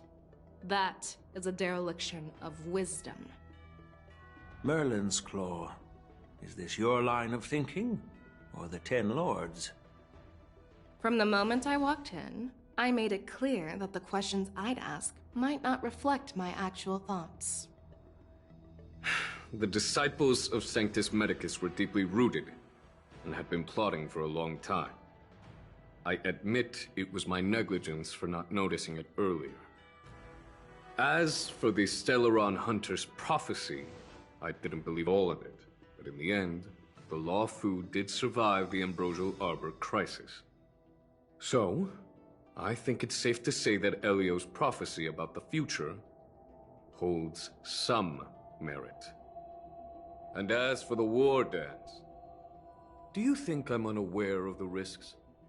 However, risks can also be opportunities. The Law Fu has lain low for too long. I believe it's time to stir up the dregs hidden in the depths and wash them away once and for all. Just as I expected from our sophisticated divine foresight. You have a way with words. I like it. But, unfortunately, ever since the report was submitted, the Alliance has been filled with rumors and speculation. Even within the Law Fu, there are people accusing you of neglecting your duties, resulting in the Ambrosial Arbor's resurrection. So what are your thoughts on all of this, General Fei Shao? As a fellow Arbiter General, I fully understand the difficulties of this position. Personally, I think all these rumors are meaningless drivel. Across the sea of stars, the Divine Foresight knows better than anyone else what happened on the Law Fu, and the meaning behind it. Just as what happened on the Xianzhou Yaoqing recently. You mean the Xianzhou Yaoqing is also... The scouts of the Verdant Knights have sent back reports that Borisin are making trouble again. The Borisin packs that were once divided and scattered have started swallowing each other up, forming larger and larger packs. Moreover, there's an entity named Mongus behind it all. An entity? According to the report, this entity isn't actually a Borisin. It's a woman claiming to be the messenger of the Master of Immortality. She's described as having 12 faces and 12 pairs of fangs, as cruel as poison, and as elusive as quicksand. The Borson believe she'll give them a chance to rise again. That's Ventilia. That's right. You're lucky that I'm the one who came this time. If it were the Patina Justice or the Seer Strategist, this conversation might not be so friendly. I've always had faith in my instincts, so I don't doubt your good intentions. But the Alliance has its fair share of questions and doubts about the Law Fu.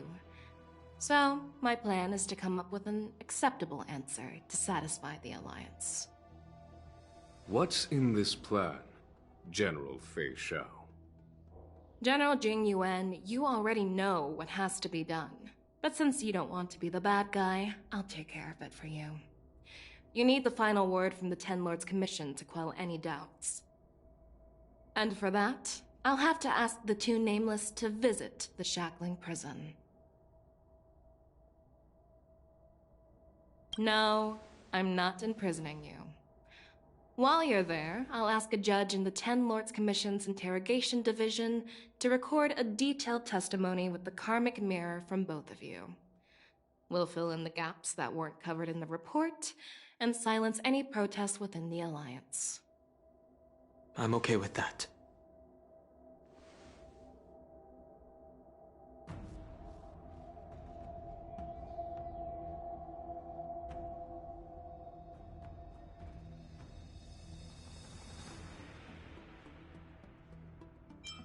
Worried that I might go back on my word and keep you in the Shackling Prison? Relax. If I wanted to do that, you'd already be behind bars. Once you're done with your testimony, you're free to come and go as you please. Then, as the Merlin's Claw requests... Oh, there's one more thing. This testimony is for silencing the voices of opposition within the Alliance. But I would like to urge General Jing Yuan to listen to the pleas of the Foxians on the Xianzhou Yaoqing. So, you are here for Hule. Exactly. Hule is locked up in the Law Fu's Shackling Prison. Since he is the Broodlord of the Borson, I want to transfer him onto the Xianzhou Yaoqing and imprison him there. The recent movements of the Borson suggest they're planning something big, so we must act preemptively. It makes sense to have the Foxians keep an eye on their arch-nemesis. Since you trust my judgment, I'll repay that trust. What do you think about all this, General Huayan? I was worried this would turn into a heated argument, but it seems like both of you are on the same page, solving each other's problems.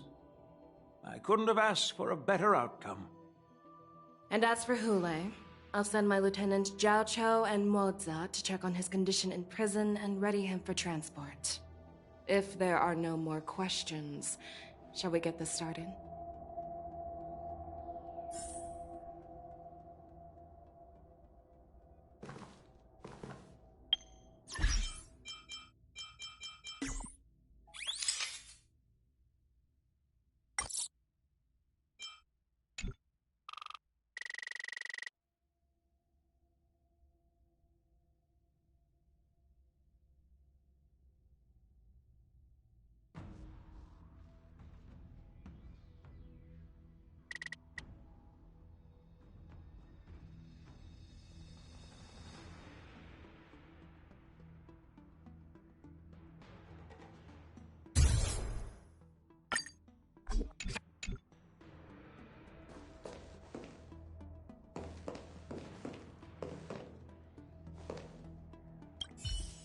Well, I'm glad we managed to talk this out.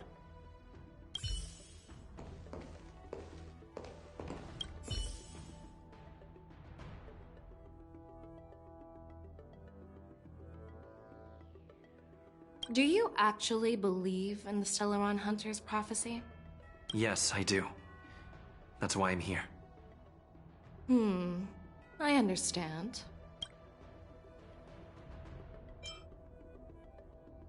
You're definitely a unique individual, just like Hua Yan said. I hope you'll walk alongside the Rainbow's path as a friend. I'm really sorry about all this. But the testimony in the Shackling prison won't take up much of your time. I'll call for a messenger to take you to the interrogation division. You just need to give your testimony, and then you can head back. So no need to worry. As you wish, General.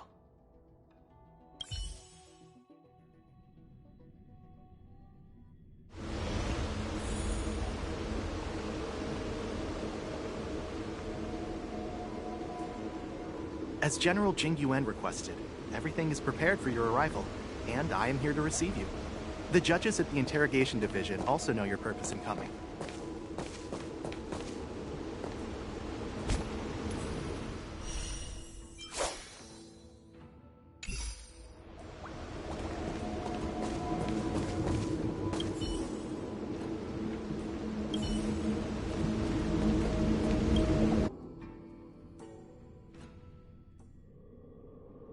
The Shackling prison.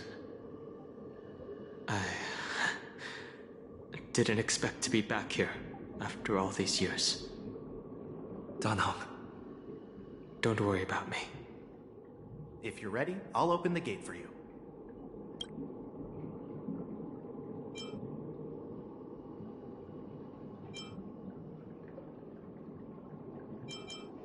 This is one of many entrances used for temporary access. Since you're not actual prisoners, it makes sense for you to use this entrance. Please, come on in, dear guests.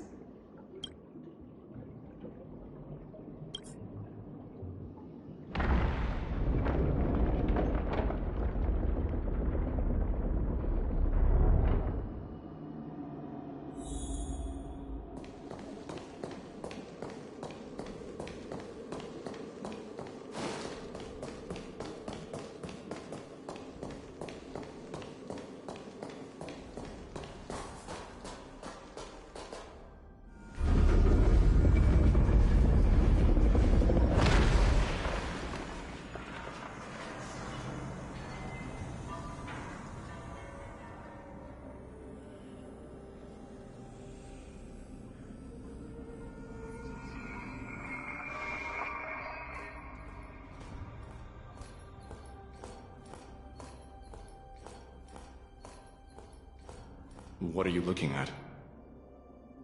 The Shackling prison on the Luofu is completely different from the one on the Yaoqing. It's completely underwater.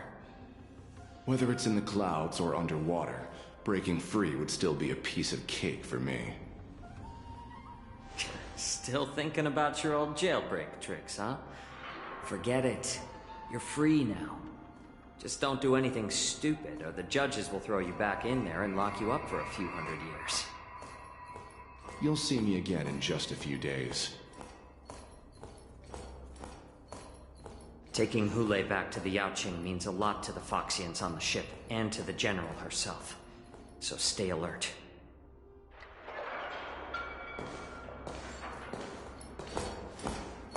Guests, my name is Shui Yi, and I'm here on orders from the Incarceration Division of the Ten Lords Commission. We're Jiao Cho and Moza. General Fei Xiao sent us to extradite the Borisin criminal Hule to the Yaoqing.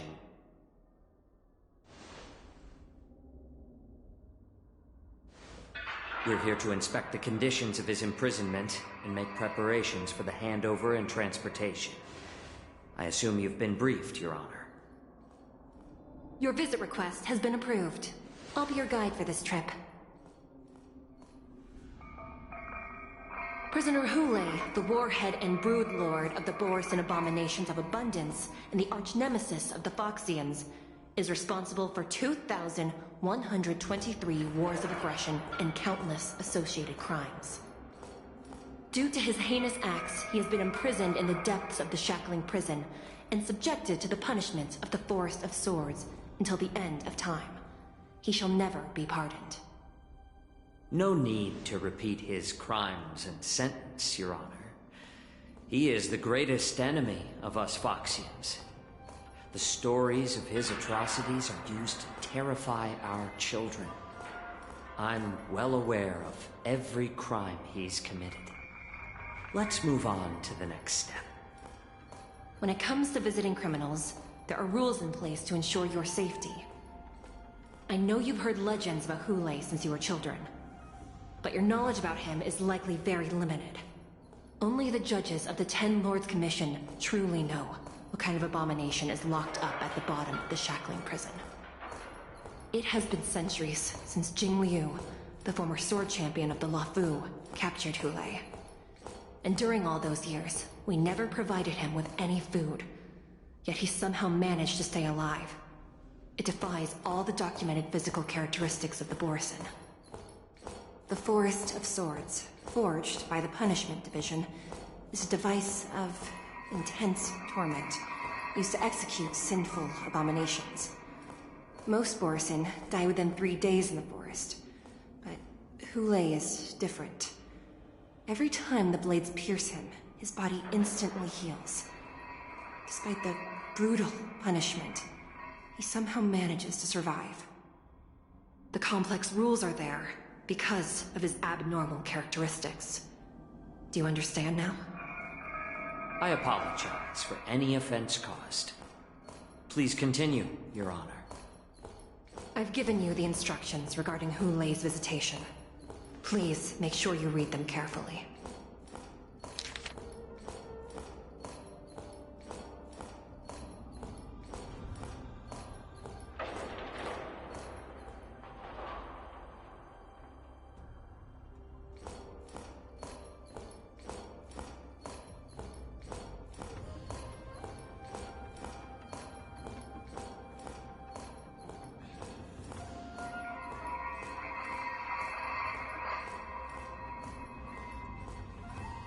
And please, take this pellet before proceeding. No, I'm not taking random medicine. Then you won't be allowed to visit Hule. Just swallow it already. Hule is like all Borisin. He can release a pheromone called lupatoxin that induces fear. Thousands of years ago, we Foxians were enslaved by the Borisin. Not because we were naturally weaker, but because of their lupatoxin. This pill is for our own mental well-being. I understand. I knew you were a reasonable person. Now that we've taken the medicine, let's proceed.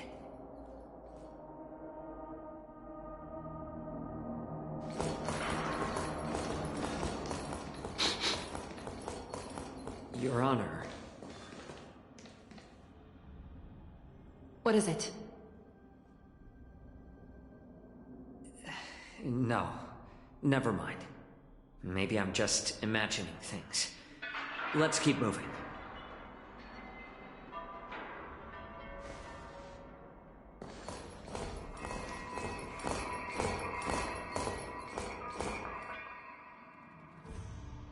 Here we are. Her Honor hasn't arrived yet. Please wait a moment.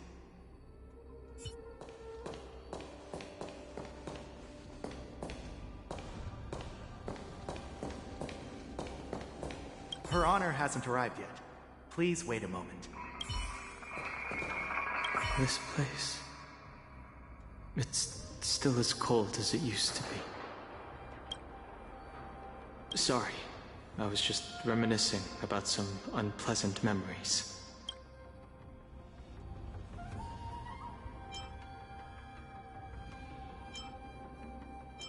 Thank you. It's all my fault that you were involved in the Xianzhou's problems. You shouldn't have to see the inside of the shackling prison. I'm so sorry. I wish I could show you the real sights of the Luofu.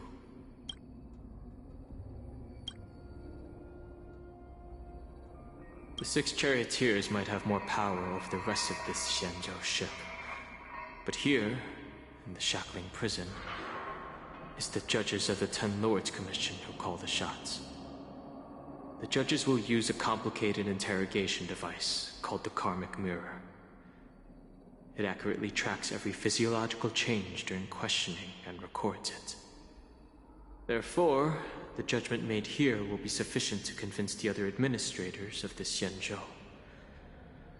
At least they won't attempt to challenge the conclusions.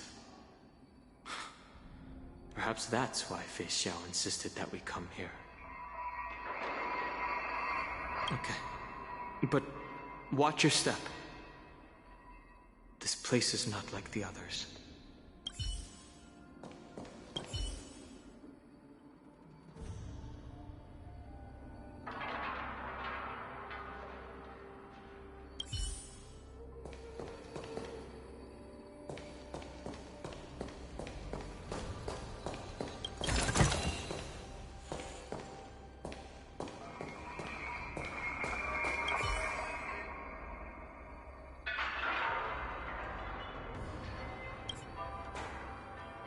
Welcome, dear guests from the Express. Judge Hanya of the Interrogation Division. We've met before.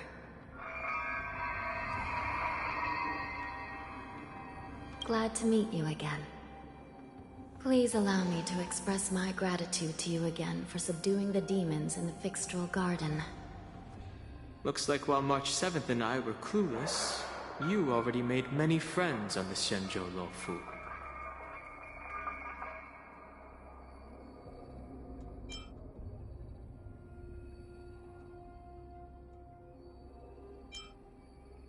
Even though you and I have met before, we can't show any favoritism under the Ten Lords. So, please do as I command as we head to Scrivener Hall and beyond. Don't do anything without my permission. This is not a place for ordinary mortals. You and Mr. Danheng, please come with me. Please lead the way, Your Honor.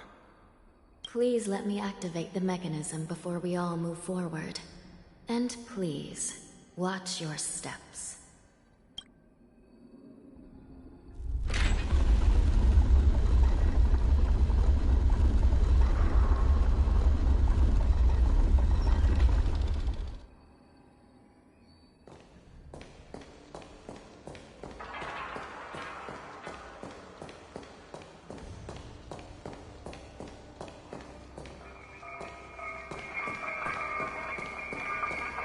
Be very careful and watch your step as you make your way through. The terrain inside the shackling prison is treacherous. One wrong move, and you could end up plunging into the depths. And if you... Gee... The terrain inside the shackling prison is treacherous. One wrong move, and you could end up plunging into the depths. And if you're really unlucky, you might be frozen solid or burned to a crisp before anyone can help you. Gee... But with your skills, I don't think you need to worry about that.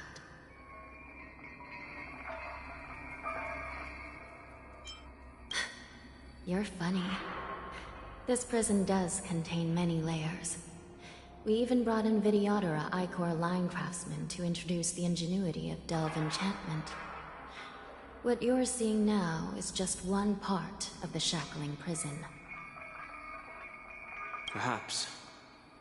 Judging from the appearance, much of the architecture in this prison has a Vidyadoran style. So, perhaps they did have a hand in building this place back then. Well, the paths here serve as both passageways for the Ten Lords' Commission and barriers for the prisoners. Most prisoners locked up here have committed serious crimes violating the Xianzhou legal code, and many of them are denizens of abundance like Borison, Uenum, and Wingweavers. To be honest, these abominations are pretty good at trying to break out. So, as long as the treacherous terrain here makes it harder for them to escape, the Ten Lords' Commission doesn't have any complaints. Please, come this way.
We can use it.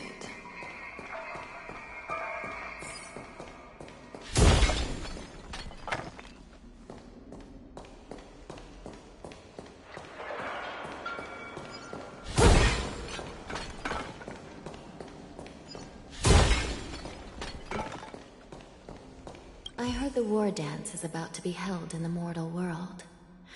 I remember watching a sword duel at the war dance with my sister when we were young.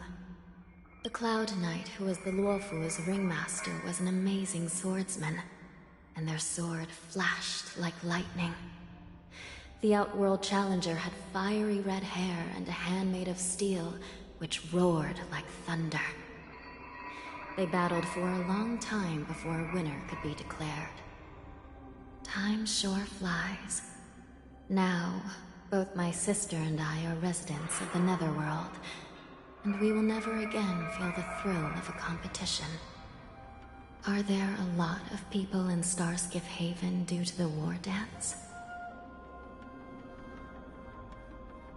Sounds amazing. It's a shame I'm too busy to attend.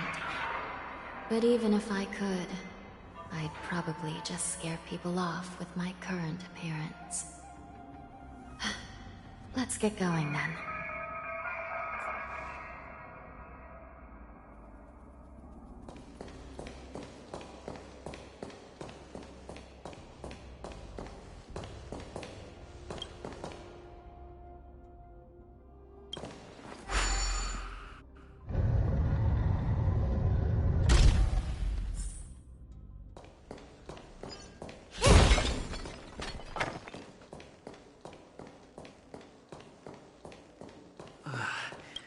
Freezing. This place is filled with the cold air from the northern peak of the polar delve. Even the toughest long-life species would have a hard time enduring this.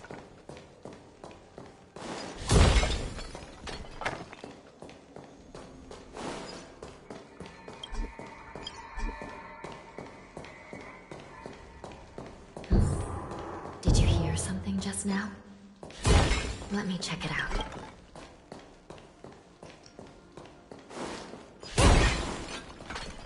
Ugh, what an eyesore. This place is packed with boxes and crates.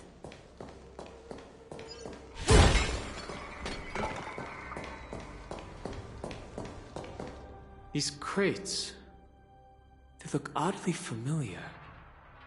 A few days ago, the Spiritfarers received reports about an IPC transport ship that was attacked by Borison. Then, a bunch of those abominations were dumped into this place. I had a feeling there would be trouble during the war dance, but throwing both the pirates and the cargo in jail? That's a new one.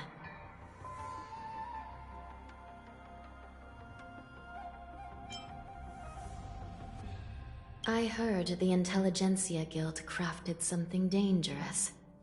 We have many records in the Hall of Karma about these wise ones. They love to tinker with forbidden technologies, always trying to push the limits of Ingenia. I caught a glimpse of the mechs in those crates, and they bear a striking resemblance to Borison. I wonder what they're planning this time. Well, business first. Let's keep moving.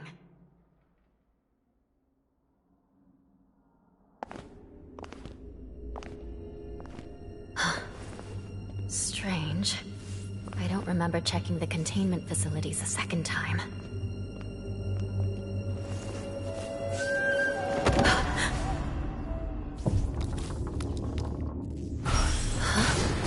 Watch out!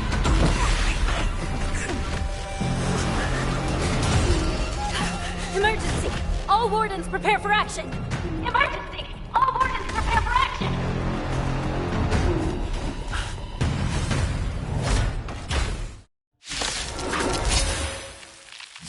What's happening here? These things moving around. Something's wrong. These are devils. Arrest them all! Relax.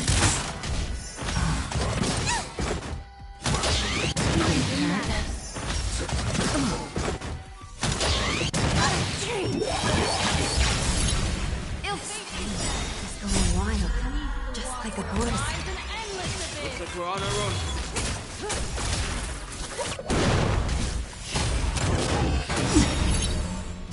Time to say bye. Boom. Mind your manners. Happy New Year! But how is this even possible? The Spiritfarers follow the protocols, cutting off power to the mechs and sealing the crates. How could these mechs still start moving? It's just like what happened in the Artisanship Commission before. These goods went haywire and attacked everyone in sight. The Alchemy Commission members examined them and found some unusual structures within. These things showing up in the Shackling prison can only mean one thing. A prison break. And whoever delivered these goods clearly wanted them to go through the Xianzhou's strict inspection process to show the Skyfaring Commission and Cloud Knights how dangerous they were. They wanted these mechs to end up right here, in the Shackling prison. If these things already started taking action while nobody was paying attention, then the whole prison is in trouble, I'm afraid. And to make things worse, another group of visitors just entered the depths of the Shackling prison. The messengers from the Xianzhou Yaoqing.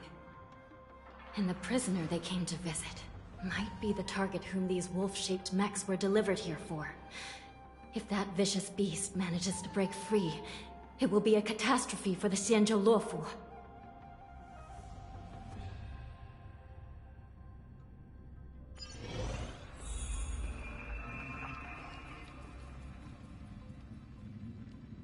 Here we are.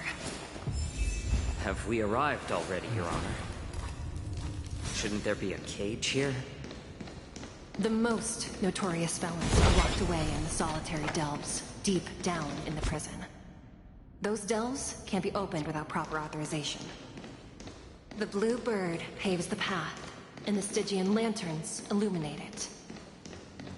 Help me light up these lanterns, and the way to the bottom of the Shackling prison will reveal itself.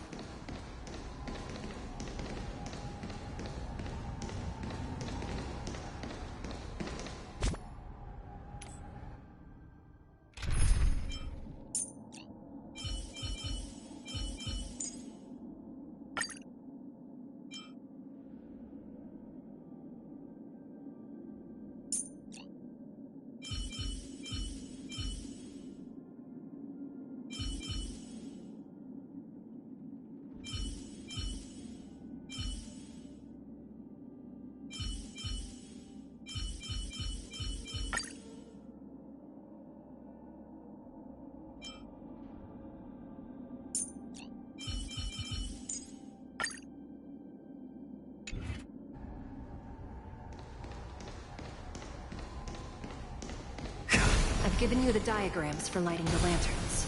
Please take a look.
path is open. Once we descend to the bottom of the prison, please do not do anything reckless.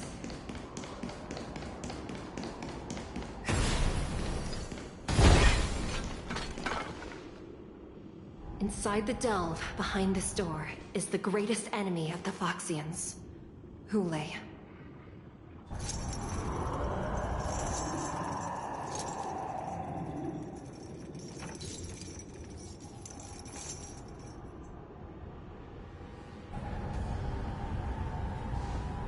According to custom, envoys from the Yao Qing visit the Xianzhou La Fu once every century to check on this abomination's imprisonment and condition. Even though the Ten Lords Commission sentenced Hule to the Forest of Swords, suffering every day for the rest of his life, I understand that the Yao Qing messengers want to see him dead. Unfortunately, for the past 7 centuries, they've had to return disappointed, because this beast simply can't be killed. If we can use his toxin to create medicine and save an innocent life, it might help balance out some of the sins he's committed.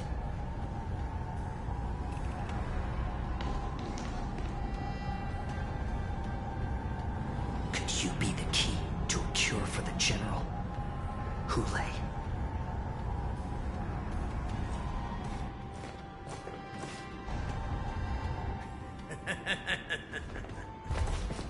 And once again, the envoys of the Yao Qing will leave disappointed. However, I won't say the same for me and my brothers. Who's there? I'm just a humble counselor of the Rhino Hound Pack. You can call me Mock Talk. Wardens, intruders on the lowest level! Send reinforcements! Nobody will hear you here, at the bottom of the shackling prison. Thank you for opening up the prison for us, Your Honor. We'll take it from here. No wonder I kept smelling that familiar stench. So it wasn't just my imagination. Do your thing, Morsa. We mustn't let these abominations get any closer! Detestable things. There are too many of them. Once we were inside the prison, ceased to be found soldiers available I weep for the departed. It too shall fall. I suggest you surrender now. Of course. I'll still kill you. But I promise I'm honored by your presence. Since you're already here, why not have a meal before? That's all you got? It ain't a lot.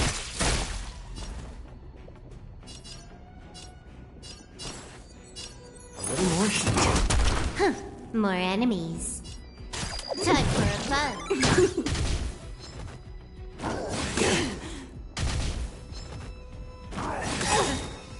Free will? This combat needs optimizing.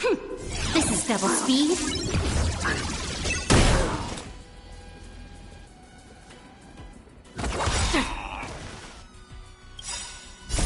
I weep for the departed. It too shall fall. How presumptuous! Die now! Leave if you can, Morsa. It's not time yet.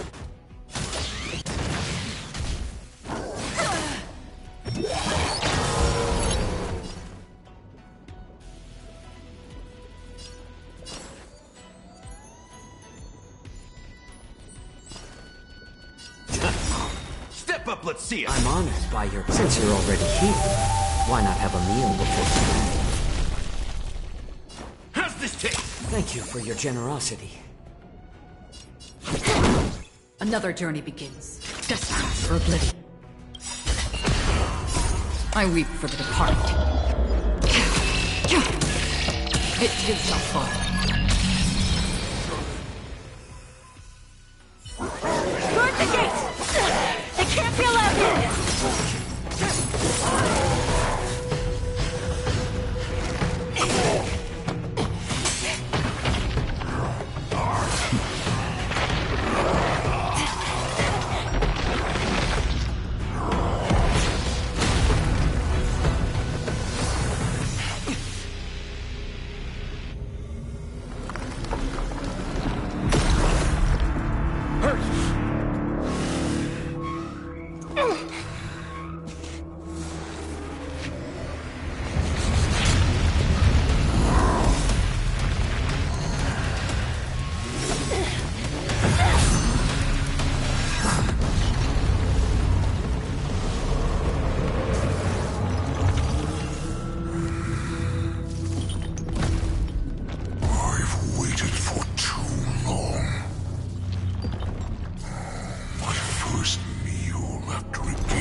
been a long time. Boy, welcome back.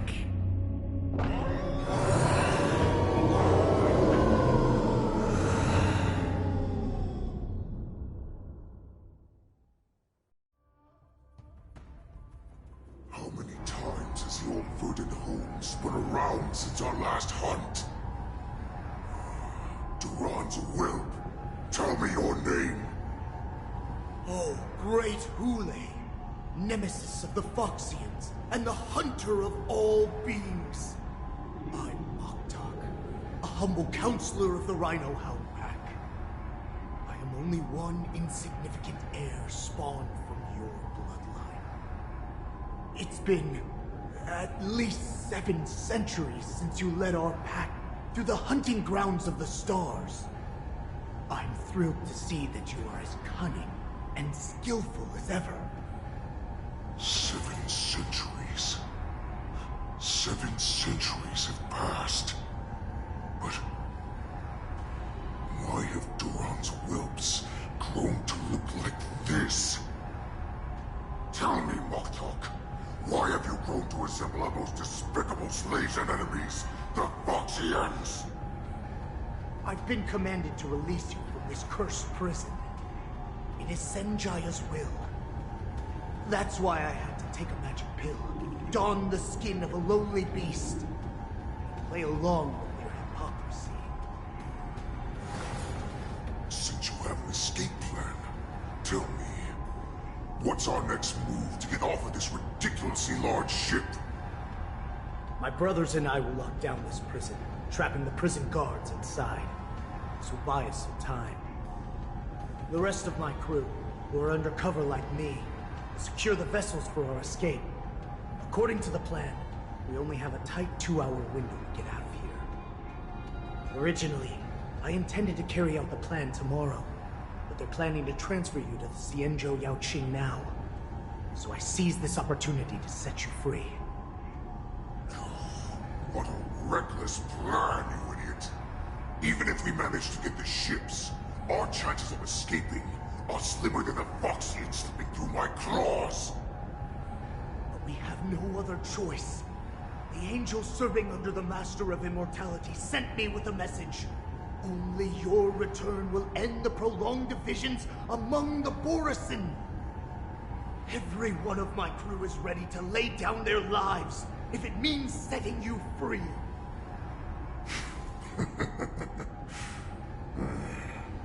A sneaky weakling like you is actually showing some reckless bravery with this plan. Fine. You'll get what you want. And all of Duran's whelps will too. Well then, my lord. We should leave now. Before we go, give me one of those magic pills. My lord, you seriously want to don the skin of a lowly beast? That would be a disgrace to your greatness, my lord. You idiot. Greatness means nothing without freedom. Once I get out, I'll need a disguise that won't raise any suspicion. As you wish, my lord. Is that Foxian slave my meal? No, he's an envoy from the Xianzhou Yaoqing. I plead you to endure him a bit, my lord, as he's more valuable as a hostage. Take him, guys! Time to move out!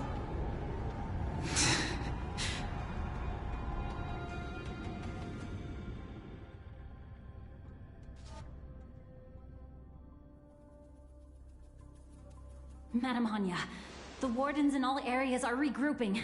Those Ingenium enemies are wandering around and causing heavy casualties. And to make things worse, those iron wolves broke open the cages and let the criminals out.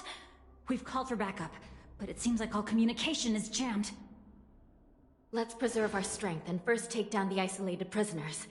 By decree of the 10 Lords, all prison breakers and intruders shall be apprehended, dead or alive. Just a short time ago, the nether key mechanism was activated. It was probably Madame Shui and the Yaoqing messengers, heading to the bottom of the prison. Given the situation, I'm afraid that area is exactly where our enemies are targeting. We mustn't let that vile beast escape from its cage. We've gathered all the prison guards who can still fight, and we'll split up and secure each floor. Go! Those intruders are quite bold. They must have been planning this for quite a while. Indeed, but Borison tend to favor direct and aggressive approaches. Crafting careful and precise plans like this is simply not their style. Let's focus on the current situation right now. Please help me.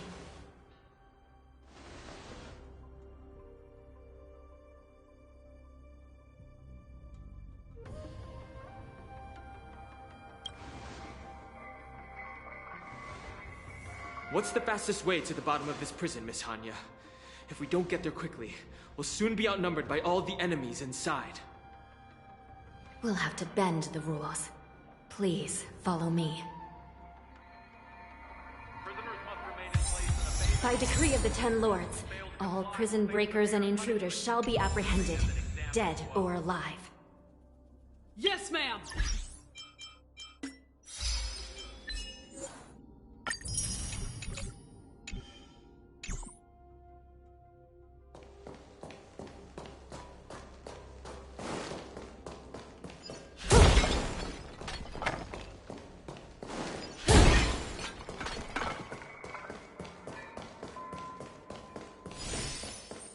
Hold your position here. Yes, ma'am.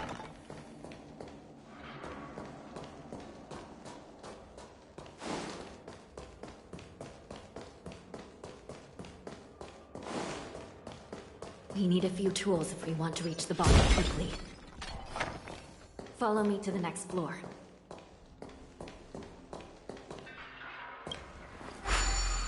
The path is cut off. Someone must have altered the mechanism. No matter. It'll just require a bit more work to get through.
Some Spiritfarers occasionally use Ingenia from the Artisanship Commission to navigate the treacherous terrain here.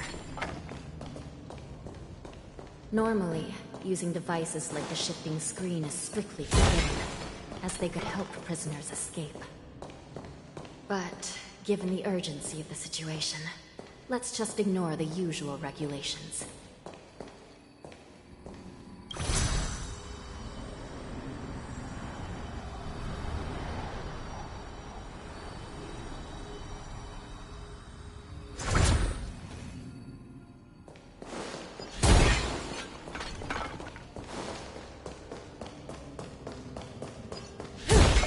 The nether key has been activated. I hope we're not too late. Yeah. Hang in there, sister.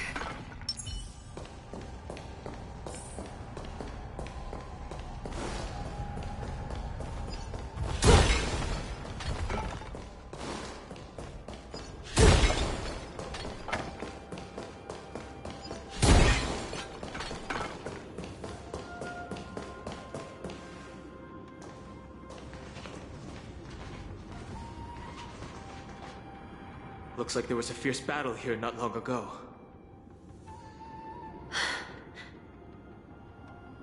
The gate to the prison delve is wide open.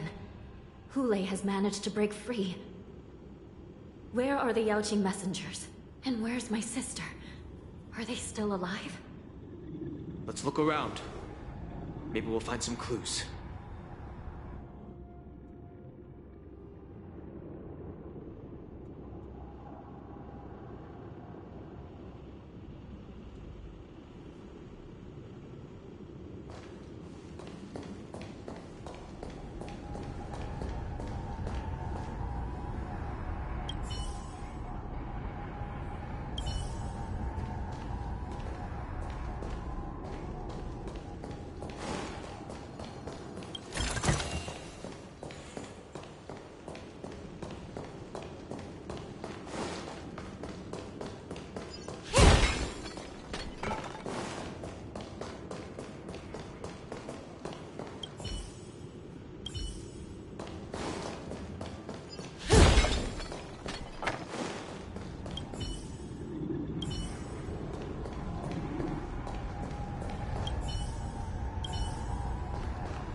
Xueyi is here.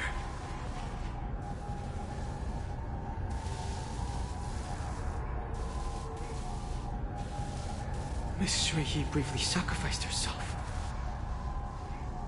My condolences, Miss Hanya.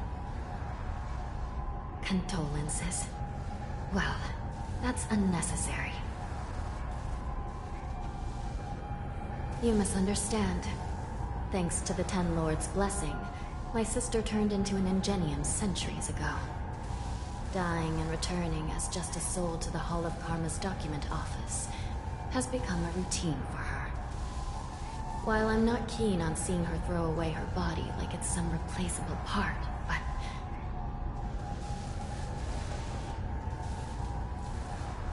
By the way, have you seen bodies that might be the Yaoqing messengers? One of them is a Foxian wearing exquisite clothes, and the other wears a dark cloak, like a fugitive. No. I haven't found any Foxian bodies. Only Borisin ones. So, the intruders and Hule are holding the Yaoqing messengers hostage. This is the worst situation. With hostages in their grasp, the prison guards can't do anything about the prisoners. If anything happens to the messengers, the relationship between the Yaoqing and the Luofu could be irreversibly damaged. We must rescue the messengers, get out of here, and spread the news. We mustn't give up as long as there's a glimmer of hope.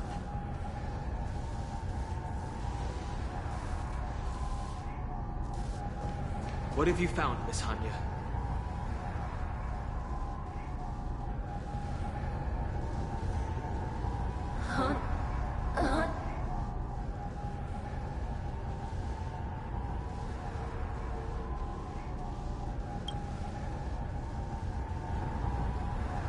Reconstruct. It's my sister. Looks like her soul hasn't returned to the Hall of Karma yet. At such a critical moment, her death can give us information that we can turn into an advantage.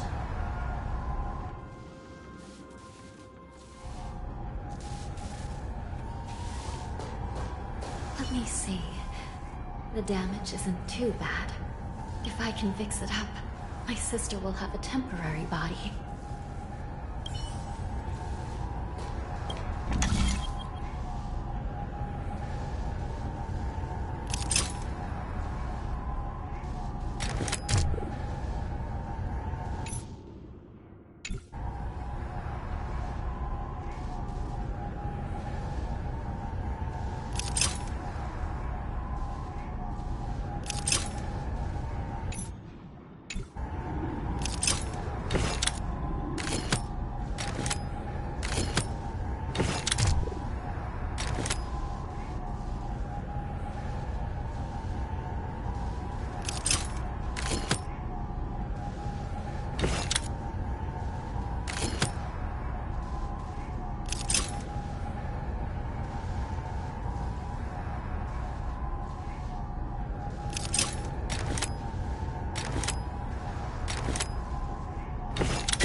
I'm back.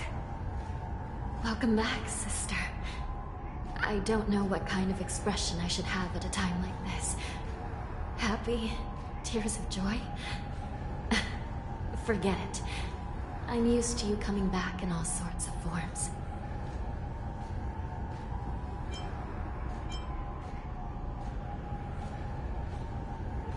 It's just a temporary solution.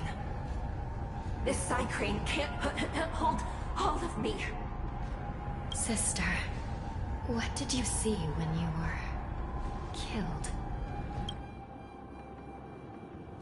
One of the Yaoqing messengers escaped, and the other one was taken hostage and brought upwards? Besides the Borison, there were other intruders. Invisible. Invisible intruders? What does that even mean? How many conspiracies are tangled up in this mess? Do me a favor, sister. The intruders have cut off all communication between inside and outside the prison. And now you're the only person, the only bird, who can slip out undetected. Make sure you deliver the news to the outside world. I understand. Please be careful, sister. You are different from me.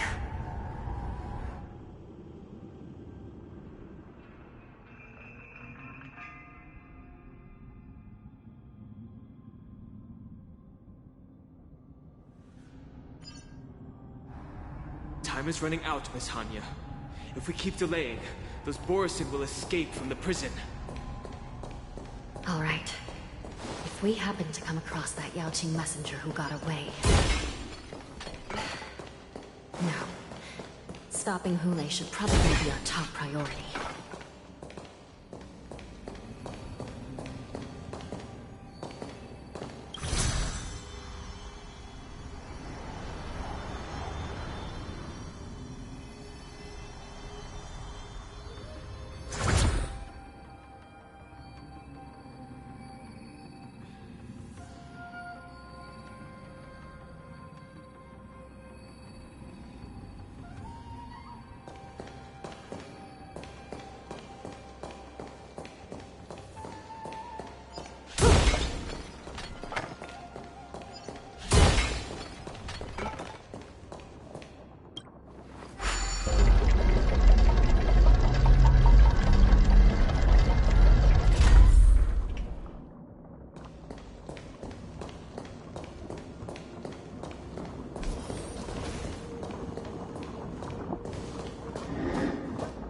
Wait!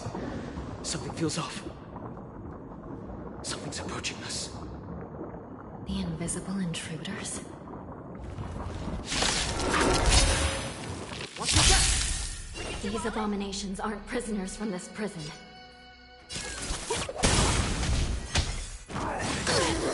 You dare attack me? Get them!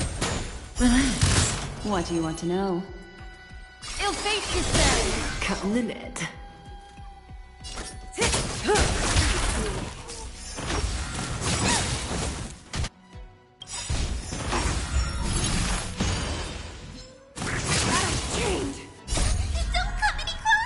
Fiends or devils? I'll crush them all! Not bad. Beneath the waters lies an endless abyss! Stand still. Time to say bye. Boom.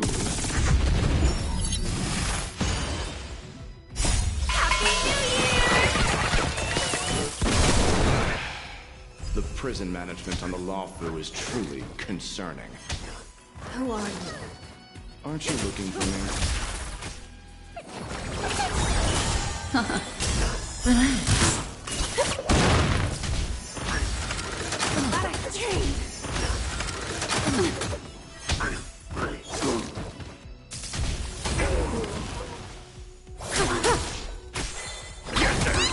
Stand still. Time to say bye. Boom. Just focus on the fight. Serious, huh? That I dreamed. Forever. May as well kill them all.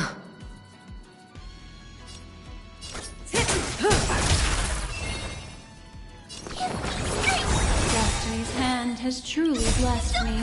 Fiends or devils? I'll crush them all! Feast your eyes! Happy New Year! Memories are ever beneath the waters lies an endless abyss!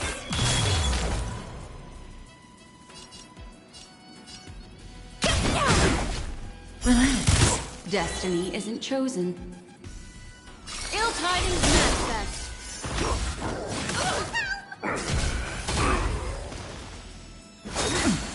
A miracle. Strength and manners.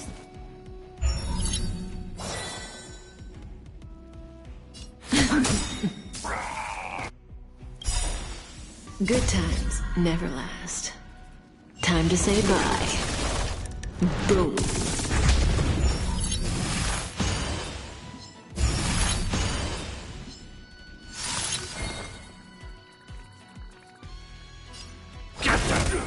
Stand still. Ill fate descends!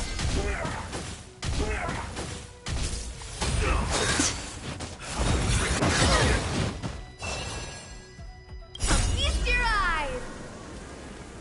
Happy New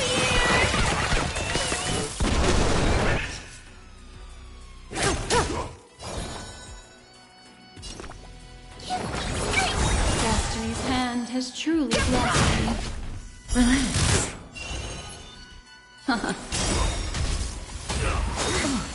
Secret of the safe. Strength and manners. Memories are beneath the waters lies an endless abyss!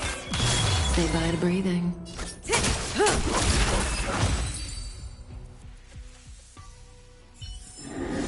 The human body is beautiful in its fragility.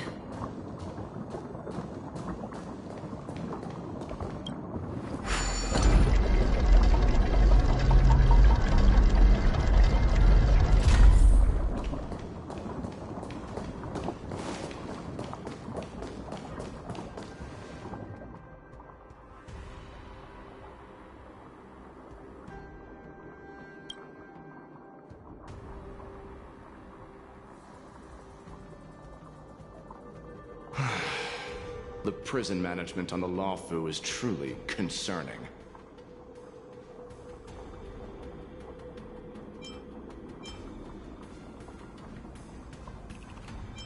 So what if I repeat it? It's the truth after all. The prison management on the Luofu is truly concerning.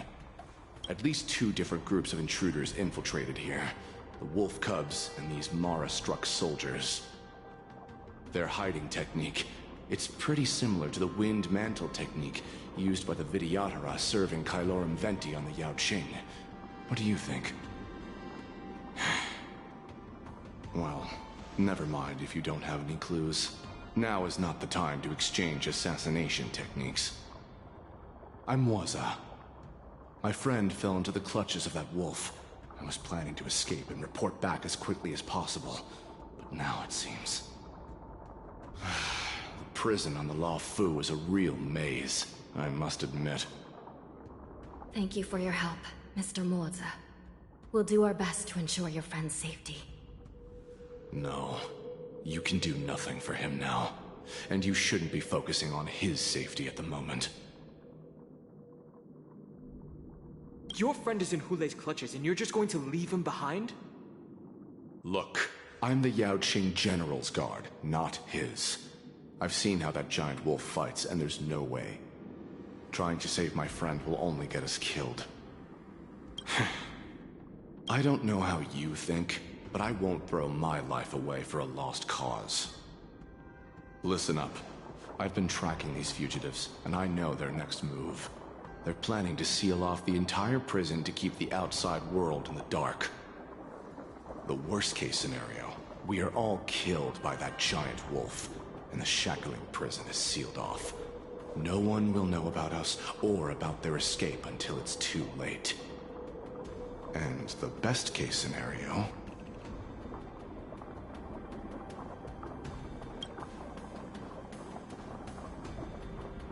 The best case scenario would be, we seal the gates and trap the enemy inside with us. We can't let that monstrous wolf escape. Hopefully, someone will eventually notice that something is off and come to help. As for whether we'll still be alive by then, it's not something we should think about. You sure have a way of comforting people, Mr. Moza. As a person of the Yaoqing, I've always searched for something meaningful to give my life to. I have to make it out alive. My companions are waiting for me. As a netherworld dweller, I've already died once.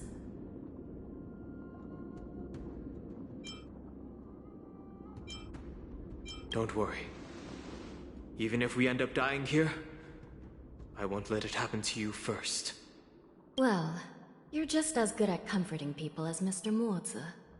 None of you are part of the Ten Lords' Commission, so sacrificing yourselves isn't the right move. As a judge, it's my responsibility to guard this prison, and if someone should step up to stop Hulei from escaping, it should be me, not you. Once we reach the gate, I hope you'll help me seal it. After that, I'll do everything I can to fight the Borisin, and you find a safe place to hide and wait for reinforcements. Now, let's proceed upward.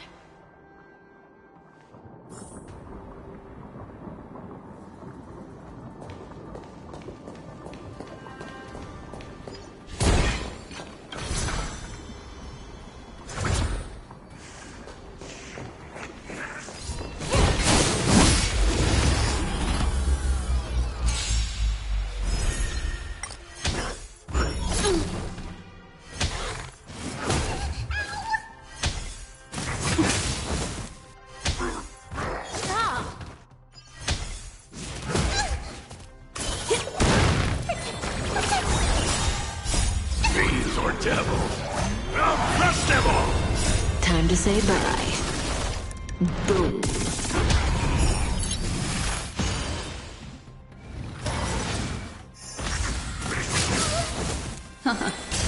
Relax.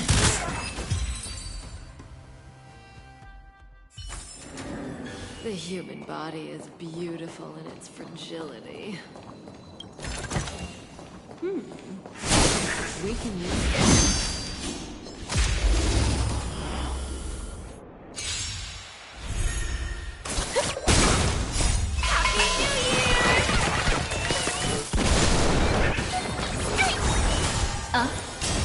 Stand still.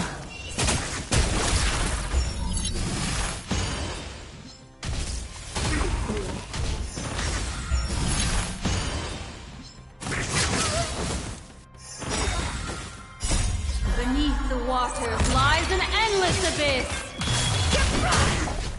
Relax.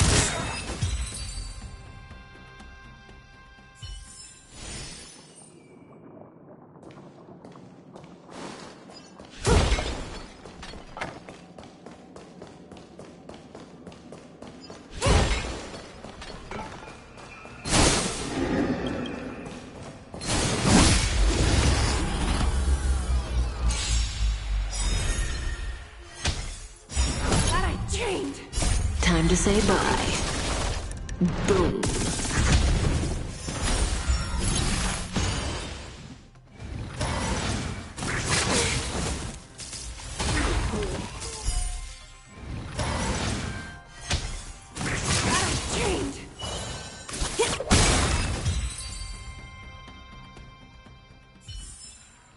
The human body is beautiful in its fragility.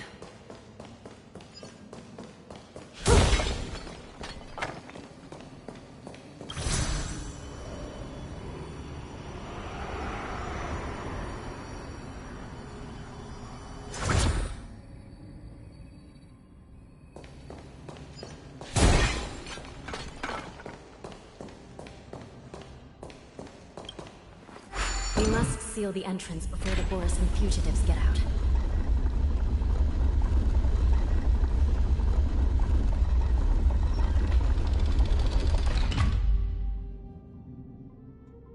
The prison wardens and mechanisms won't be able to hold them for long. Follow me.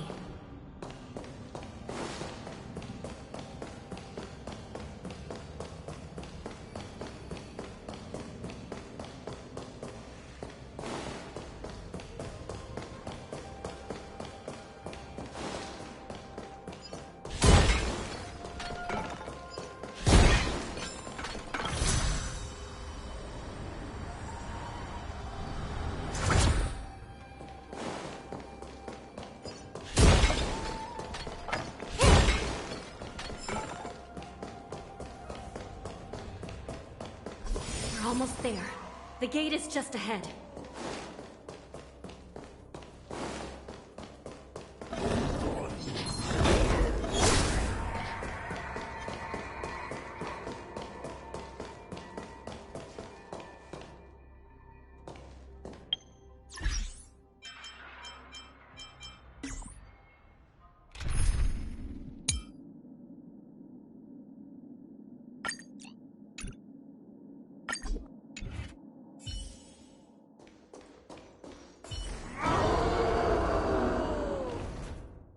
I will hold them back. Don't let Hule escape.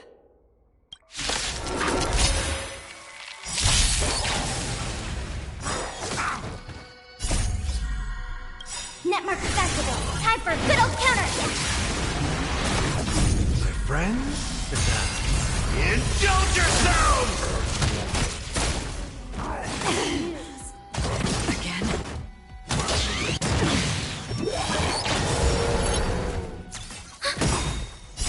I weep for the departed. It too shall fall. Time for a fun. This is double speed. Desperate for oblivion.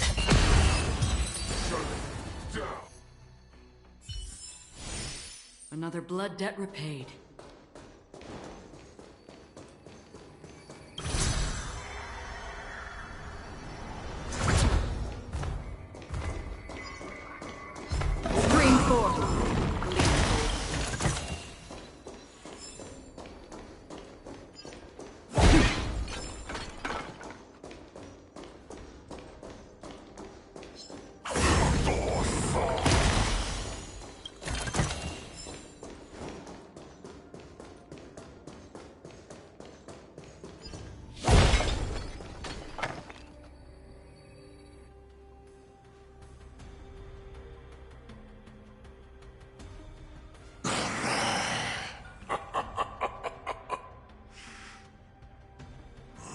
This brings back such familiar memories. Memories of chasing, gnawing, and tearing. Oh, they're back. They're back. They've all come My lord, we're just one step away from freedom. Once we pass through the gate, no one will be able to stop us. So this hostage is useless now. Kill him, Moktok. He's getting away. Do something, Jiaoqiu. It's just like the old days, you useless loser. Just do something! Maybe this Yao Qing messenger can strike a deal in exchange for his life. He can use his status to help us escape from the Xianzhou. What do you think, Mr. Jiaozhou?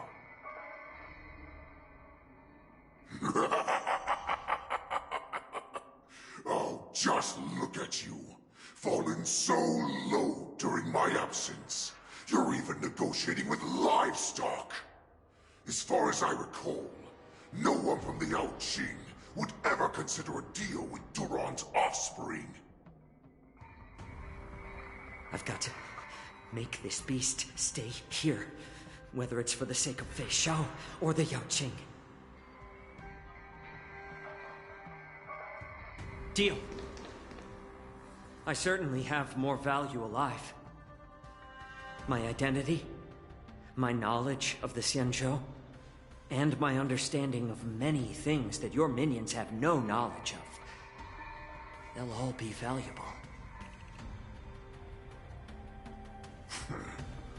Lowly beast. Muster up that pitiful tongue of yours and plead for what remains of your life. Speak up. I'm afraid you're unaware. The woman who defeated you, Jing Liu, she has recently returned to the Luofu. Your opportunity for revenge is right in front of you. My lord, this slave is talking nonsense. I've never heard anything about this. May I just kill him now? Silence, Moktok. And you, slave. From now on, you'll stay by my side. You'll only speak and move when I allow you to. Otherwise, I'll dismember you from head to tail, inch by inch. Got it? But my lord... We must stay here for some time, Moktok. Fear not. Because once I step out of the prison, it's the people of the Xianzhou who should tremble in fear. I'll show them what true calamity means. Now, Duran's whelps, follow me!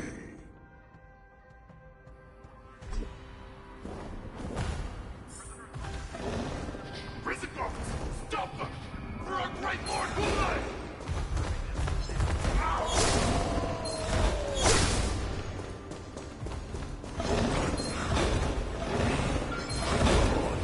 Prisoners must remain in place and obey the guard.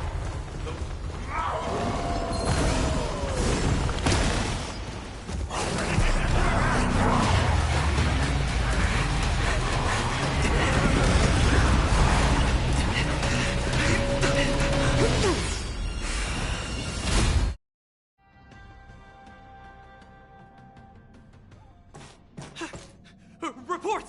After we lost contact with the shackling prison, we received a message from a Psycrane. The prisoners have revolted, and the criminal Hule is nowhere to be found! What about the Yao Qing messengers? And the Nameless? No news at the moment. We're trying to restore contact with the shackling prison as soon as possible. I see. You're dismissed.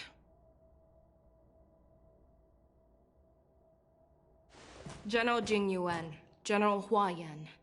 It's just as we suspected. The rise of the Ambrosial Arbor was not the end of things, but the beginning.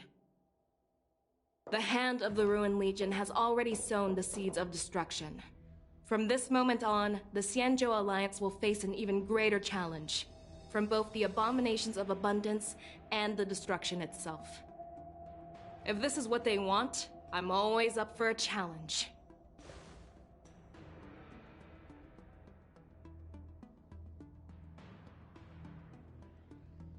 As the Marshal's special envoy, I'll dispatch the Lawfu Cloud Knights to pursue Hule myself. Looks like the hidden dregs have finally come to the surface. And as I said before, it's time to wash them away, once and for all.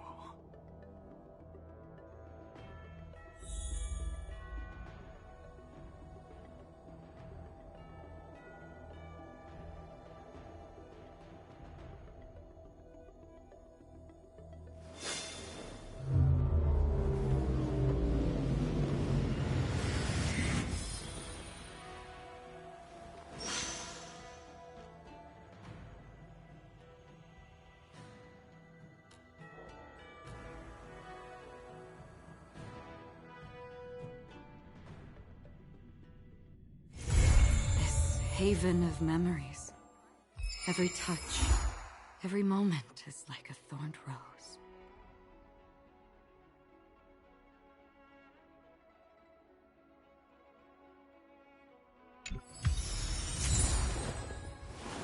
Hmm.